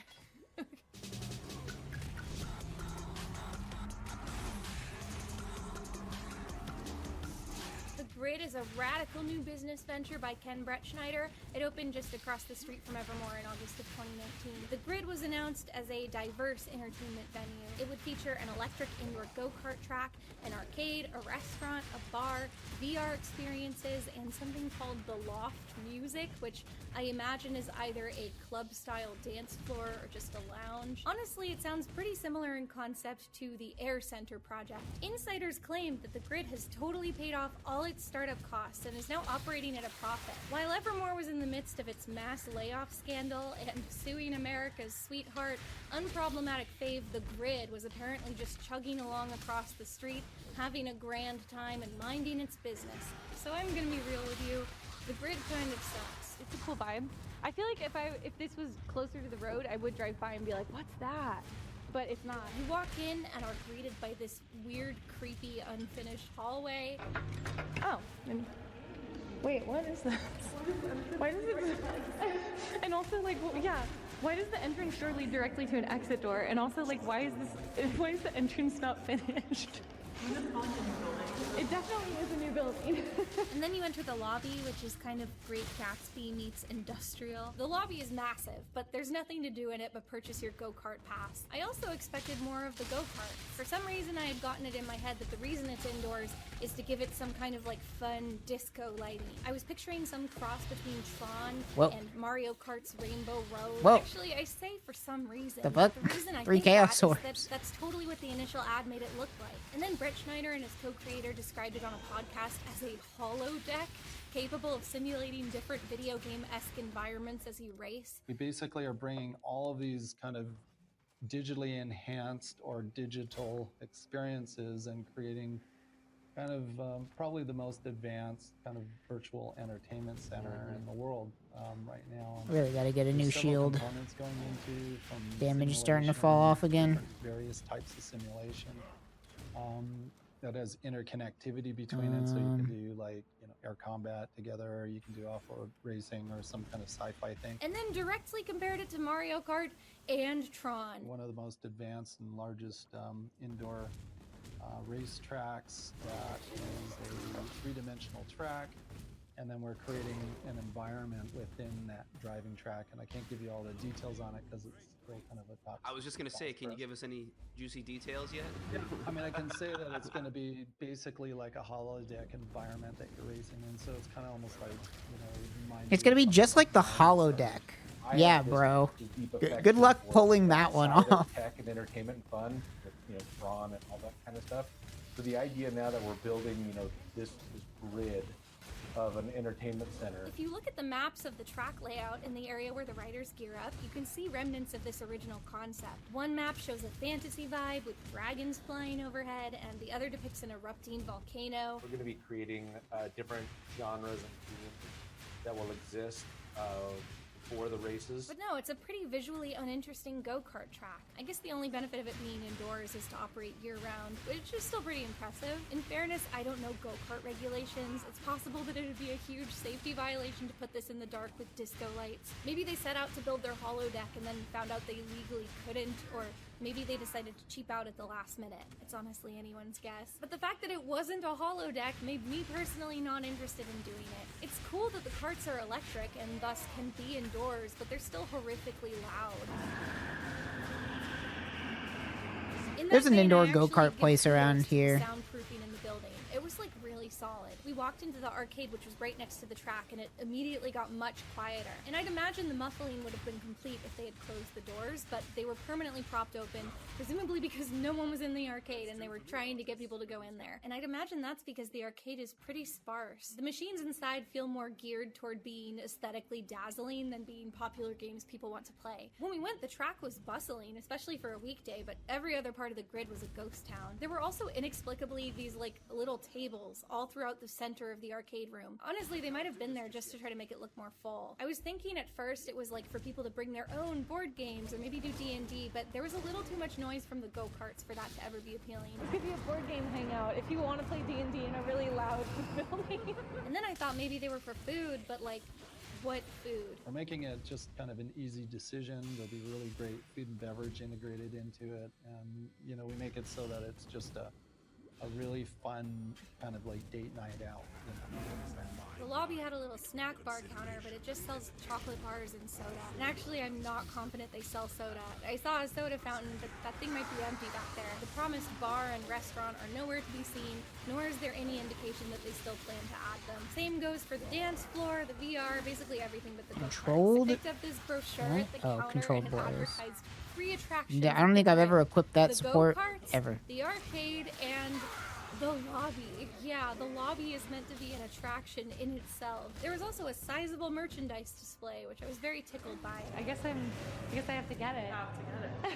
I guess I have to. Even though people are going to it, I can't imagine anything about that experience that would compel people to buy merch. I speculate that I am the only person ever to have bought this hoodie. I could imagine this place taking off if it was like more of a Dave & Buster's vibe. A big arcade, more of the Chuck E. Cheese variety where you can like earn tickets at some of the games and exchange them at a prize counter to get kids to actually keep playing. And then like a restaurant with stuff that parents will want to eat, encouraging them to linger and pay for their kids to get more tokens. Or, you know, at least like some bowling alley tier stuff that kids will want to eat. I mean, like I said, the grid is apparently doing just fine right now, so it is what it is. It's my impression that basically once you've built it, a go-kart track is pretty inexpensive to operate, and you can charge a decent amount for it. So like, okay, the majority of the promised complex never opened. Nobody uses the arcade. The Art Deco lobby is a cavernous, unused, thematically inconsistent footnote in the experience. A pointless expanse you must cross to buy tickets for your unrelated go-kart ride. So, you know, we're pulling out all the stops to do like the best technology in the world right now and bringing it all into one location. There's elements to the racing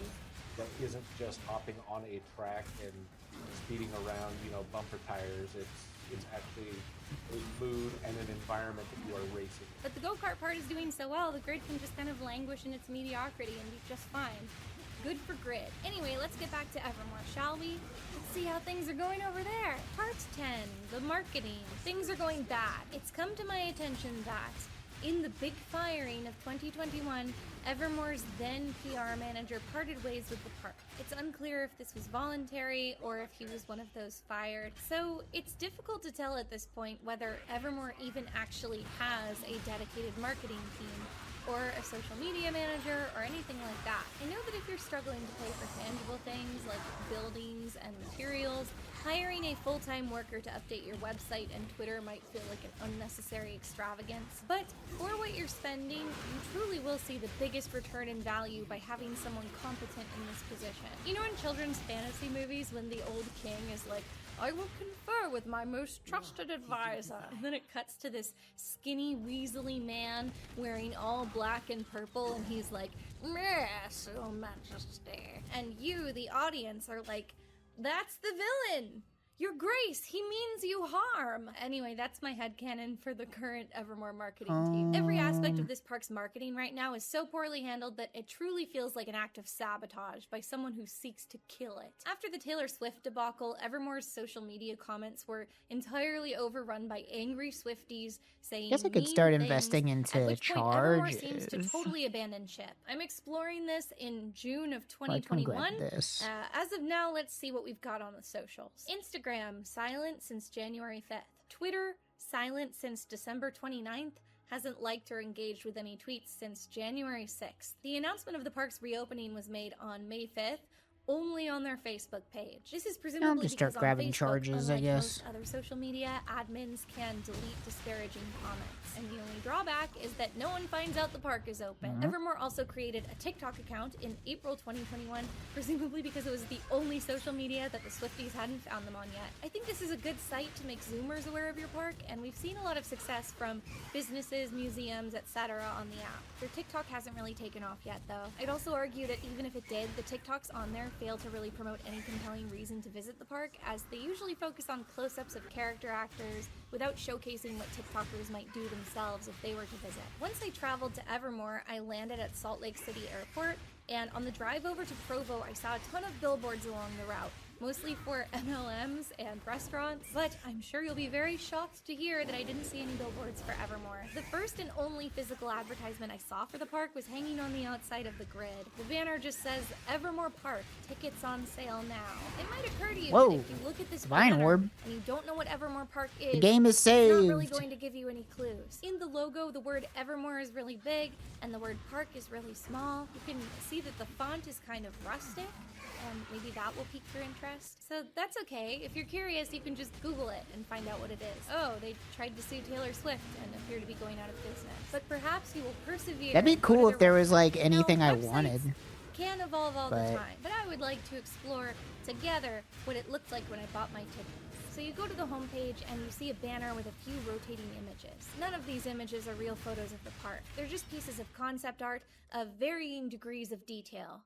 Spoilers, but not a single thing in any of these images appears as it does in the park, and many of them do not appear in any form in the park at all. I But need if you to. scroll down, you'll My see a couple inventory is a photos. goddamn What is mess. Evermore? Hold on. Evermore is a world of play for all ages, immersed in a Only fantasy that, European that. hamlet of imagination. Sit back That. and enjoy savory food and treats as the world unfolds around you. Interesting. I think I'll click to learn more. Oh, that page is under construction. Back to the home page we 429. go. Further down on the That's page, an we can upgrade. see 4 experiences We take highlighted. those. One of those experiences is Open Gates. I don't know if being open counts as an attraction, you guys. It looks like the park also features a train ride and 2 restaurants. Trying to click on any of these things yields another page under construction, but I guess they're fairly self-explanatory. Let's go to that navigation bar up there. Okay, I'd love to keep you in suspense because it's kind of funny, but I'm just going to cut to the chase. Every single page offered in the navigation header is under construction. The only exceptions being the Jobs tab and the Buy Tickets page, although that page sometimes stops working too. I already knew that I was determined to go to You know what? Evermore in Let's order to gamble make a this belt. video. I'm feeling and lucky. even so, I went to the website hoping to find information which I was That's unable to find. Maybe a bit dress better. code, the rules, what to bring, maybe menus of food offerings so that guests with dietary restrictions could plan ahead. Maybe information about the story of the park and how the gameplay works. I can only now imagine give me how my instrumental books. these things might be for guests actually trying to decide whether or not to go. Actually, to get answers to most of my questions, I ended up joining multiple Evermore fan groups on Facebook and Discord, and it turns out that the majority of these Yeah, sure. fan groups are actually moderated by employees of the park. They're involved enough to actually quickly delete any critical remarks from fans, and I can't help but wonder why this energy isn't just put toward, you know, maintaining their official channels instead. I actually tried to inquire on a couple fan groups about the current state of the website and you know, how bad it is. And I was told that it looks so bad because at the beginning of this year, after they laid everyone off, the operation of the website was outsourced to a third-party company. I don't know if this explanation is true, but if it is, it's bad. Why would you hire a third-party company to take over your website only for them to put every page under construction and then immediately abandon it just ahead of your reopening? Somebody tell these guys about Squarespace. And by somebody, I mean every YouTuber who's done an ad read for them. You can't just say, the reason my website is bad is because I'm running it in an extremely uncommon and unwise way. Because then, to that I say, well, run it a different way then. Then again, maybe posting a half-finished website that's still under construction with some kind of biting meta commentary on the state of the park. Even the social media buttons at the bottom of the site aren't functional. The Twitter button just leads to twitter.com and so on. I'm guessing this was made on Wix or Squarespace or something because it seems like they just added the templates for the social media buttons and then never followed up. So, you know, I have some doubts about the story that it's being run by a third party. I actually attempted to email the park through the inquiries form on their website. Firstly, because I was planning to go to the park the first week it reopened. The website didn't indicate that this would be a scaled down offering, but, you know, my intent wasn't to sabotage the park and make it look bad, and for some reason I was skeptical as to whether they would truly be ready to reopen by the announced opening date. So in the little contact form, I asked whether the park, as it appeared at reopening, would be a representative example of the Evermore experience. Secondly, I saw that they theoretically rent out the park for private parties, film shoots, photography. I kind of thought that I could get cooler looking B-roll if it was empty of guests and like I could bring a bigger camera and a tripod and stuff. I kind of suspected that maybe I could have gotten access to it for free if I said I was doing like a review, but I didn't want an inauthentic experience of the park, so I just said I wanted it for like photography and video shooting, and I was willing to go out of pocket to do it. So I just asked what the typical hourly rate and minimum rental time would be for a photography and video session. No actors needed. Anyway, that was like a month before my visit, and I just never got a response to any part of it. So, I don't know. I wonder if that form actually goes to an email address anymore. Like, maybe it's not even hooked up. Maybe it's just going off into the void. Not the void. I hate the Temple of Decay. Once I was in Utah, Probably one of my least favorite Kate, areas pretty in nearby the campaign. And had actually never heard of Evermore. It's too big, too When I long. began researching this video and like telling people I was going, I was surprised to learn that like pretty much nobody had heard of Evermore. This struck me as really odd, especially when it comes to people that live in Utah. As soon as I rolled into town, I just started asking everybody I encountered whether they had heard of Evermore. Hotel desk clerks, cashiers, waiters, other tourists. I was like, have you heard of Evermore? No. Always no. The only people who had ever heard of it were people that I was like Twitter mutuals with because we both love theme parks.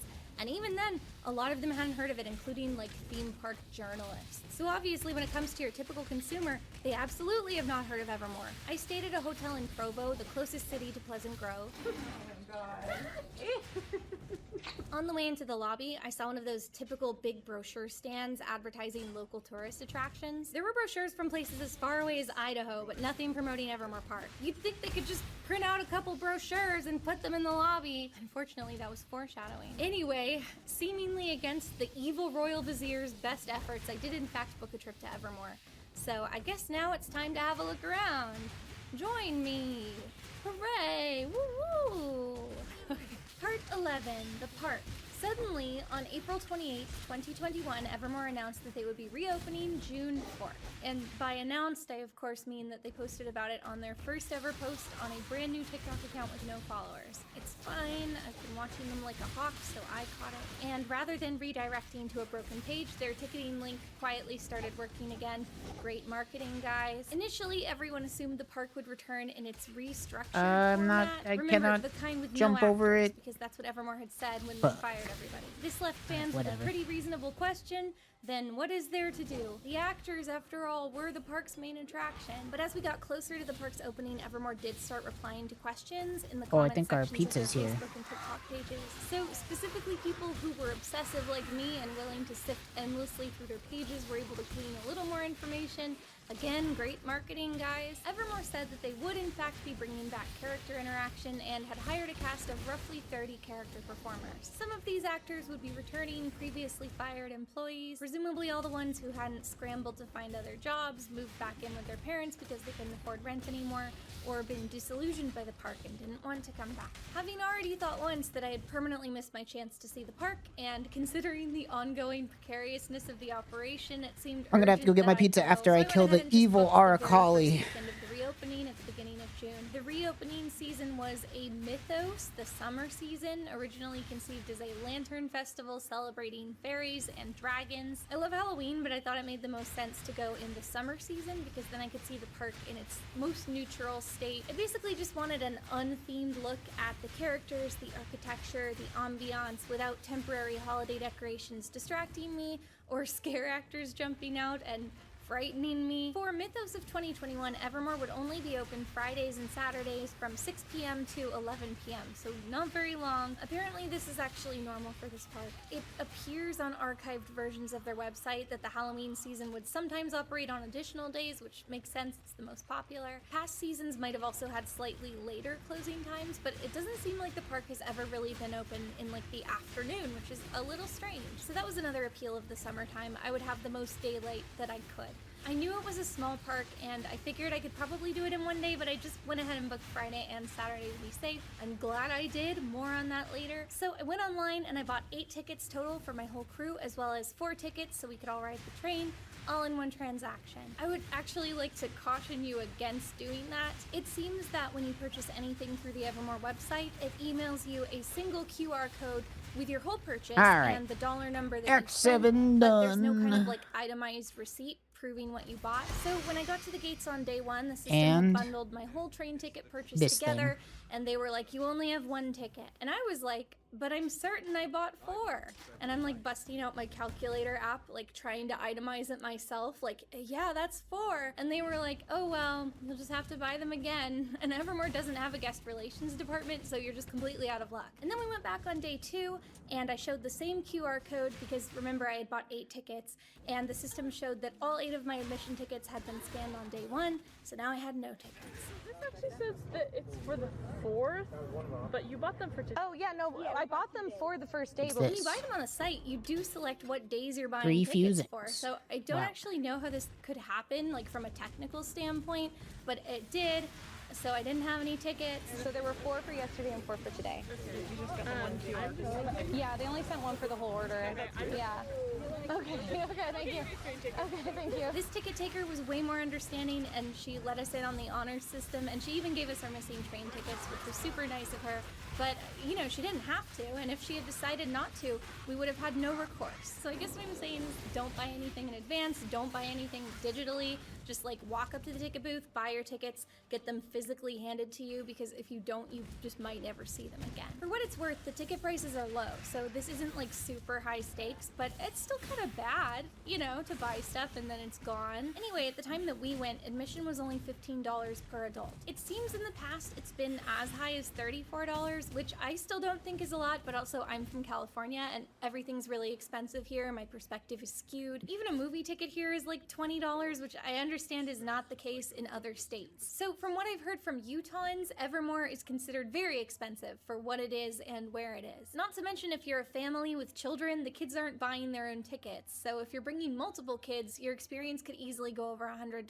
When we arrived at the park on day 1, there was a robust line at the front, but when we went inside, it was eerily empty. I had imagined we'd walk in and see a thriving town square of characters waiting to interact with us and maybe in a tutorial-esque fashion sort of explain what's going on in the town of Evermore today. Maybe there's like a brochure that will give us guidance. Okay, so this is food. It is like really empty in here. But no, it was just a bunch of empty, locked buildings. Wait, so what is this building? Can we go inside of it? Oh, maybe. Okay, thank you. Right. I forgot to turn in the dang Kashtira's Failing star. characters, I always imagined forget to we do would that. Be handed some kind of pamphlet outlining the story or gameplay, which I could then put in my big binder of theme park maps. But there weren't any of those either. And the employees at the gate hadn't given us anything to go off of. They had just let us inside. And there we were. As I said, they have no guest relations department, and they also have no information kiosk, which I would argue this park needs more than a typical theme park even would. So if you have any questions about the park, you have to exit and try to ask the ticket takers, the only employees who are not in character. Also, in the time that we were there, they only unlocked one of the entrance doors, so the entrance and exit were all the same doorway, and there was a line going both ways. All so right. they were very busy. I tried to just ask should I do them lab where I could first get a or map eat my or a pizza brochure, first? which would explain what's in the park, and then I could put it in my binder. The answer was I'm gonna go get my nowhere. pizza. I'll be right back. But that one was for Aurora. Do you know if you'll have maps tomorrow? Probably.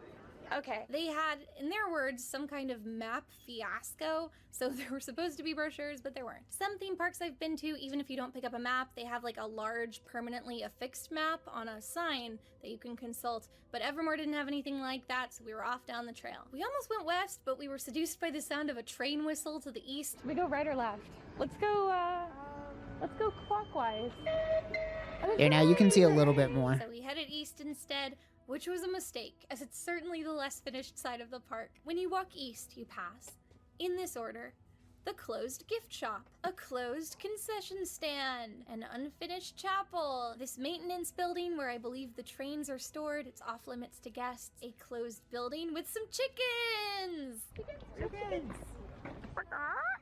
This is what we came here to see, people. I was thinking they'd hear me and come over, but it didn't work. This unmarked closed building, which I later discovered is called Hunter's Hovel and once sold snacks. Ooh. Okay, no. And inside it's storage. It's all storage and boxes. An unfinished grain silo, an unfinished building called Drakenhaven, blocked off by sawhorses. Is there a trail to it? Deathly Hallows. No. Oh yeah, it's blocked off. Fine, I'll respect their tarp. I mean, I see a pathway. I know, right? I really just want to. I'm sure it's just full of like snakes and buzzsaws. Then you arrive at this large grassy expanse at the back of the park. This area is called Old Town, which makes no sense because it has no buildings. More like Old Field, am I right? But anyway, this is the most active area of the park. Here you'll find archery, axe throwing, the entrance to the train, a tent marketplace with third-party vendors selling their wares, kind of like a typical Renaissance fair. There are also a couple wooden stalls set up for characters to tell you about their guilds. More on that later. Now that you're at the back of the park, you start to get into the more complete structures. We arrived at this location called the Burrows. It's obviously a hobbit house, but in Evermore canon, the dwarves live here because dwarves are public domain. I knew from online footage that this structure used to hold the talented dwarf musicians who would play covers of popular artists such as Taylor Swift. Are we supposed to go in here? Because it is half blocked. I think we can go in. I think it's fine. As we approached, I heard piano in the building and I was like, oh, an activity. But when we went inside, there weren't any characters at all. It's very empty. There was a piano, but it was sitting unattended, so what I'd heard must have been a guest tapping away at it. Or, you know, a ghost, I guess. There's nobody in here. There's nobody here. Where are all the dwarves? I can see that they've purchased a lot of probably authentic antiques, but nothing about the decor feels intentional. The antiques they do have are set around in little clusters with no apparent rhyme or reason. It definitely feels like they shopped first and then threw stuff in the building second. The house doesn't feel lived in because nobody puts furniture in their house like this. Moving on, we saw this huge statue, which is sort of the park's icon. It's giant and very cool. I think the area around the base is meant to be a fountain, but there was no water in it. I also believe the angel used to be holding a sword, but now his hand is in an empty, clasped pose like a Luke Skywalker action figure. I saw this behind the scenes video with the sculptor, and he keeps saying that the statue was meant to be cast in bronze. And clearly it wasn't, so maybe it was like a durability issue because the materials had changed and they could no longer bear up under the weight of this sword. I know nothing about statues.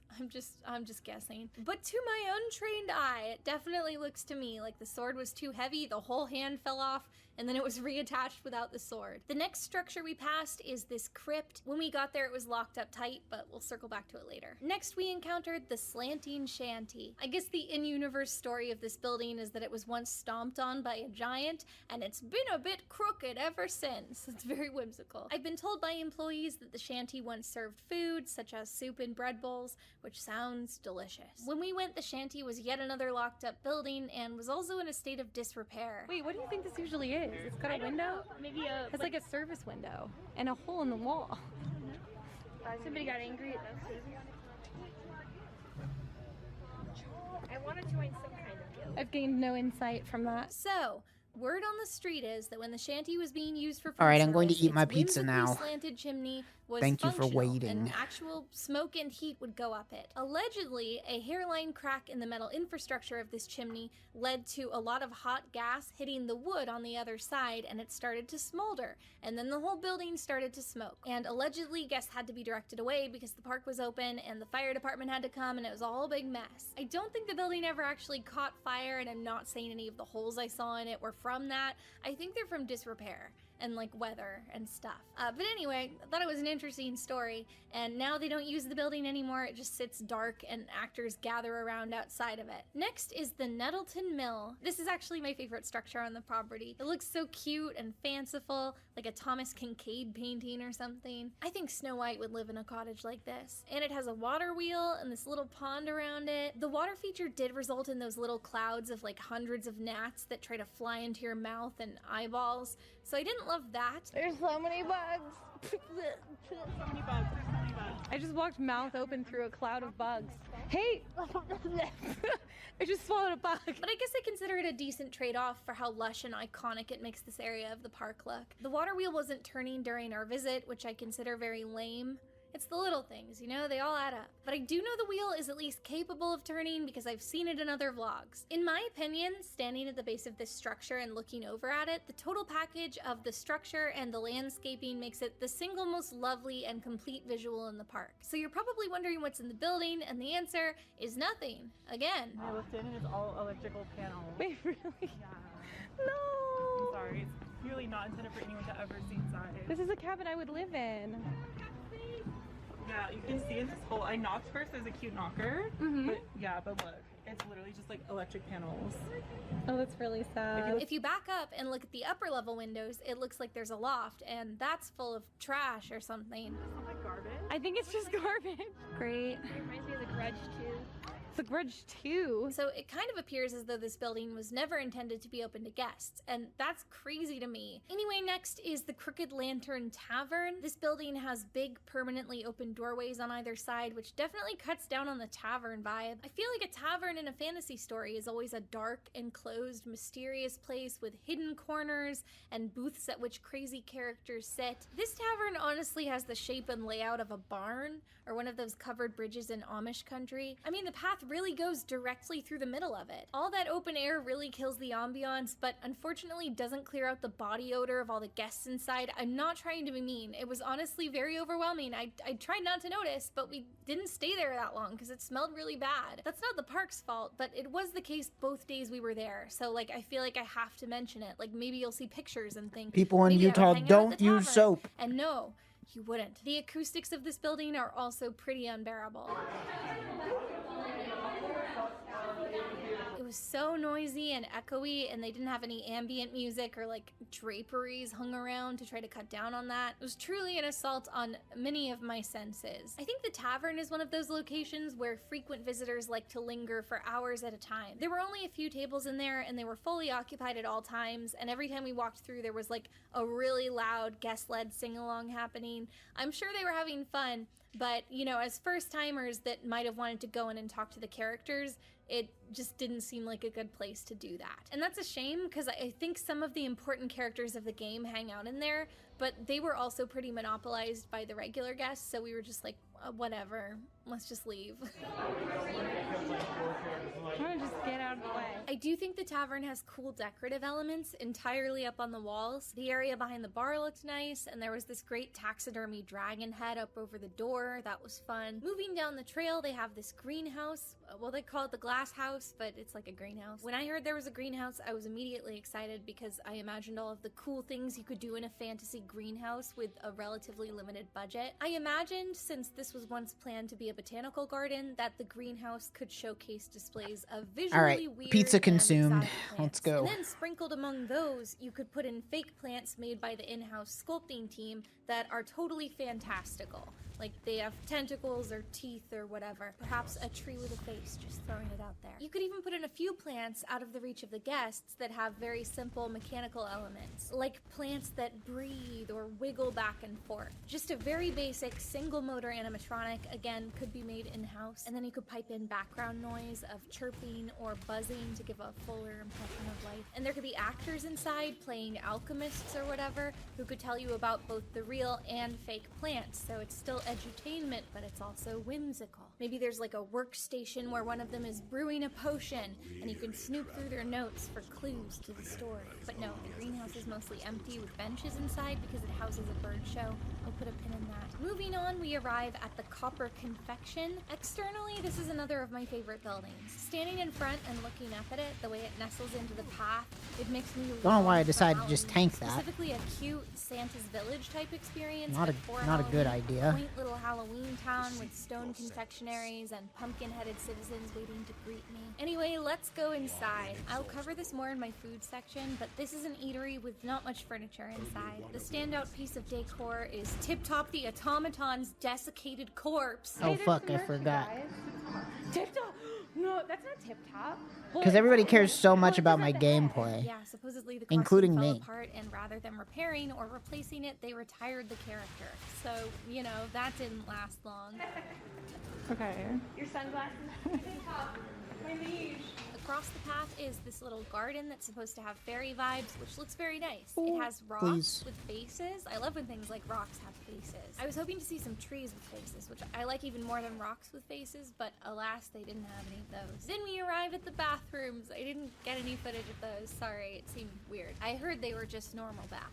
There are no bathrooms at the back of the park for some reason. They're only at the front, which I find a little odd because there's more going on at the back, and that takes us right back to the start at the park entrance. I think one thing I wasn't prepared for is how unfinished everything still is. I obviously expected some construction, but a lot of the vloggers who have gone have really glossed over it and tried to shoot away from it at certain angles. The park opened unfinished, and people were understanding about it back then because the park was still really new, but it's now been 3 years, and I don't think there's been any work on it since then. And I get that they ran out of money, but I also expected that the unfinished parts of the park would be on the outskirts, kind of unobtrusive. The very first sight we saw when we walked in the gate was this thing.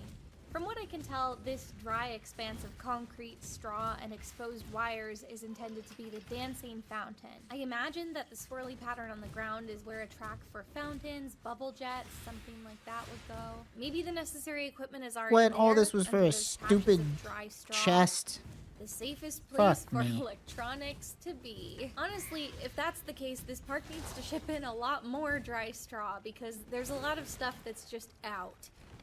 Good, that's good of you. That's good of you. Because you come in the park and you're like, wow, fantasy world. Oh. Oh, what's all this? You know, maybe get some faux leaves or even large swaths of burlap, which looks a little more themed. Above the knot fountain is this gazebo, which I imagined was meant to host grand ceremonies or something, but they never used it for anything all weekend, and no characters ever went up there. We saw a maintenance guy wandering around it a couple times, and I think there was like a toolbox set on the floor, or maybe it was an igloo. How exciting. And that's it. I would imagine if the dancing fountain was completed that there would be like an actor that stands up there, like a wizard with a staff that goes like, and now I command the water.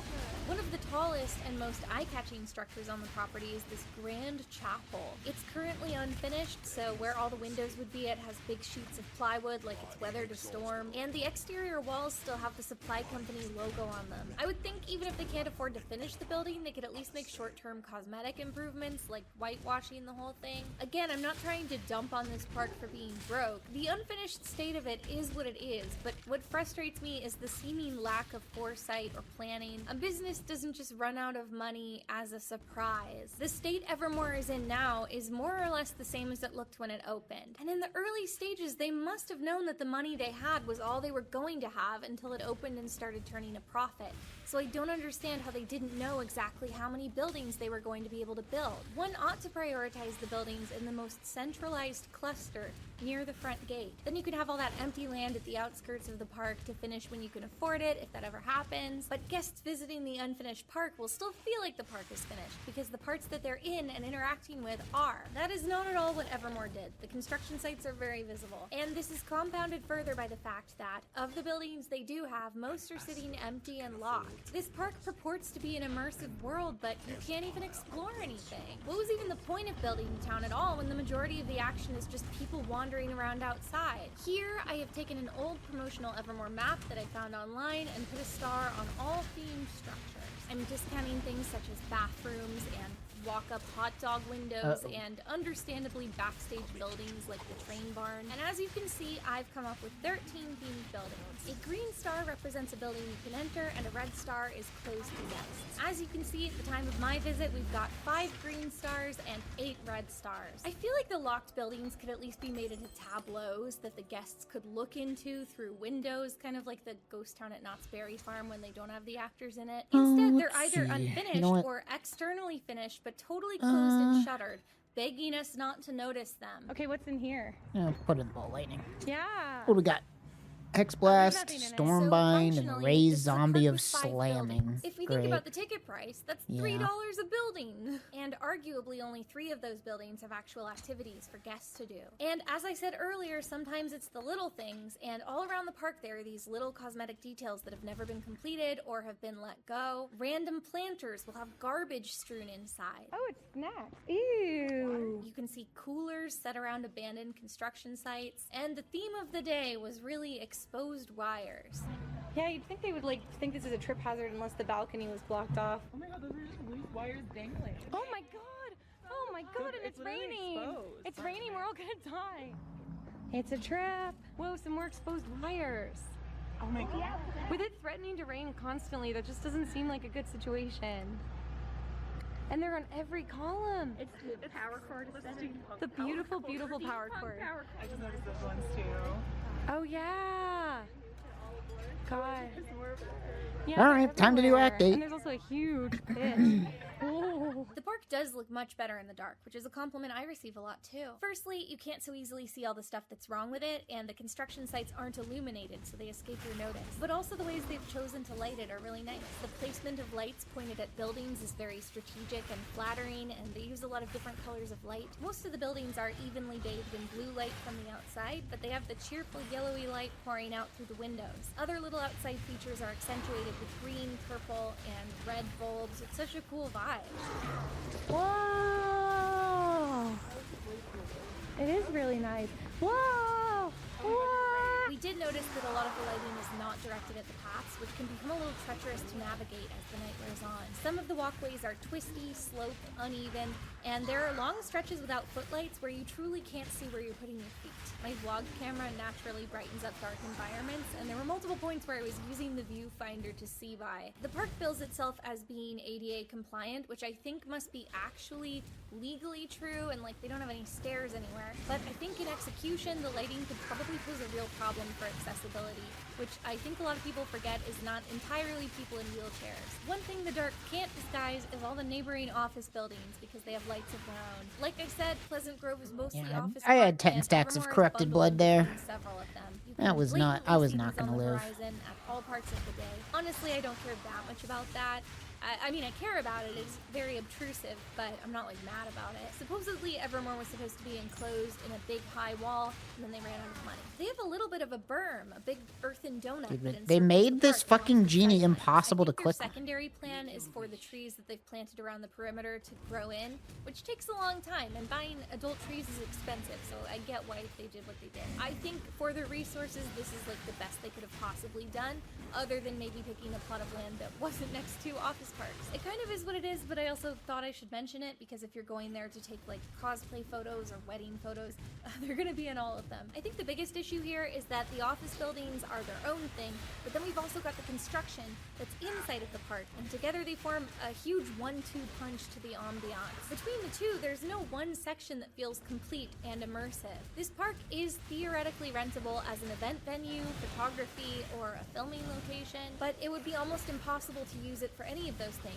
because you're extremely limited in your locations and angles in order to frame out something ugly or incomplete. Also, I've got to say, despite all these construction sites everywhere, there was one glaring omission to the park. I didn't even see a shell of this building, nothing to indicate they even started building it at all. It was this amazing whimsical tree cottage. This building is iconic, and they also show the concept art of it everywhere. It was on the 2017 version of the website, it's even on the current version of the website. They're probably showing the art so much because if this building existed, it would certainly be a highlight of the park. But due to its unique shape, it would be pretty obvious if building was underway, and I saw no sign of it anywhere. If we go back to that mysterious 2017 version of the website for Evermore Gardens, it looks like the tree cottage was to be part of a land called Fantasy Garden. It appears that that land as a whole was never constructed. Or maybe that fairy garden with the rock faces is Fantasy Garden? If so, I don't even see a plot of land where this tree cottage could have gone. I have to wonder when it was stricken from the plans and why it wasn't considered a priority. All that said, there are some visual details around the park that I really like. In the fairy garden with the rocks with faces, we noticed at night that periodically an ominous droning sound would play and the rocks would glow red like we had angered them. If they go, whoa! We angered the gods. They've all turned red.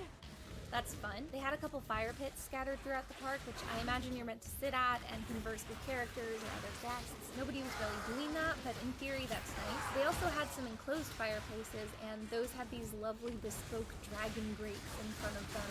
I love that. You get such whiplash looking around the park. You can laser focus in one direction and see something you really like, but then look to the side and there's something incomplete right next to it. Even of the buildings that are finished, the interiors are either inaccessible or feel barely furnished. I can see that of the rare pieces that are finished, a lot of love and care went into them, but the majority of the park is simply not finished. Anyway, let's look at activities. Part 12, the gameplay. Evermore has been billed as a living theatrical experience, or an adventure park. Ever since the re-envisioning of 2017, Evermore was meant to have an emphasis not on rides, but on personalized quests and interactions with the characters. Over the time Evermore has been open, it's had a lot of different play structures, and information is limited on all of them, but I'll try to enumerate the different formats as best as I understand them. Before its opening, it was apparently planned to be more of a guided experience, a little more scripted, more like a theatrical performance. The park is built in a circular layout because guests would theoretically depart in different tour groups from location to location. At each location, major story beats would play out, the group would move on, and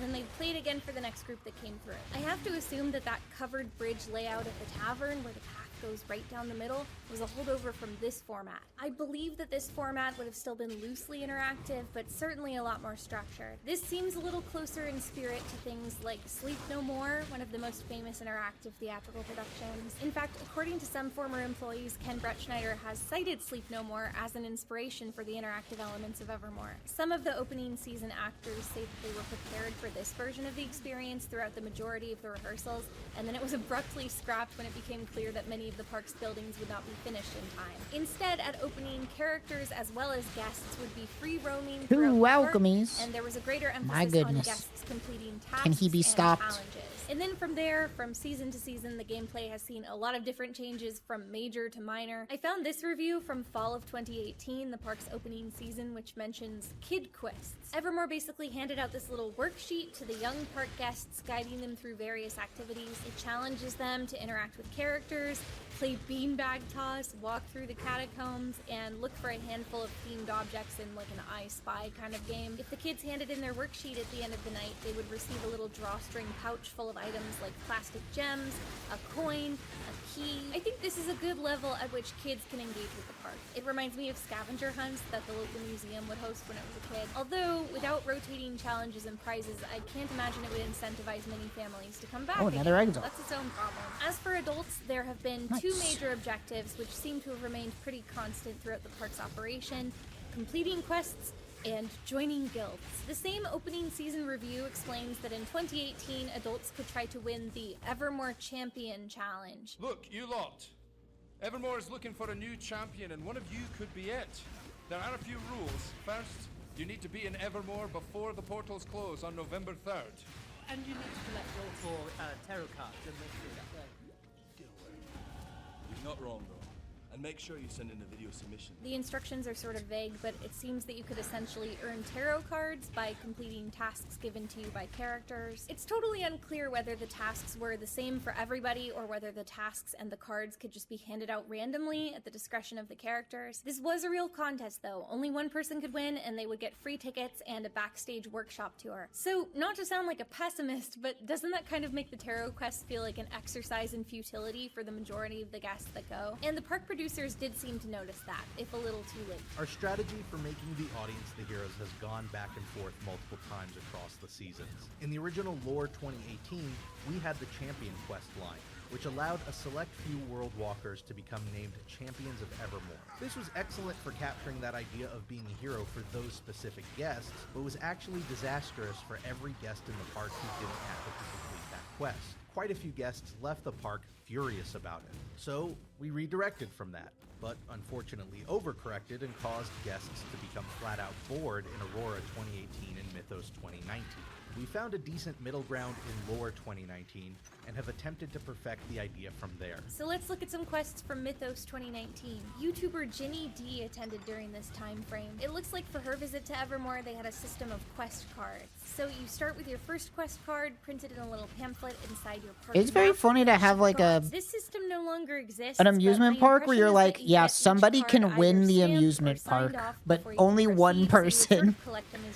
It Some did Willy cost us Wonka $2 shit. to get the next set of 3 quest cards, and unfortunately they're not equipped to take cash, so that was a little inconvenient. When we went back to the Kettle Cafe, they let us know that they didn't actually have any more quest cards printed and available yet. The idea is that you complete these quests sequentially and you're moving up through official ranks as you go. Joining the park's various guilds was also a possible activity, and I believe that the ranks had different names depending on which guild you were a member of. In the remaining 4-ish hours we had in the park, we were able to complete all 3 of these quest cards, leaving us as level 4 paladins. This D&D vlogger named Greyhawk mentions the quest cards, but also that the day they went featured a side quest about joining the Knights, and they even handed out a little flyer that's spelled wrong. Also, this guy said that he went in cosplay as Sir Davos Seaworth, which is incredible. He looks exactly like him. YouTuber The Fairy Cheyenne also had quest cards for her experience, and apparently her group was told that as the park grew, they would introduce perks or tangible rewards for leveling up. This is the only mention I've ever seen of it, and it doesn't seem like that was ever implemented. I agree with Trevor Ballard's earlier statement in that it does seem like the gameplay peaked in Lore of 2019.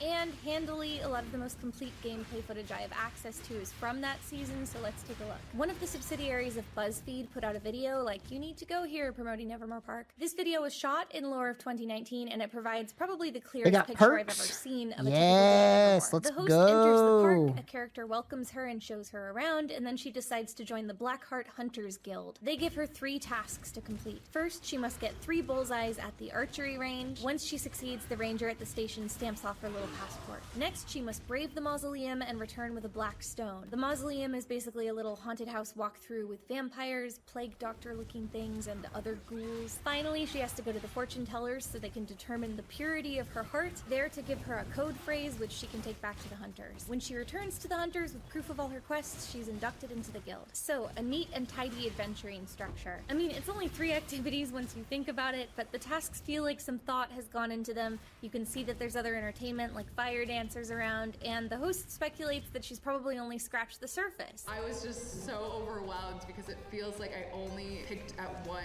thread of the whole tapestry that there is here. Presumably, there's so much more to do in the park. By summer of 2020, called Pyra, the tasks appear much less involved. In this video by YouTuber The Carpetbagger, he seeks to join the Blackheart Hunters, the same guild as in the BuzzFeed video, but instead of in the tavern, the hunters are standing around outside this shuttered concession stand, and they give them different tasks. I have to Yeah, that tickled me. give someone advice about their greatest fears.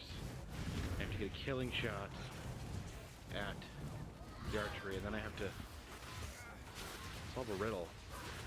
After not doing Had well at to archery, solve he a gives up on the riddle. guild and decides to Dude, I don't want to explore go to around that the fucking homework amusement park. What the fuck is this shit, man? Characters are doling out challenges which can be done on the spot and are mostly word-based. These guests have been tasked with thinking of 3 compliments that don't contain the letter H.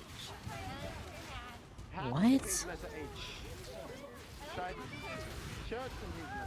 Not exactly a riveting challenge, or a particularly themed one. Pyra also saw the introduction of the Epics model of play. I've honestly read multiple press releases from Evermore about the Epics model, and I'm still only a little certain I understand what it is, which is, bad from a marketing standpoint, but let me do my best, okay? Epics seem to represent a partial return to that original Evermore concept with those guided post-productions of story along a linear path. The Epics were separate from general admission. They actually required an extra $10 ticket in order to participate. Management blocked off roughly 1/4 of the park's square footage to use for the Epics, with regular day guests barred from entry. Rather than advancing each day like the other park storylines, the Epics would reset with each group that experienced them. However, the group's choices could alter the story's outcome, so they would still have a customizable experience. After a few weeks of running a given Epic, the outcome that won the greatest number of times would become canon to the park's official storyline.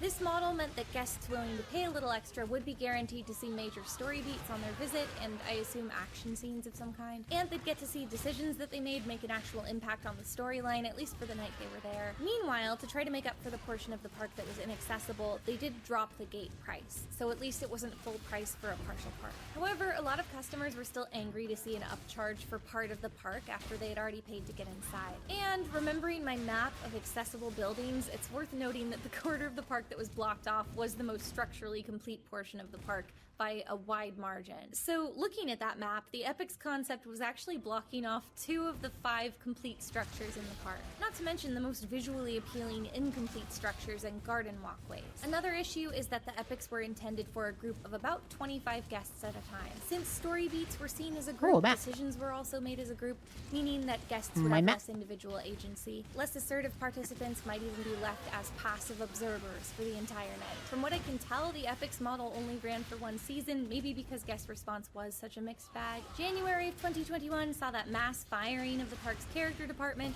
with initial reports that characters would be eliminated altogether, followed by a clarification by the park that the characters would be returning in some capacity. So that brings us to my visit, my gameplay experience.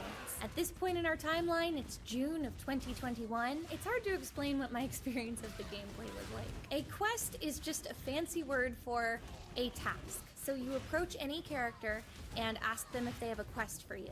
Sometimes they straight up say no because the actor doesn't have any ideas. Fairly often they say, bring me gold. The thing is, you get gold by doing quests or tasks, so they're basically just shuffling you off to another actor. So if they want gold, you have to go find a second character and ask them for a quest. And you might have to repeat this a few times, go down a little chain of command, and eventually a character will give you a quest. Of the tasks characters may ask of you, I've mentally divided them into 3 handy categories.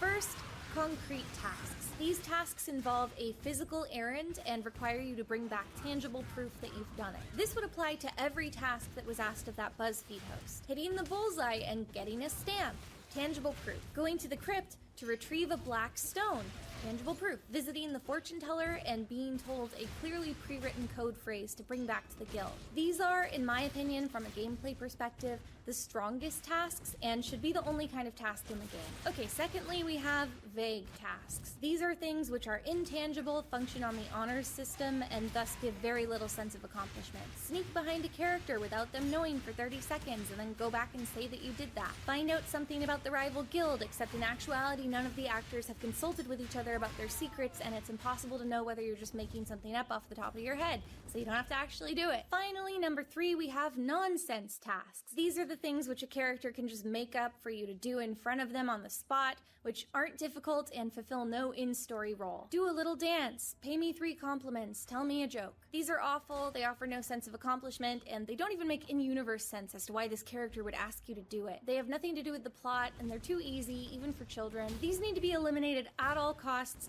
Call an all-team meeting, outlaw this kind of task. I think the only tasks of this kind which might work would be like reasonably challenging riddles asked by a mischievous creature. You know, they can ask different riddles to different age levels, but you should have to think about it because that's what's going to make you feel good. If 3 you get free it right. scours. So circling back to the quest system, if a quest involves going to a second location, once you've completed it, you have to wander the park aimlessly trying to find the character who gave you the quest. They might be on break and they might have wandered elsewhere because most of the characters are not location locked. If you succeed in finding them, you tell them you've completed the task.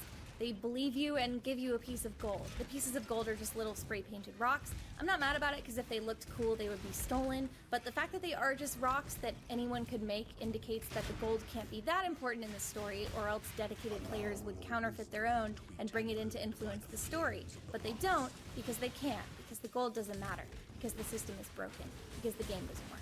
Anyway, by the time of our visit, I'm afraid that there weren't any concrete tasks left in the gameplay. There were only vague tasks and nonsense tasks. On the first day, none of the actors we approached had any quests for us. We heard a lot of guests around us also asking for quests and about joining guilds, but all of the actors gave negative or cagey answers. Is there anything that you need help with?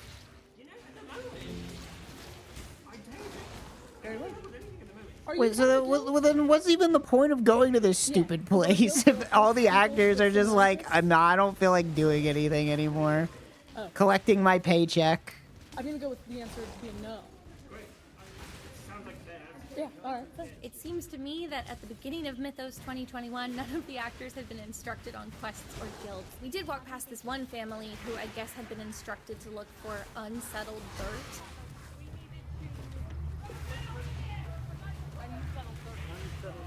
Oh, they already have a quest. Clearly we're doing something wrong. They have quest? They have a quest. They said they were looking for unsettled dirt. I mean, that's the whole park, though. You can go anywhere.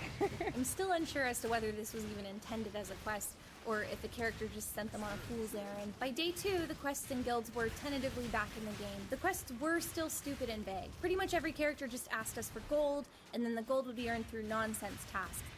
So the two cousins want us to dance for gold. Ooh, let's dance for gold. Let's do a wee dig. And then after we did, they gave us like what I felt was way too much gold. So again, I was like, the money system in this park doesn't exist. The gold doesn't mean anything. They can give you 10 gold, they can give you 1 gold.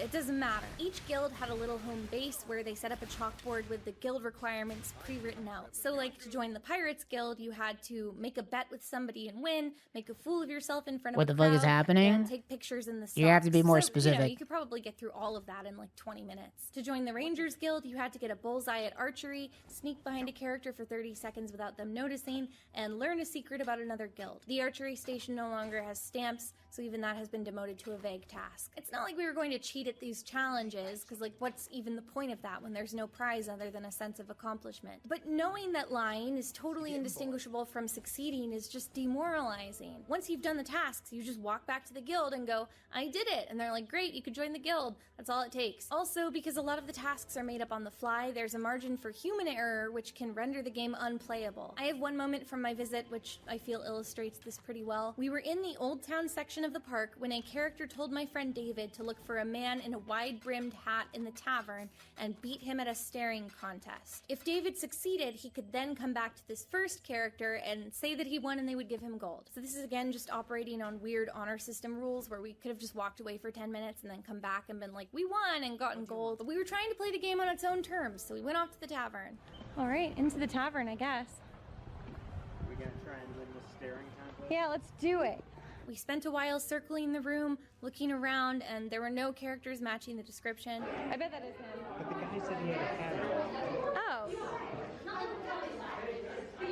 Well, there's a portrait in the tavern of a guy with really intense eyes. So for a second we were like, is it a riddle? Is the joke that it's a painting and you can't beat the staring contest, but there's like some clue hidden around the frame? We finally just went up to the bartender and like described the character we were looking for, and she was like, oh, that's Grim. He's usually here, but he's on break. I'm not trying to get her in trouble. She didn't actually say that. She gave like an in-character explanation, but he was on break. And we didn't want to stand there for a half hour, so we were just like, okay, we're not gonna finish the quest, and we just left. I could see a few remnants around the park of items that I think used to be parts of quests and no longer are. There was this cipher disc set around. It even changed locations between day 1 and day 2. It would make sense if there were items to decode, like maybe an inscription on a stone or a scroll left on an empty surface in one of the buildings. If they had maps, they could even put a little code phrase in there, and then you would have to inquire with different characters to learn how to use the cipher or do quests to earn the knowledge. But at the time of my visit, the cipher disc served no function with any quest.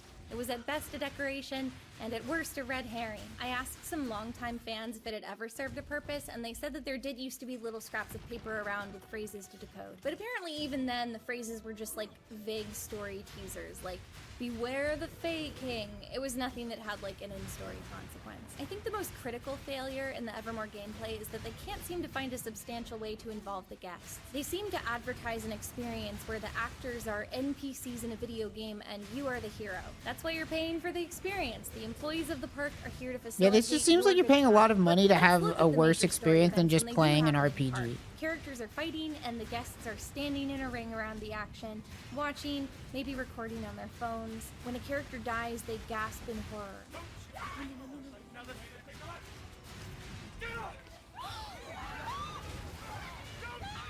But they have no agency in what they're watching unfold. There's this weird moment in the scene where, in a bid to involve the guests, the villain basically calls a timeout. Town meeting, 9:30, Vander's Keep. Do not be late. He murders 3 people in cold blood and then comes over to the crowd and is like, we will reconvene to have a town meeting about my evil reign at 9:30. It's so unnatural and not even all that exciting, But this is the fullest extent to which guests can play their part, watching dramatic tableau and then maybe occasionally verbally weighing in. They can try to figure things out and try to tell the characters, but if their favorite character is being butchered in front of their very eyes, they can't do anything but stand there like an idiot and watch.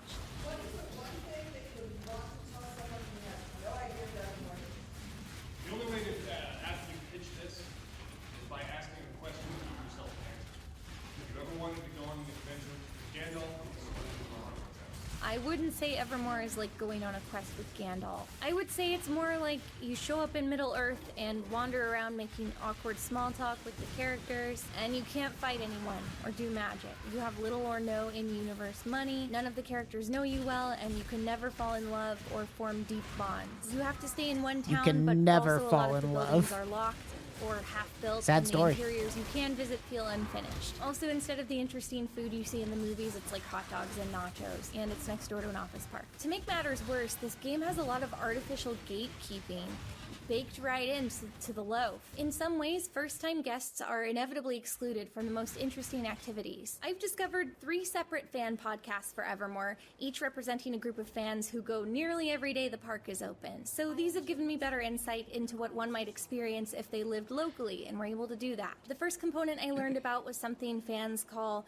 the trading of trinkets. Basically, some of the characters carry around themed items or pieces of their costume that they can trade away to guests. Anything from a feather in their cap to a bracelet to even a dagger. This isn't promoted on any official channel, and it seems to have popped up organically in interactions between performers and fans. Super fans became really interested in this aspect of the game and started bringing things specifically for trading. Costume jewelry, spices and potion ingredients, party favors they could order in bulk from Amazon. So that's all well and good, but it's also extremely inaccessible to a one-time visitor who has no idea about that element of the game and doesn't know to shop for trinkets before they arrive. And sure, it's not a necessary part of the game, but they can observe other players doing it and feel left out. A bigger issue is that it's obvious the character performers become more familiar with regulars and choose to involve them more directly with significant story beats. One host from the World Walker Weekly podcast was tasked with finding a lockpick for the imprisoned villain of a story arc. That sounds pretty exciting, and it was a quest entrusted only to her. It makes sense why actors would favor seasoned role players, who I'm sure give you a lot more to work with, but that is a level of player discrimination that you don't see happen in something like an automated video game. From a performer standpoint, it's way more rewarding and fun for you to When I'm playing an RPG and all the characters start ignoring me because they think I'm bad at role You playing. can't stay afloat with the patronage of only 50 diehard fans. You want to especially knock it out of the park with these first-timers, or else they're never going to become regulars and your park is going to die. And when I say 50 fans, that really is my best guess. Some of the fan groups I found on Facebook have 1,000 or so followers, and the most popular clip channel on YouTube, Evermore Fans, has about 3,000 views on its most popular video. But looking at the engagement on an average post, That's World of Warcraft. You're just there in the back of every I'm not trying to cutscene. knock that following. I think it's impressive to have any kind of fandom, no matter the size.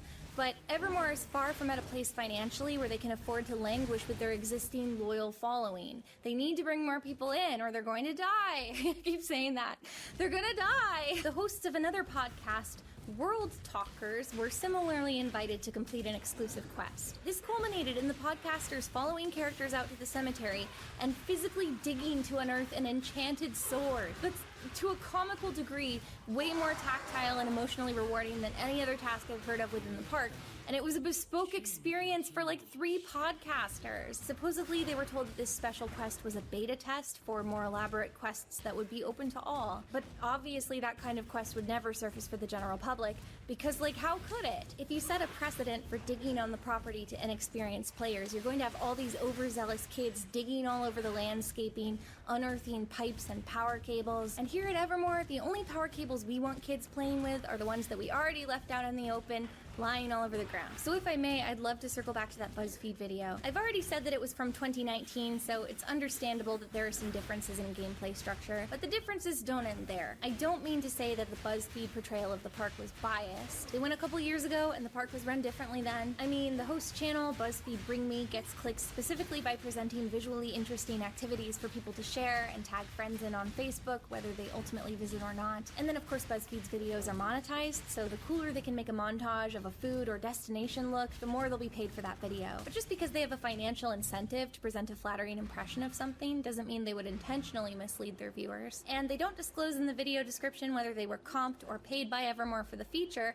so I guess we can assume that they weren't. It doesn't necessarily mean anything that the CEO of Evermore set aside time to appear in their video and provided a themed filming location for the host somewhere inside of the park, and it's probably a coincidence that the locations of Evermore are shot only from flattering angles, and that interiors such as the tavern are almost empty of guests and chock full of a variety of characters whenever she enters, or that her initiation to the Hunters Guild is a personalized story event rather than this elementary school graduation my sister got when she joined the Rangers. The host takes a lot of attempts to get her 3 bullseyes at archery, and I'm curious as to whether she had to get back into a long line for every attempt, and whether she had to pay each time. I'd imagine that those obstacles would lead a lot of ordinary guests to just give up on the challenge like the Oh, carpet time for tiger everybody's did. second favorite boss, Cut out Shakira. the Black Heart clan. This one character performer seems to appear in a lot of her footage, almost as if he's personally escorting her through the park for a good long while. But I guess that could happen to anybody. Also, multiple former employees who worked this season alleged to me that all night the park had dedicated runners going ahead of the BuzzFeed crew, warning actors that they were coming and to give them a good experience. But perhaps they're misremembering. But one way or another, I will say that what you see in this video seems to me to be an inauthentic Evermore experience. Maybe the crew was just lucky. I sure as hell was not hoisted onto the back of a pony and paraded through the town square. In fact, when I went, there were no ponies. Which I promise I did not take. I love how personally. Jenny So I Nicholson did does attempt like to this, email ahead of my basically event, trying doing to like ask basic undercover questions about boss the to park and inquire about amusement renting it out. parks. When I did that, I was intentionally vague. I didn't link my channel, and I didn't use my primary email. And I sort of suspect that Same if I shit had done happened the whole during the influencer Star song Wars and thing, dance, just like said my channel name, my subscriber count, I might have had better access to the park and perhaps even a better experience. But that wasn't the point. I didn't want to call ahead. I'm the mystery diner. I'm the undercover boss. If See, you look, can't she even deliver said an equivalently good experience for all guests, that's on you and your business. I understand that Evermore is trying to create an unusual type of experience, so they don't really have much of a template to consult. So I would just like to point to a few compelling examples they might want to consider. The first example is Omega Mart, an installation by Meow Wolf in Las Vegas. I visited it shortly before Evermore. I heard and Omega it was Mart's pretty incredible. cool. I cannot They recommend it have a highly Meow enough. Wolf If you're thing around local, here you that I have to haven't go. been It's to less of a yet. video game and more of an ARG, where most of the story is conveyed through forensic storytelling. That is, clues guests can observe in the physical surroundings. There are some interactive actors supporting the story, but the real meat of it is discovered through reading little notes on bulletin boards, dialing through phone extensions, reading brochures for tourist traps, and rifling through filing cabinets. Every aspect of the physical space is specially created to be a part of the story, with no detail missed. I felt like I could have spent days there. I bring this up because in Evermore, I was surprised by how little anything in the sets mattered to the plot. Many of the props were real antiques, so they had no significance to the characters and weren't intended to be touched. The books weren't intended to be flipped through. There wasn't really Yeah, any I should written go to that word Meow around, Wolf so thing nothing before to it dive closes deeper into, nothing someday. to decode, no treasure chests, no moving or opening elements. The second example is this small Dragon Quest park. This is way more video gamey, being essentially just a walk-around RPG. Video screens throughout the park allow guests to actually have monster battles by striking I didn't know action there was a poses, Dragon and their Quest progress is tracked on thing. RFID chips. These same chips retain a record of what items the players have picked up, so for example, there are item chests that can only be opened if they have the right key. The only downside of this park is that when they're in the town doing character interactions or finding items, those are screens too, which feels a little sterile and not so immersive. The third example is just escape rooms. Those are huge right now, and I can't believe no elements of them were implemented in Evermore. It feels like a no-brainer. So many of them already utilize elements from adventure games with their emphasis on finding keys, solving riddles, setting items on magnetized pads to trigger effects. In a happier timeline, I can imagine a perfect marriage between all of these concepts in Evermore, where the exploring portions and action sequences would involve more video game tech,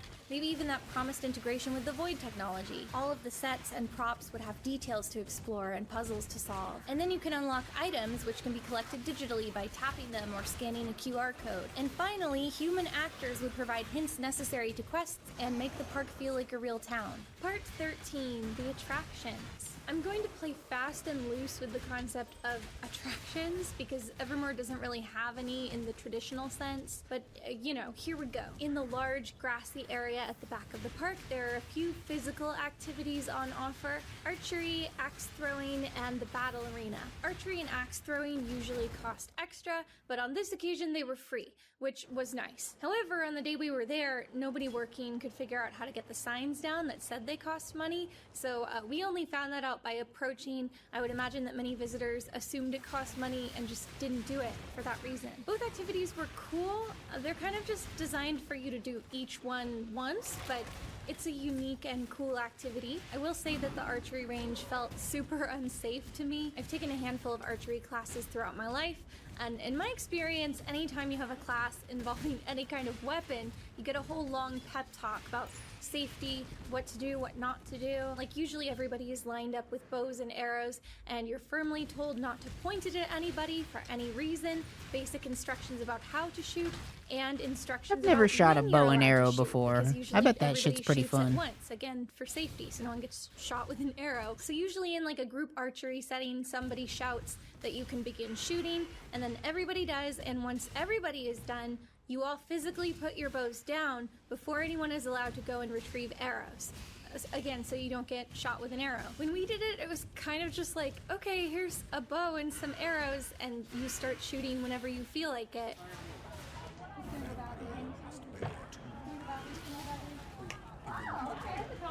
My friend Kirsten had never shot a bow before and was hardcore struggling, and we were all trying to help her out, but none of us were good enough at archery to really help her. You got it. Okay, let me People were dropping arrows and bending to pick them up from past the line into the archery range, which is always a huge no-no in my experience. Meanwhile, others are still actively shooting past or over their heads. It was chaos. It was a hot mess. Nobody got hurt the day I was there, but it obviously felt like a giant accident waiting to happen. Oh, now is probably as good a time as any to mention that you have to sign a waiver when you buy your tickets online. So, if you trip or get shot in the liver with an arrow, the park isn't liable for that. But really, maybe I should say they present you with a waiver. To be honest, if you're not comfortable signing it, just don't do it. The site was really glitchy. We all tried to sign the waiver in good faith, but the form just wouldn't accept half of our group. Honestly, before we showed up, I was worried that was going to be a big hassle when we arrived, because obviously you have to sign the waiver and we haven't, and who knows if you can sign it in person on site. I thought it was going to really slow us down. But when we went, it turned out that they don't appear to actually have any way to see if you've signed it or not. Or they did have a way, and it was broken when we went. Just like everything else. The park doesn't seem that safe. You might get shot with an arrow. Maybe just don't sign the waiver. Anyway, I mentioned that in 2018 they used to have little passports to stamp when you got a bullseye at archery to prove your accomplishment and make it a concrete task. They didn't have that anymore when I went. We did the axe throwing. I hated it. I'm probably not going to show the footage because it's embarrassing. I couldn't concentrate.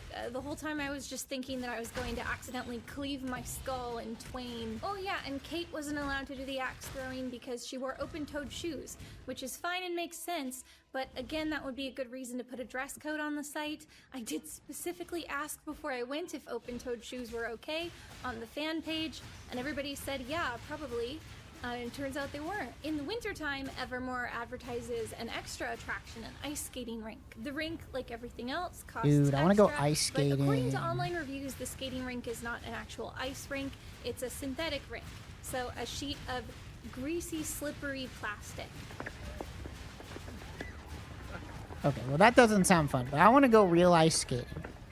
I haven't gone since I was a kid. Extra and is basically this netted off tent where kids wail on each other with foam wrapped weapons, which is my idea of a nightmare, but the kids seem to really like it, so cool. Also in this area they have these performers who take turns doing aerial silks. This is impressive, so it's kind of weird to me that it's stuck back in this out of the way location behind all these vendor tents. A lot of people didn't even seem to know they were there. Next up, the train! Man, I love trains. The train also costs extra. It's $3 a person, which again, fine, but like there's so little to do in the entire park that it does feel a little insulting for anything to cost extra at this point. Anyway, we bought the tickets. You'll remember that they disappeared from my online purchase, but that's okay. We sorted it out. We got in line for the train. I saw it was mostly empty and was like, hooray, we can sit in the caboose. Okay. Should we go to the caboose? Yes. Oh wait, I don't think it's open. She's out. Okay. Oh, okay, cool. It actually turned out that we could not sit in the caboose. When they had pulled the train up to the station, they had apparently lined it up in such a way that the caboose was inaccessible from the boarding platform. It wasn't supposed to be this way, it was just a mistake, but they didn't feel like turning the train on and moving it a little, so we couldn't ride in the caboose. Oh, that's why we can't ride in the caboose. They didn't pull far forward enough, so we can't step onto it. That's so sad. You're probably like, that's a bad sign. And it is. It's not really about riding in the caboose. The caboose is symbolic. Anyway, the train ride was actually pretty nice. It's a decent length, so you at least feel like you're getting your $3 worth. It moves at a nice clip, and you get a serene, elevated view Ice skating is of the park. It hard. also gave me a new I angle don't to remember look at the backs of struggling too buildings badly, and but I construction know how to sites, which I was rollerblade, interested in. or I did as a kid. I haven't been rollerblading in God knows how long. Where he's being sold. And then maybe more creatures will go there. Oh. Hidden in the brush at this point, David spotted this gnarly old pig just kind of sitting abandoned there in the grass. One thing I found very odd about the train is that it didn't have any kind of narration. I guess I was imagining something kind of like the Disneyland train, where like a pre-recorded voice on the speakers narrating the sights as you pass them to like provide lore or interest you in the various attractions. I thought they'd have like a narration like Disneyland. And if they Oh, didn't he want to killed record it, me. they could just have the person driving the train say it Oh, he over a killed me speaker again. in real time. In fact, That's doing why it we don't that way play would give them hardcore, more folks. flexibility, so they could like It's so that I can interact watch with YouTube videos passersby instead of or paying point out attention to the characters that they boss. see. I saw some old reviews complaining about the train, saying that it does in fact have a sound system, and that when it first opened, they would just play like top 40s pop music on the radio. The reviews were mad about that because it felt lazy and it totally took them out of the time period. So, you know, I guess compared to that, having a silent train ride was preferable. But I do feel like immersive audio is another one of those small touches that would have a negligible amount of setup but make a big difference for guests. I can even see that the website says, our train conductor is always telling stories about happenings in the village. And no, he isn't. So that's the train.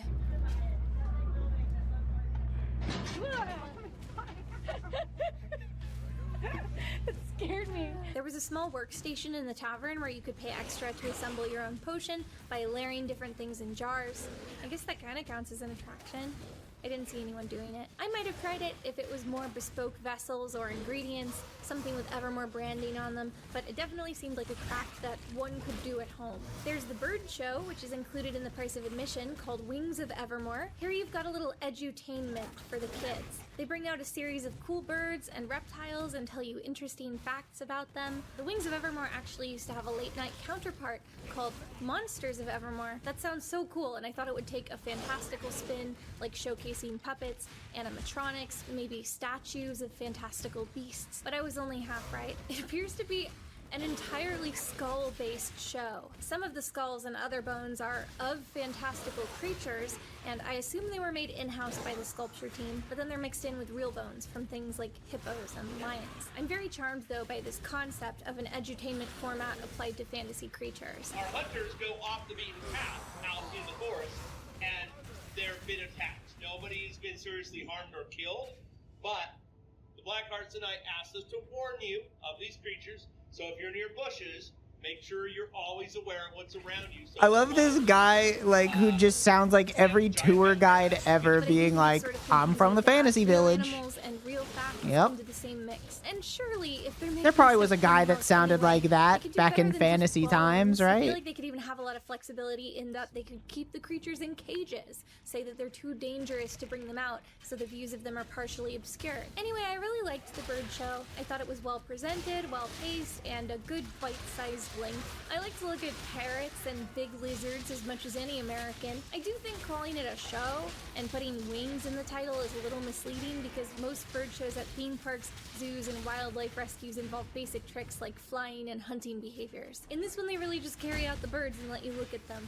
But, I mean, it's not boring. My biggest issue with this show is the venue. As I've said, it's held in a greenhouse called the Glass House. It's so obvious when you're in the building that the building and the show were not created with each other in mind. A greenhouse is a very cool structure, in part because it's got so many windows. Here, the show and the storage of live animals has necessitated a backstage area, which means they've bisected the building with long fabric drapes. You pass the backstage half of the building while you're lined up for the show, and you can see that either for privacy or temperature control, they've pasted butcher paper up over those side windows. One of the most striking things about a greenhouse is that the light pours in, or if you're at a theme park and you keep it open at night, light pours out, and it looks beautiful. But instead, they've chosen to negate the architectural element that was the entire appeal of the building. It doesn't even work particularly well as a show space. The area remaining after they've sectioned it off is a little cramped, with limited capacity for guests,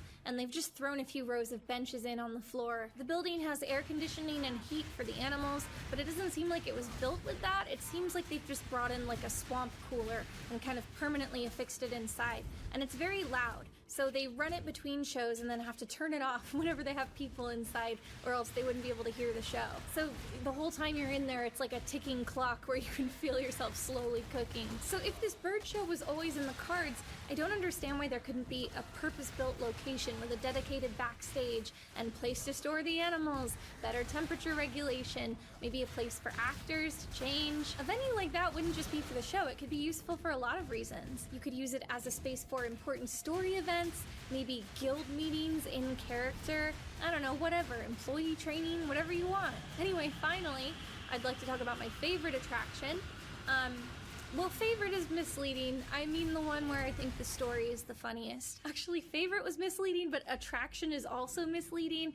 I don't know if I would call it that. Maybe technically it counts. Jenny Nicholson's video about Evermore theme park in Utah. This was the single longest line we stood in. There's this crypt at the back of the park next to a cemetery. When we first encountered it early on day one, it was locked up tight. But we heard it had opened later that night, and we had just missed it because we were stuck in the tavern.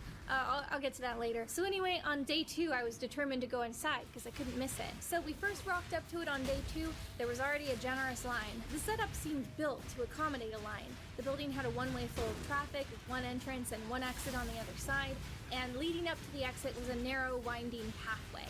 We tried to ask everybody in line what we were waiting for, but nobody really knew. No, I mean, we saw concept art. It'll be something, I think. I had a pretty good guess. In the BuzzFeed video and a few other vlogs, I'd seen the little haunted house walkthrough with the creepy vampires, but we hadn't seen them anywhere in the park yet. The line kept pausing for stretches Act at a time 9 and done. then moving forward by one entire group. Kind of like the Universal Studios mazes they do at Halloween time. So I figured we were lining up for a creepy vampire haunted house. As we rounded the corner into the stuffy hallway of the crypt, One we saw more that to there was an go. employee manning the line. We tried to ask her what we were in line for, and unfortunately she was in character. So she was like, "Oh, I don't rightly know. That's not for me to say." Well, we felt some kind of dark magic in it. Oh. That's been a bit of a problem for us. Should we avoid that? Well, you're kind of in the thick of it now. I loved this character's energy. Not the information she gave us, because she didn't give us any, but I loved her energy. We'll be thick as thieves, yes we will. That's me auditioning for the ride, Pirates of the Caribbean. So the crypt isn't air-conditioned, we're all packed in. It was really warm and muggy. Just, picture that in your mind when you're looking at the footage. But 40 minutes later, longer than I will willingly wait for most rides at Disneyland, it was finally our turn. Our whole group is ushered into a little room, and there's a big screen on one wall that looks like a cool portal. Ooh. No, it's a portal. Then a guy appears in the middle of the portal. It's basically a Skype call. Can you hear us? Yes, I can hear you. Wow. The connection is stabilized efficiently. Wow. And Portal Guy is like, "What did you bring me?" We need to accumulate items of value from Evermore. These can be our currency if Evermore has currency. So, yeah, that's right. The thing we waited in line for was just another character interaction, this time with a marginally cool visual effect, and a prerequisite fetch quest that we hadn't known we had to do first. And it's not like we were gonna come back. So it's just like a strictly commercial then. Oh! You just want to like Detonates nearby corpses.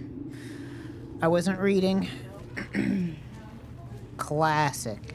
Am I talking too quiet? So obviously we were just kind of like, well, we didn't bring you anything. We don't know you. We've never met you before. We're not gonna go on this errand and get you gold only to wait an additional 40 minutes to come back and deliver it. And furthermore, I'm pretty confident that even if we had done what he had asked and brought him whatever items he wanted, he would have just been like, ah, excellent. You have done well. My plan is underway. And then nothing cool would have happened. Maybe it would have happened in a week when we weren't there. So the thing in the crypt was the absolute worst thing it could have been.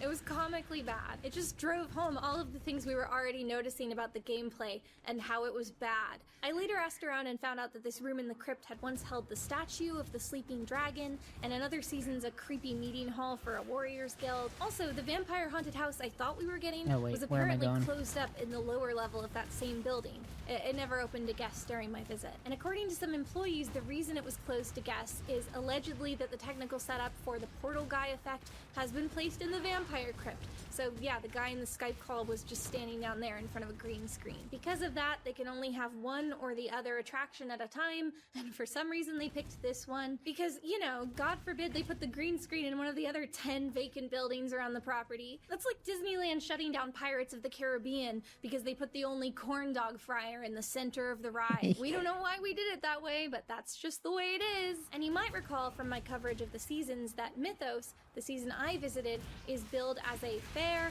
and lantern festival. There's this piece of concept art they love to use everywhere, showing a town square with a gargantuan glowing dragon winding through. I'm sure you can't wait to hear about the Lantern Festival, which was promised in the description of the event on the ticket purchasing page. Well, there was no Lantern Festival. In fact, there were no lanterns.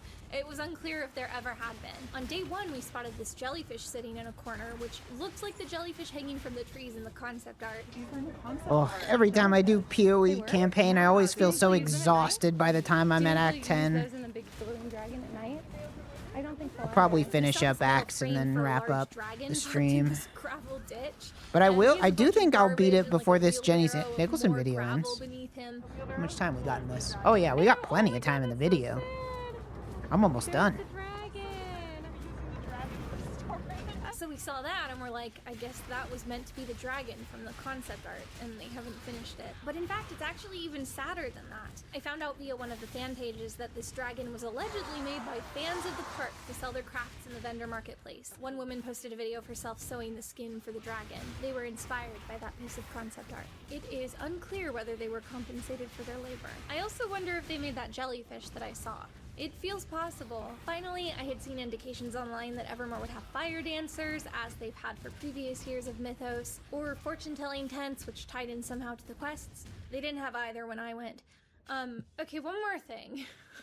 I didn't even really know what section to put this under, but I've got to mention the Black Arrow ceremony. Near the end of our last night, it was like an hour till closing, and we had literally nothing to do because there's not that much to do in the park, so we were thinking of leaving early. But then on our way out, we went through the tavern, and a character told us that in a half hour, so a half hour before park closing, the Black Arrow ceremony would be happening at the front of town. Do we get to see who gets the arrow at the end of the night? It should be about 30 minutes before we close. Okay, that's soon. Where should we try to be for that?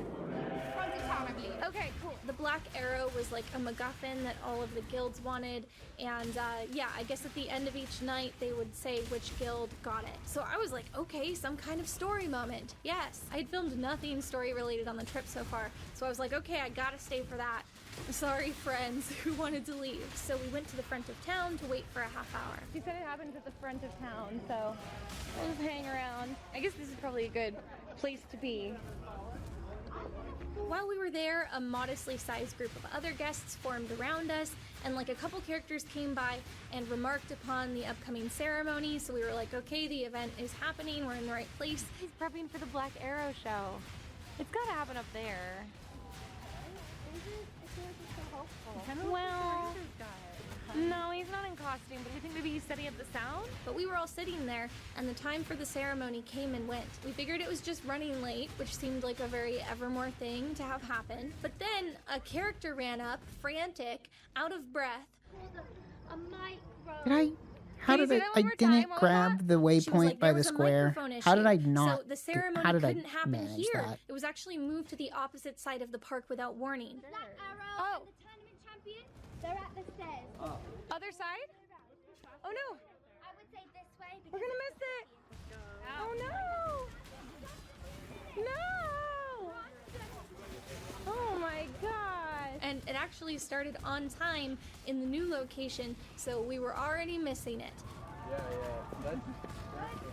You're cheering. Oh no, we're missing it. This can't be happening. They've lied to us. I love how Jenny Nicholson gets fucked over every time she goes anywhere. I know that's not true, but that's what it feels like. So we jumped up and we ran to the other end of the park. Oh, come on. What, we missed it? No. I'm so sad. This can't be happening. A lot of crested tower Did we miss shields. anything? Okay. The Dragon Riders do award of the Blackout. We missed it? Oh, they just announced it. They said it was at the front of town. And yeah, when we arrived, the ceremony was over. 425. Okay. Yeah, that was our final impression of the park. That was the note we went out on. Well, I guess that was a fitting end to the night, actually. It's fine. We just really. The ceremony probably wasn't interesting, but I'm mad on principle.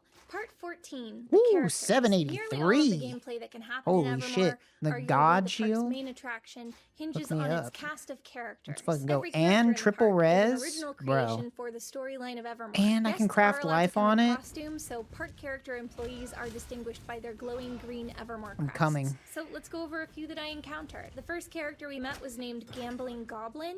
You can tell he's a goblin because he has some plastic ears on. I guess that's what goblins look like. What manner of creature are you? I'm a creature out to make my fortune. Oh! Gambling Goblin's the name. I knew it. I need to think of something different. Gambling goblin. I. Oh no! The concept of paying money to have to go talk to a bunch of annoying LARPers is so crazy So to he was me. like, make me a bet for my pants. But he didn't appear to have any dice or cards or anything with which we could gamble. And also, I didn't want his pants. The only garment he was wearing. Your shoes for my pants. That's okay. I'm good with what I've got. You sure? Yeah. So that was a non-starter. Out at the ruins, we saw that one wizard character, the only wizard who seems to have cool story details to share. But every time we went by, there was a crowd of guests around trying to talk to him. And there's no cap on how long guests interact with a given character. And it seems like a lot of the park regulars will just sit and chat with a character for like a half hour at a stretch. So we hovered at a middle distance for a little bit. I don't and think then I can gave up. afford There to was lose this this baby cold dragon puppet. That was res. probably my favorite single thing I saw at the park. Can I touch him? Yeah, go ahead. Is he friendly? He's not gonna bite me. He's very friendly. Okay. He's a little baby. Oh, he is friendly. It's okay, dragon. Wow. He is a little shy. How did you catch him? So he actually has a broken wing, and I found him in the woods, and I've been nursing him back to health till he can fly again. Do they have any natural predators that could have gotten him while he was on the ground? I suspect it was a bigger dragon. Natural predators. He looks so sad about it. Yeah. Oh, that's so sad. Okay. You can tell this latex dragon puppet has been made in-house and it has such a cute expression. We spoke a little bit with this character, but all the kids wanted to see her dragon puppet, so we didn't want to monopolize her. There are fairy characters, but they don't have wings. They just wear clothes made of leaves and flowers and stuff. Mythos' whole thing is supposed to be like about fairies, so in my opinion, the fairies should definitely have wings. Like, that's what kids are expecting. Why let them down? They had a mermaid in an armchair, so A+ for the mermaid, I guess. I feel like that's exactly what a little girl wanting to meet a mermaid would be looking for. They need to channel more of that energy for the fairies. Are you stuck? She kidnapped you? Oh, okay, Paying good. so much Alright, money to thank go you, sir. listen to It's a not bunch of contest, but Mormons my favorite pretend to be character I saw was fantasy probably characters Pirate is Queen. so She just seemed the fucking most crazy, prepared to dude. single-handedly I just entertain the can't crowd. believe My that this was impression of all of ever these an performers is idea that they were given very at little all. instruction and just sort of thrown to the wolves, and she was really rising to the challenge. She also knew how to play the bagpipes. I don't know much about bagpipes, but my impression is that that's a very difficult skill. In general, all of the actors were solid, no complaints there. They're all doing accents, and some of them sound very convincing. It's not even all the same generic accent, like they're doing different regional dialects. I think that's cool. From footage I saw online, it looks like the park used to have much more complex characters involving suits and prosthetics. They used to have a frost giant, a satyr. The Fae King at Halloween was an animatronic with a speaker box. This little creature carrying a big bundle of pumpkins. I was really hoping to meet this guy in particular. It looks like there's a latex goblin puppet that sometimes sits on a porch and weeps. These vampire things in the crypt. Even the dwarves seem to usually have prosthetic noses to give them a more fantastical appearance. And let's not forget our fallen prince, Tip Top. All right, one more lab and then it's Honestly, off to if I'd even just seen Catawba. Tip Top, that would have made the trip for me. But no, when we went, we saw absolutely none of the above. Nobody in a more elaborate suit, but also none of those like smaller partial face prosthetics. We saw the dwarves, but they don't have prosthetics anymore, so now they just look like normal guys wearing vaguely boho fashion. They also don't play music covers anymore.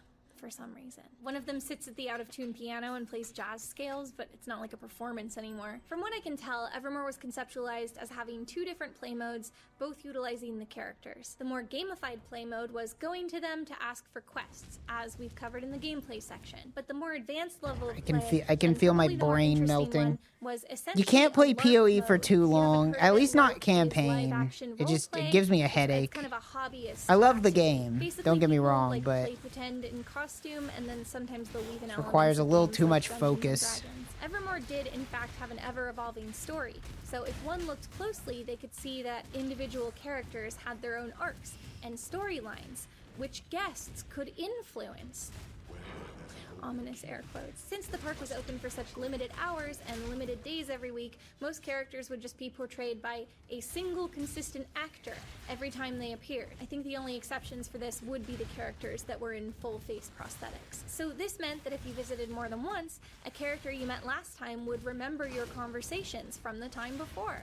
You could develop a relationship with them. Characters had their own motives, personal growth, history with other characters. Honestly, from a planning perspective, I find this pretty strange. If there was any intent as a company to have control over characters and broad story choices, I'd imagine it would make more sense to have multiple actors portraying the same character, and just have the principal characters be recognizable by the clothes that they're wearing. After all, humans can get sick, or they can do a bad job. They can quit or get fired. And if I wanted to have a tight story where every twist and turn matters and which can be easily communicated to guests, I'd probably want to have a lot of control over what's happening. It's extremely unclear to me how much accountability the actors had regarding the story choices they made. Because as an outside observer, it certainly seems as though they just hired a squad of improv performers and turned them loose in the park. It was a small blue boat with a blue cover, and it was in between a red and a green large boat. And to the left of those was another book in brown. All right. Thank you very much. I then headed off to Drakenhaven to look for my next message. I looked over every molecule in that building. We could not find anything even remotely like what he was describing. I spent what felt like the whole night there, and eventually gave in, and even asked the director of show design for help, so that I didn't end up touching anything I wasn't supposed to. And he had no idea what Fergus could have meant. Exasperated, I returned to Fergus, who basically just cracked up laughing. Apparently, he was just messing with me. I see Evermore sometimes compared to a video game, so sure, let's use that for a comparison. If you're playing a video game, Getting the dialogue of every trolled character for you interact money. with has all been scripted out by an omniscient writer. So as a player, you know if you engage with them, you'll likely be given hints or deeper insights into the game's story, and not just random small talk made up by an improv performer on the spot. But yeah, while at Evermore, I had the sense that even if I spoke at length with every performer in the park, I'd only ever glean details about each particular character. There was a plague of werewolves that came through my small town. Yeah. And Why are you Southern? killed all of my family. None of it in service of any greater story, until perhaps a random day when the management decides that the story is going to progress. And yes, I can see through the footage on the YouTube channel Evermore Fans that characters used to do more dramatic tableau for the benefit of guests. It's unclear to me whether this aspect of the game has been phased out, or whether I just had the misfortune of visiting on a day when nothing happened. It's anyone's guess. But watching the old clips, I can see how, beyond the issue of missing the action, there's something else kind of inherently broken about the performances here. I'm going to use this scene as an example. This video is titled, Derval Apologizes to Cecily for Killing Maxwell Morgan, her fiancé. Ooh, very dramatic. So this man Derval goes up to Cecily and starts apologizing. Came to speak with you. To address things. Oh, yeah, I wanted to ask you. I need you to understand that what happened, I didn't think about the possible consequences of who it might have affected. You know, he just keeps apologizing. I'm sorry that I'm sincerely sorry that... Really just repeating himself. I assume for the benefit of any guests who are joining us just now. I understand if you cannot forgive me, but I need you to know that I take full responsibility of my actions. Cecily tells him that she's very upset about that whole business where he killed her fiancé, Maxwell Morgan. I want to forgive you. I'm having a very hard time. Something which, in my opinion, should go without saying, but she does explain this to him. She keeps explaining basic concepts like how she loved Maxwell, and thus was upset by his murder. Had I known, probably would have made a different choice. Yeah, sure. Throw another blue in there. So, yeah, you might have noticed that the Evermore format is placing some strange constraints on the actors' performances. These are all terrible. Cecily can't end the conversation and angrily storm away because the whole scene has to be audible to guests who have clustered in a 10-foot radius around the scene. And, of course, this conversation can't be concise or organic. It has to be dragged out and belabored because it's a performance for a non-captive audience. Its pacing and dialogue has to compensate for the fact that some guests might walk up mid-conversation, and also the fact that some guests might not know either of these characters because this is their first week visiting, love so they to need take the the dialogue coal. to expose everything I'll that's take happened coal for previously fourth point. that is relevant. So we end up with a lot of scenes All that right. are lethargic, overly repetitive, and just feel very On to unnatural. Catawba. A scene like this could easily be more dramatic if you put it on a stage, but obviously we don't want them on a stage. It's an interactive theme park. So my suggestion is to I just put can't mic believe packs on you the actors. killed my The character fiance, performer Maxwell or like Morgan. a sound guy I can't can believe have a switch it. to flip to turn them on for at least like the planned I gotta watch all the tableau. Neil If the Breen performer can be flicks certain that again. everyone in Maybe the I'll immediate boys area night will him. hear their I made dialogue, boys they night won't and then I have to never belabor every used point it. again and again to make sure that they're heard and picked up on by the audience, so scenes can be more concise. And most importantly, the actors will now have the freedom to move about the space. Maybe I'll do a 'cause right now they series can't like turn the every rocks or their voice will be week thrown in the wrong on like direction. Sunday They night or can't something. leave the area. Play Guests another won't have Breen to cluster film. tightly around them to try to record what they're saying on their phones. I need to pin this to my head because it's slipping like crazy. Okay, stay. Oh, my next concern with Evermore's use of characters is not related to gameplay. There's another reason I think a business is putting itself in a precarious position when it decides to make human beings its central attraction. I wonder if when I said that you could develop relationships with the characters, you had any little alarm bells going off in your head. There's so much discourse on the internet these days about parasocial relationships, usually specifically in the context of online creators and influencers who audiences feel they have a more intimate connection to. So I already said that Evermore presents us with essentially a corporate version of a LARP. Rare And if you do shields. even a cursory Take it. Google search for LARP rules and logistics, you'll find a million write-ups and think pieces about the community-wide standards for consent and boundaries. Rules about what kind of interactions are off the table, or at least which kinds need to be negotiated between players out of character before they happen. There are generally accepted standards of nonverbal signals players can use to tap out of a scene. Also, hobbyist LARP doesn't suffer from quite the same weird power dynamics you have going on in a corporate experience. I guess you could say that the event organizers have power in that they're allowed to enforce the rules, and some players probably have more social capital, so maybe there are like cliques and politics in that respect, but you don't have the dynamic of service workers and clients. Traditional LARPs also come with a guarantee that Oh, I get everyone it. is You're playing paying money to character go in the sexually balance of the game. harass I a would guy imagine pretending since to be an nobody is elf. acting as themselves, that would help Now put it up a all little bit makes of a barrier to sense. discourage parasocial bonds. Players also I don't think often any have of these are gonna be opportunities better to than what meet I the other have. players out of character, before the games or after, to remind them that they are not those characters. No. I would like to clarify that I have never LARPed in my life. These are just general problems that immediately occurred to me when I thought about the idea of a LARP theme park. So I Googled around a little bit.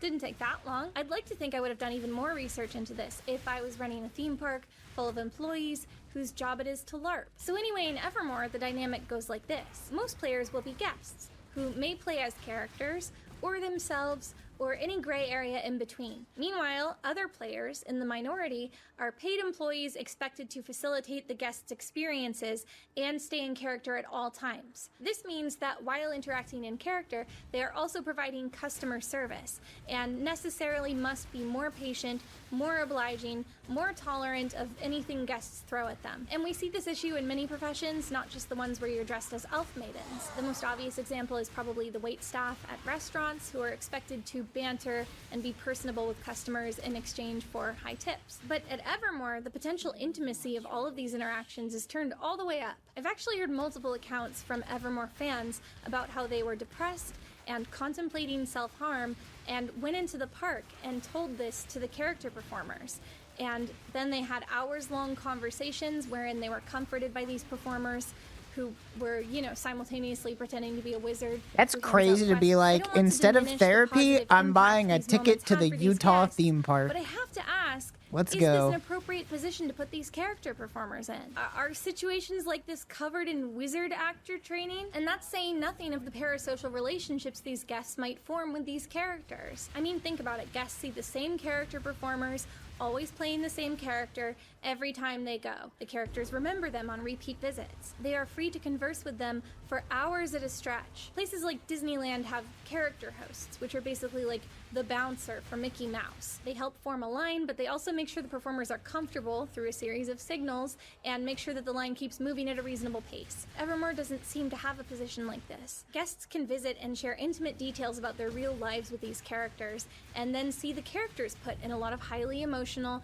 in-story situations. They might comfort the character as the actor pretends to cry about a goblin that's been stepped on by a dragon or something. I don't know. They can learn all about the character's fake life and feel like they're bonding. Most of the actors don't have prosthetics or even wigs and would be fully recognizable out of character. And with all this in mind, it's important to remember that Evermore Park is physically located in a very small suburban city, and presumably these actors are not commuting far to work there. It's very possible that a guest could run into any of these actors outside of work. It's also worth noting that, from what I've heard from former employees and what I've seen with my own eyeballs, Evermore essentially does not have a backstage. At bigger theme parks like Disneyland, the entire park is encircled by corridors and populated backstage areas. Any employee feeling threatened could disappear through one of the many employee-only doors and either take a break or seek help. At Evermore, the best they could do would be to sprint off into the empty field neighboring the park like they're in Jeepers Creepers or something. Or maybe they could retreat into the changing room,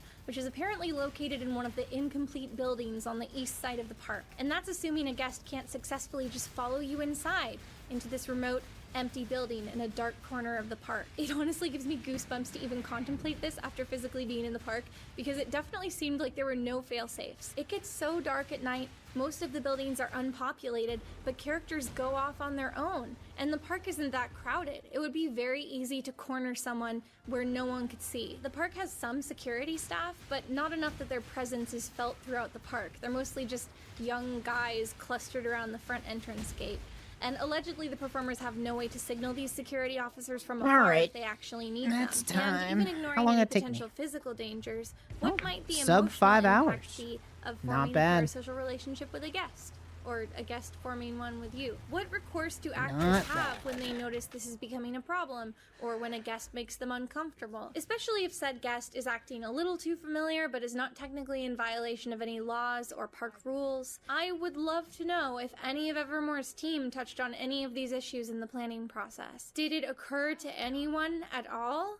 Were any words exchanged about it at any point? And while I'm on the subject of the mental health and boundaries of the performers, I should mention that Evermore has some very dramatic storylines. You might not have been picturing that because it's not like you go to Disneyland and see the Mad Hatter weeping next to the teacups. So trust me, Evermore is on another level. The Evermore characters cry all the time. So now I'd like to highlight my next example, probably my favorite clip of Evermore gameplay I've ever come across. This clip intrigues me.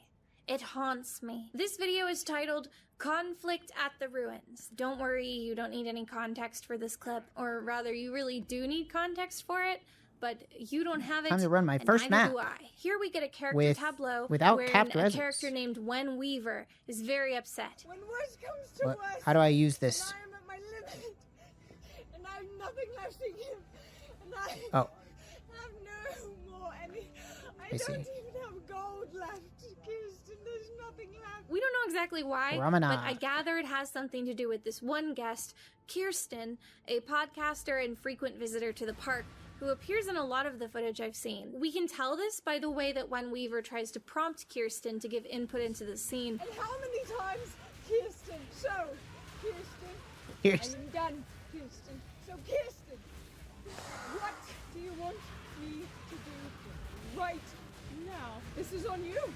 Tell everyone what I should do. It reminds me of those old school computer games where they would have like an actual actor, but they would keep looping the footage. So they'd turn to the screen and be like, "Oh, what should we do?"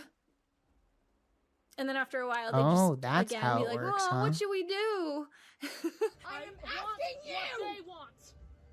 I don't care. Sure. The description disclaims that yelling See at how this performers works like in this maps. is forbidden, but that Kirsten has a special relationship with the performers, and so this was okay in this circumstance. But I don't really know how a random guest observing would pick up on that nuance. So there's a lot to unpack here. There's Wen Weaver crying, saying she's a little broken toy. I have done exactly what you asked, you selfish child. All you see is that I have your toy. Your broken toy in a toy box. Listen to me. I didn't pay money to get yelled at. There's this cluster of trees What the right hell? behind her that nobody's bothered to put in the ground yet. Oh Just my God, the sitting there in boots. plastic tubs. Anybody need There's any this guy dragon scale kneeling on boots? the ground and kissing her hand for most of the scene. There's the guest out of frame, half-heartedly trying to hype her up like he's at a little league game. This town tried to kill me. This town. Not all of us. That's right, Wen. We love you. Yep. There's, of course, this part. Tell me what you want. This? Do you want me to stay with this man? Do you want me to go to bed with him? I've seen some other clips of this character, Wen Weaver, guess and I'll I think pick she's such a some of great these up. example for this part of the Why video. not? Because let me tell you, Sure. Wen Weaver had a rough time of it. Ooh, a gold gems. Every single time you see this character, she is stage crying her heart out, yelling, crying, getting burned at the stake, and I have to wonder, what is the toll this takes on performers? Our first season, we were doing, some of us are doing 8 to almost 10-hour sessions, 5 days a week. And so you're looking at like 40 to 50 hours in character. It seems that most, if not Okay. all, of the actors are contract Well, I don't know workers, when these so none that I mirages will spoke be with had worth any health doing. I benefits don't through the quite. job I mean, with which they could seek they're mental not hard to health care. understand. You Again, just I go would in love and to kill know if stuff, but Evermore I don't know keeps an when good on-staff stuff will start counselor showing available up. for employees for work-related concerns, or preemptively covers any of these issues in training. Maybe they do. That would be great. One can only imagine. But next, let's unpack the other issue of conflict at the ruins. I don't even think this level of theatrics is to the benefit of the guests. I mean, clearly the super fans are into it and they're like recording it and uploading it to YouTube, but those are park regulars and that represents a very small population. Remember, if this park is to survive, it needs the patronage of Braden, local third grader. And I The don't park know how did this not scene is going to play survive. to Braden, his mom, and the rest of his Cub Scout troop when they come around looking for the dragon puppet. Do you want me to go to bed with him? If anything, they'll probably feel uncomfortable and leave the area. It's that classic Evermore dilemma. How do you appeal to hardcore fans and the average day guest? I don't think those two goals have to be in conflict with each other, but here they are. They are in conflict. Conflict at the ruins. I'm done doing what I wish because everyone calls me a hair-trigger fire witch. My last concern also happens to be Wen Weaver adjacent. A handful of characters, Damn including it. Wen I Weaver, should've put down a the fucking hair-trigger fire portal. witch, use little pyrotechnic effects to represent their magic. They look extremely cool. My turn. Especially in a world where characters mostly just speak to each other in long paragraphs, this effect is striking and magical. It really wakes up the crowd. Wen Weaver's actress said in this podcast interview that she did not have a license, but that all of Wen Weaver's pyrotechnic effects were considered theatrical effects. So even though it looks alarming to see characters hurling fire right at each other's faces, it's all legally above board. My concern is with a specific anecdote she shares. I set myself on fire with it twice because I had incorrectly loaded it, and I went to crouch down and talk to a little boy, maybe 6, 7 years old, and I put the hand cannon or the flash gun into my pouch, and it auto ignited the flash paper that was in that pocket because I put it in the wrong pocket. You never store ignition with fuel. Oh no. They caught my pouch on fire. I had too much fuel in there, and the whole thing just lit the front of my dress, lit my hair, hit my sleeve. So what the hell do you do now that I had big draping sleeves as the Kirak missions aren't a thing anymore? Nobody was injured. You just immediately swing for the shaping notes? One of my sleeves came up, the whole fire went out. It was quick, less than a second. Thankfully, nobody was near me, so nobody, as I said, no one was injured in this. Now, I'm not trying to imply any wrongdoing on the part of the actress. I just keep using her as my example because there's a lot of available coverage of her, probably because she was a fan favorite, and because I think the name Wen Weaver is fun to say. But as she acknowledges in the interview, any kind of pyrotechnic effect is going to carry an inherent risk of human error. If you do this effect enough times, this kind of accident almost sounds inevitable. But that's the reason your actors shouldn't be carrying the components of the pyrotechnic effects when they're doing up-close interactions with guests. Any story moments utilizing these fireballs must presumably be prearranged, and if they are, surely the park has some ability to have a performer step out of sight of the guests. God damn it, I never talked to Helena, did I? By a stagehand, and then go out to resume the confrontation. Yes, it's more spontaneous to have characters randomly hurling fire at any point throughout the day, but I think maybe spontaneity might be bad when spontaneity is fire and people lighting on fire. If I'm in the park with Brayden, my 3rd grade son, and I'm getting a picture of him with the mermaid, I want to feel certain that the mermaid is not going to spontaneously combust while she's hugging him. I guess Utah is apparently the Wild West, and this is a thing you can just do there, as long as your project is considered theater. But surely even Utahns are within their right to file lawsuits if their children are immolated by a warlock. So Evermore might want to re-examine Only one their of these safety have any protocols move speed on for their it? own good. Just re-examine a lot of things, Evermore. Sit down and have a think about mental health, physical health, safety, training, story, guidelines. I guess I'm just naming everything now. Part 15, the food. Long ago, in a distant kingdom. No, I'm just kidding. Evermore has some food, and I sampled it. This part's gonna be brief because when I started this, I thought this video was gonna be like a chill travelogue that was like 30 minutes long, and it didn't turn out to be that. It grew beyond what I expected, so I won't spend long on the food. So Evermore Park has an affiliated restaurant called Vander's Keep, which opened in October of 2020. It's attached to the park by a back hallway and themed to match it with the vibe of like a medieval inn and tavern. The restaurant is open days the park is not, so I decided to go there on my first day in town. I made a reservation, which turned out to be extremely stupid because we arrived to find a cavernously empty restaurant. The decor inside Vander's Keep is genuinely extremely cool. Ooh, look at this. It's like an old boiler, and they put flickering lights in it like it's on. That's cute. They have custom prop weapons on the walls, maps of the different realms. The bar is the coolest looking fixture in the whole building. It's loaded with details, and they've got an assortment of projection mapping effects over it to give it the impression of magic. Things that appear to be flames coming out of bottles or fairies floating between objects. You kind of had to look for a while to catch it. It seems like it cycles through gradually enough that if you were sitting there for a while, every time you glanced over, you might see something new. There's a little stage where musicians could theoretically perform. I haven't seen any indication that they actually have. There's one sitting area which is arranged like a little lounge for people to chat over drinks. Do you think that's Vander? That must be Vander. Oh my god. This is great. I do love the paintings. Me too. Also, this side room, which is clearly set up for games of darts, but is currently being used for storage. What's in here? Is it like a little themed alcove? Oh, no. Down the back hallway, which leads to the park, they have Tip Top's gruesome disembodied head. What does the map tab look like now? Oh, it just looks like the PoE 2 one. I feel it's like latex. Is that bad? Well, it's go ahead and run these maps, I suppose.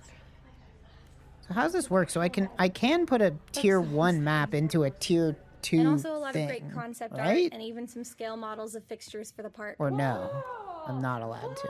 No, I can't. Okay, no, you can't. Very specifically, cannot do that. Since we went to this restaurant before we ever got to go to Evermore, we were like very dazzled by the concept art, and we kept being like, these things must be in the park, because if not, it would be kind of embarrassing to show the much cooler concept art when your park didn't turn out that good.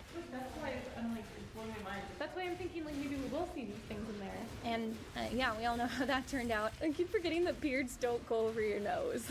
So that's my challenge today. The only real drawback of the interior is that this tall cathedral ceiling makes for very echoey acoustics, which was okay because like I said, we were the only people in the restaurant. However, we were keenly aware that It certainly did everybody increase back the at drop rate house of could exalts. definitely hear everything we were saying the whole time. But then on another night, we went back to the restaurant and it was like at a little under half capacity. And even at that level of crowding, it was extremely noisy with sound bouncing around everywhere. Never know if you're waiting for you. Oh, right. The evening vibe is all torch lit, which I love, and I think it should feel more intimate, but it's hard to do that when it's echoing like a high school cafeteria, especially when it's billed as fine dining. Food-wise, everything was just okay. It was nice that the menu had some more inventive offerings, but the execution was sort of questionable. Like a lot of it was under-seasoned, under-salted. Even the poutine was under-salted, and in my opinion, it should be impossible to under-salt a combo of fries, gravy, and cheese. Dude, I want poutine. I've never had it. I tried to order the soup on the menu because I love soup, and they said that they hadn't made the soup that day because nobody was ordering it. And can I just point out that if I'm the only customer and I order soup, then technically everybody is ordering soup, but whatever. Kate and I both ordered items from the stackers category, which we thought meant sandwiches. Mine arrived and was a sandwich. Hers arrived and was some kind of deconstructed pile covered in a mystery sauce. Careful, it's like, it might be. Okay. What's going on under it? Do we still have the There's bread. It's just in like a. sandwich. It's just in like. But it feels weird if she comes back to be like, what? Yeah, what did I call it on the menu? Like a stacker? Yeah, Okay. So maybe that is what it is. So we continue to not know what they mean by stackers. Neither of us liked ours very much. Mine was super sweet. I think they just dumped a lot of vinaigrette on it or something. They were each like $14 and neither came with any sides. I'm not trying to go in too hard on the food because it wasn't awful or anything. It just wasn't good either. The quality and the ambiance won't really live up to the expectations of more discerning Coin of foodies, knowledge. but I think the high prices are going to scare away younger people who might You have know liked what? the Increased food. experience, And speaking why of not? alienating customers, I didn't realize until I got home, but the head chef actually gave this interview wherein he said that when customers request alterations to their meals, he becomes angry and wants to fight them. And we can modify some dishes to a certain extent to accommodate some of those dietary needs. As a chef, though, I have to say, and she's nudging me because I'm going to make a public announcement to patrons, okay? Don't alter it. It's a slap in the face to alter a chef's menu. Dude. Yeah, the patron I hate the most He's is the so one that comes real. in and says, oh, I'd like this, but not that. And can you substitute this and give me that? I might come out with a fight.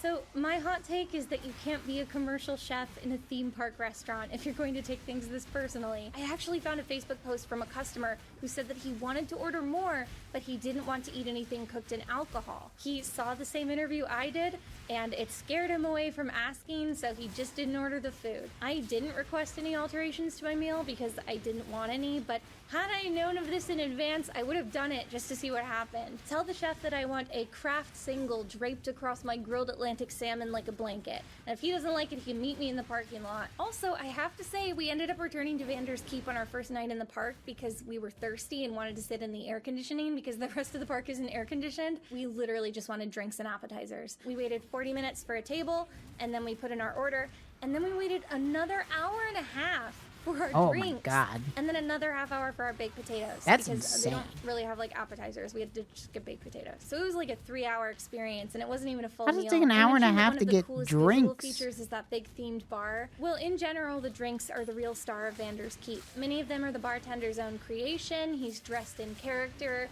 He hacks ice cubes off a big block of ice like a Viking. Oh, he has a little cleaver. He kept coming to our table to ask how we liked our drinks and is clearly very passionate about what he does. Oh, also I should add that one of these drinks is named after the CEO. One of the ones on this page. Can you guess which one? The bar doesn't have separate seating though, which sucks, hence our 40-minute wait for a table just to get drinks. And again, it wasn't even crowded, it was like half full. So since the park is open for only a few hours a night, I can't recommend going here because you're gonna use all your time. So if we're not going there, let's look at the food in the park. The park has a lot of theoretical food locations. If my use of the word theoretical feels ominous, that's good. It should. When you first enter, there's a food counter selling beverages and generic carnival food options like hot dogs and nachos. This location is called Barter's Post West. There is a Barter's Post East across the courtyard. Apparently they used to offer different things, but only West was open when we went. And I didn't want any of that food, so I just got a bottled water. There's this little place near the Hobbit House. According to the old park map, it appears to be called Hex Trog. Well, let's see how much my riches have been going. They had cold drinks, including smoothies and some iced coffee, but no food. The slanting How much is shanty my and Red divine Bull orb seemed to worth? be It's worth a closed whole indefinitely because 33 of the chaos. time they caught fire. How much is allegedly. a Same for the Hunter's Hovel, Emperor's which Vigilance? also sold food for a time. I actually found this little Facebook 150k. comment All right, from it's Evermore 5 detailing divine some of the food orbs right options They now. don't have anymore. And so Actually, now it's I'm showing only it to it's you only 2 because divine orbs. I don't know, I I actually think almost have stupid stuff enough, like but that this is is gonna go interesting. down. Now, I'm gonna maybe you'll recall seething that the Evermore fury. website only listed 4 attractions. There are no Open seething Gates, furies. Train, Copper Confection. Can I Kettle just Cafe. make one? So 2 of those are eateries. I Let's don't. How do revisit I the end up with description of no Copper Viridian Confection. jewels? Enjoy our didn't get European-styled any Viridian confectionery jewels at featuring all. amazing ice cream, soft and hard, sodas, smoothies, juices, flavored hot chocolates and coffees, fresh donuts, chocolates, For taffy, one cotton alc. candy, flavored popcorn, and assortment of candies. When we I'll went just in, hit they it had in bottled one. water, pre-bagged cotton candy, and mass-produced ice cream bars like Choco Tacos. That's it. You guys sell water? Not in this one. Oh, okay. Oh wait, I take that back. On day 1, they did not have the bottled water yet. They didn't get that till day 2. But what There is up appeared with to your be an hideout? There Upstairs, you but go. it was closed to guests the whole time we were there. According to employees I spoke with, it might just be office space, so I don't know if it's ever going to open. Okay, now All that right. other restaurant, the Kettle Cafe. Check this out. Let's revisit that description. Oh! If you are looking for Aw, more than it didn't concessions work. and want to explore some unique food and beverage well. options, come visit the Kettle Cafe. It was The worth a Kettle Cafe try. was It would've been closed for our awesome if entire it visit. worked. The final Evermore food service location is the Crooked Lantern Tavern. The tavern only serves bottled water and Virgil's soda. Yeah, I was out, pretty dumbfounded that even though they Fungal have a Hollow. tavern, they don't actually sell alcohol anywhere in the park. My impression is that unlike Vander's Keep, the park does not have a liquor license. But in my opinion, they need to get on that, you know? Alcohol is such a moneymaker for theme parks, and I know it's in Utah, but there are still some people that drink in Utah. And if we're being honest, the guests' impressions of the park might be enhanced a little if they have a couple drinks. It is really nice. Whoa!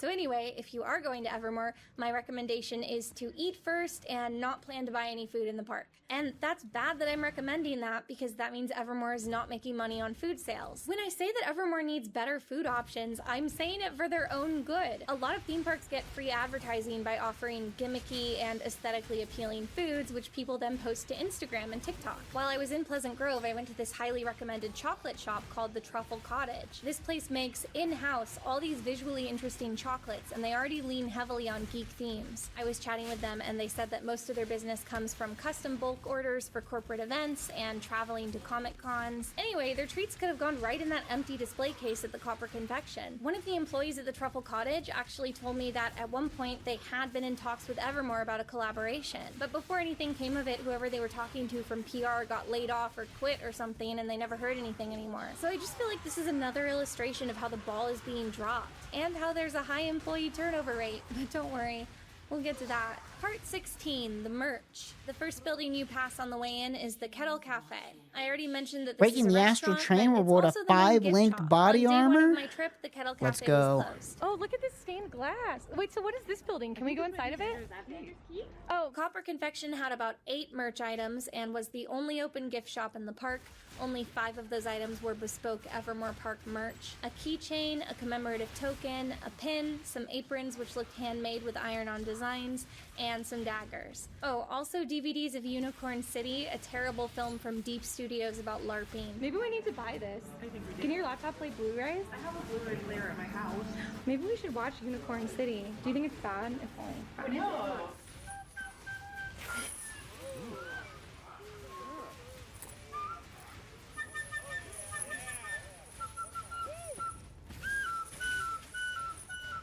You might have noticed that, even in this teensy little shop, most of the shelf space was empty. When I had walked past the Kettle Cafe, I had seen a couple t-shirts in the window display and a sign advertising art prints. Even before I went to the park, I was pretty certain that I was going to buy an Evermore t-shirt and a hat, so I could wear them in this video. I mean, remember the Taylor Swift lawsuit? I knew they had merch because the merchandise was specifically featured as one of the primary ways in which Swift was hurting them, because she was selling t-shirts that said Evermore, which Evermore was also doing. But the Kettle Cafe was closed, and the Copper Where's my 5 Confection had link? little in the way of merch. Now look, I know that I don't need an Evermore t-shirt, Oh, but here. the idea that I couldn't buy one, that this park is struggling to stay open, and that I'm showing up trying to give them money and they won't take it from me, this idea was both fascinating and infuriating to me. So about halfway through day 1, I decided that Aw, my quest wrong was going to colors. be getting my Evermore t-shirt. A quest Oh, of well. great symbolic import, because it would show me how much Evermore had their act together. I won't bore you with the details, but here's a quick play-by-play. I asked an employee if the gift shop would be opening later. I was told it was open, and I felt stupid, like I had just tried to open the wrong door. Cool, thank you. I also noticed there's a t-shirt in the window. Where is there like a main gift shop? Yeah. Oh, we can go in there? Very cool. Oh, where's the entrance? So it's around here towards the front. Oh, okay. So around that corner. Cool, thank you. Thank you. All right. Nope, it's locked. Maybe there's another door. Is it the door? Maybe. Yeah. That's the door we want to do. That's the Vander's Keep door, but this could be the entrance. It is also locked. It's locked. We can't actually go in. And we don't have maps. But that employee had thought that it would be open, so that made me think it was just going to open later. Every time I was at the front of the park that day, I would check again, but it never opened. It's like big. It's big in there. Wait, there's a person inside. There's a person walking to this door. Oh, there was a person inside walking to this door, I swear to God. There's a human in there. But it's lit up inside. Well, we came in from that, like, we went to the restaurant from, like, outside the park. I swear to God, from the other side. As we were exiting out of Vander's Keep that night, I complained loudly about how the gift shop had never opened, and then realized the CEO of Evermore Park was right there and had heard me. Now would be a great time for them to open the gift shop. I died to dogs. Many such cases. I felt a little sheepish, but I thought, hey, Well, maybe he heard I'll me keep and he this will 5 open the link. gift shop tomorrow. Came And back a on life day spring. 2, the door to the gift shop was wide open. Huzzah! It's open! Oh no! Are you kidding me? Never mind, it turned out to only be open to access a power outlet to plug in a little fan. When I looked inside, it appeared that it was empty of its usual fixtures and being used for storage of Christmas decorations. Checked Copper Confection again to see if they had moved more Pretty stock good into jewel. it overnight. Nope. Asked the Vander's Keep employees if I tipped very nicely if they could bring me a t-shirt out of the back because the gift shop was connected to the right. restaurant. That was a no. I can went feel back my to the headache open door of the mounting gift shop from and asked the nearest overexposure to employee Path of if they could go Exile in and Week bring a start, shirt so out of a I need to box, take a and break I from could pay playing for the this shirt game. at the ticket booth. I'm or gonna wrap I don't up know, the Venmo stream, them. That which was is also not no. a Ran into stream. the CEO. Sorry, we didn't get to the end of the Jenny Nicholson video, but this wasn't a stream. You didn't watch this. It actually never happened. And there was nothing, literally nothing happened. It wasn't real. It was fake. Can we see the pigs? I had to close the pigs because the Unity editor was taking up a bajillion giggle bytes of my memories. But I'll turn the pigs on next time. Okay. Yeah, that's it. That's the stream. It's over. And it wasn't a stream. So don't tell anybody that what I did in here. My head hurts. I have to go.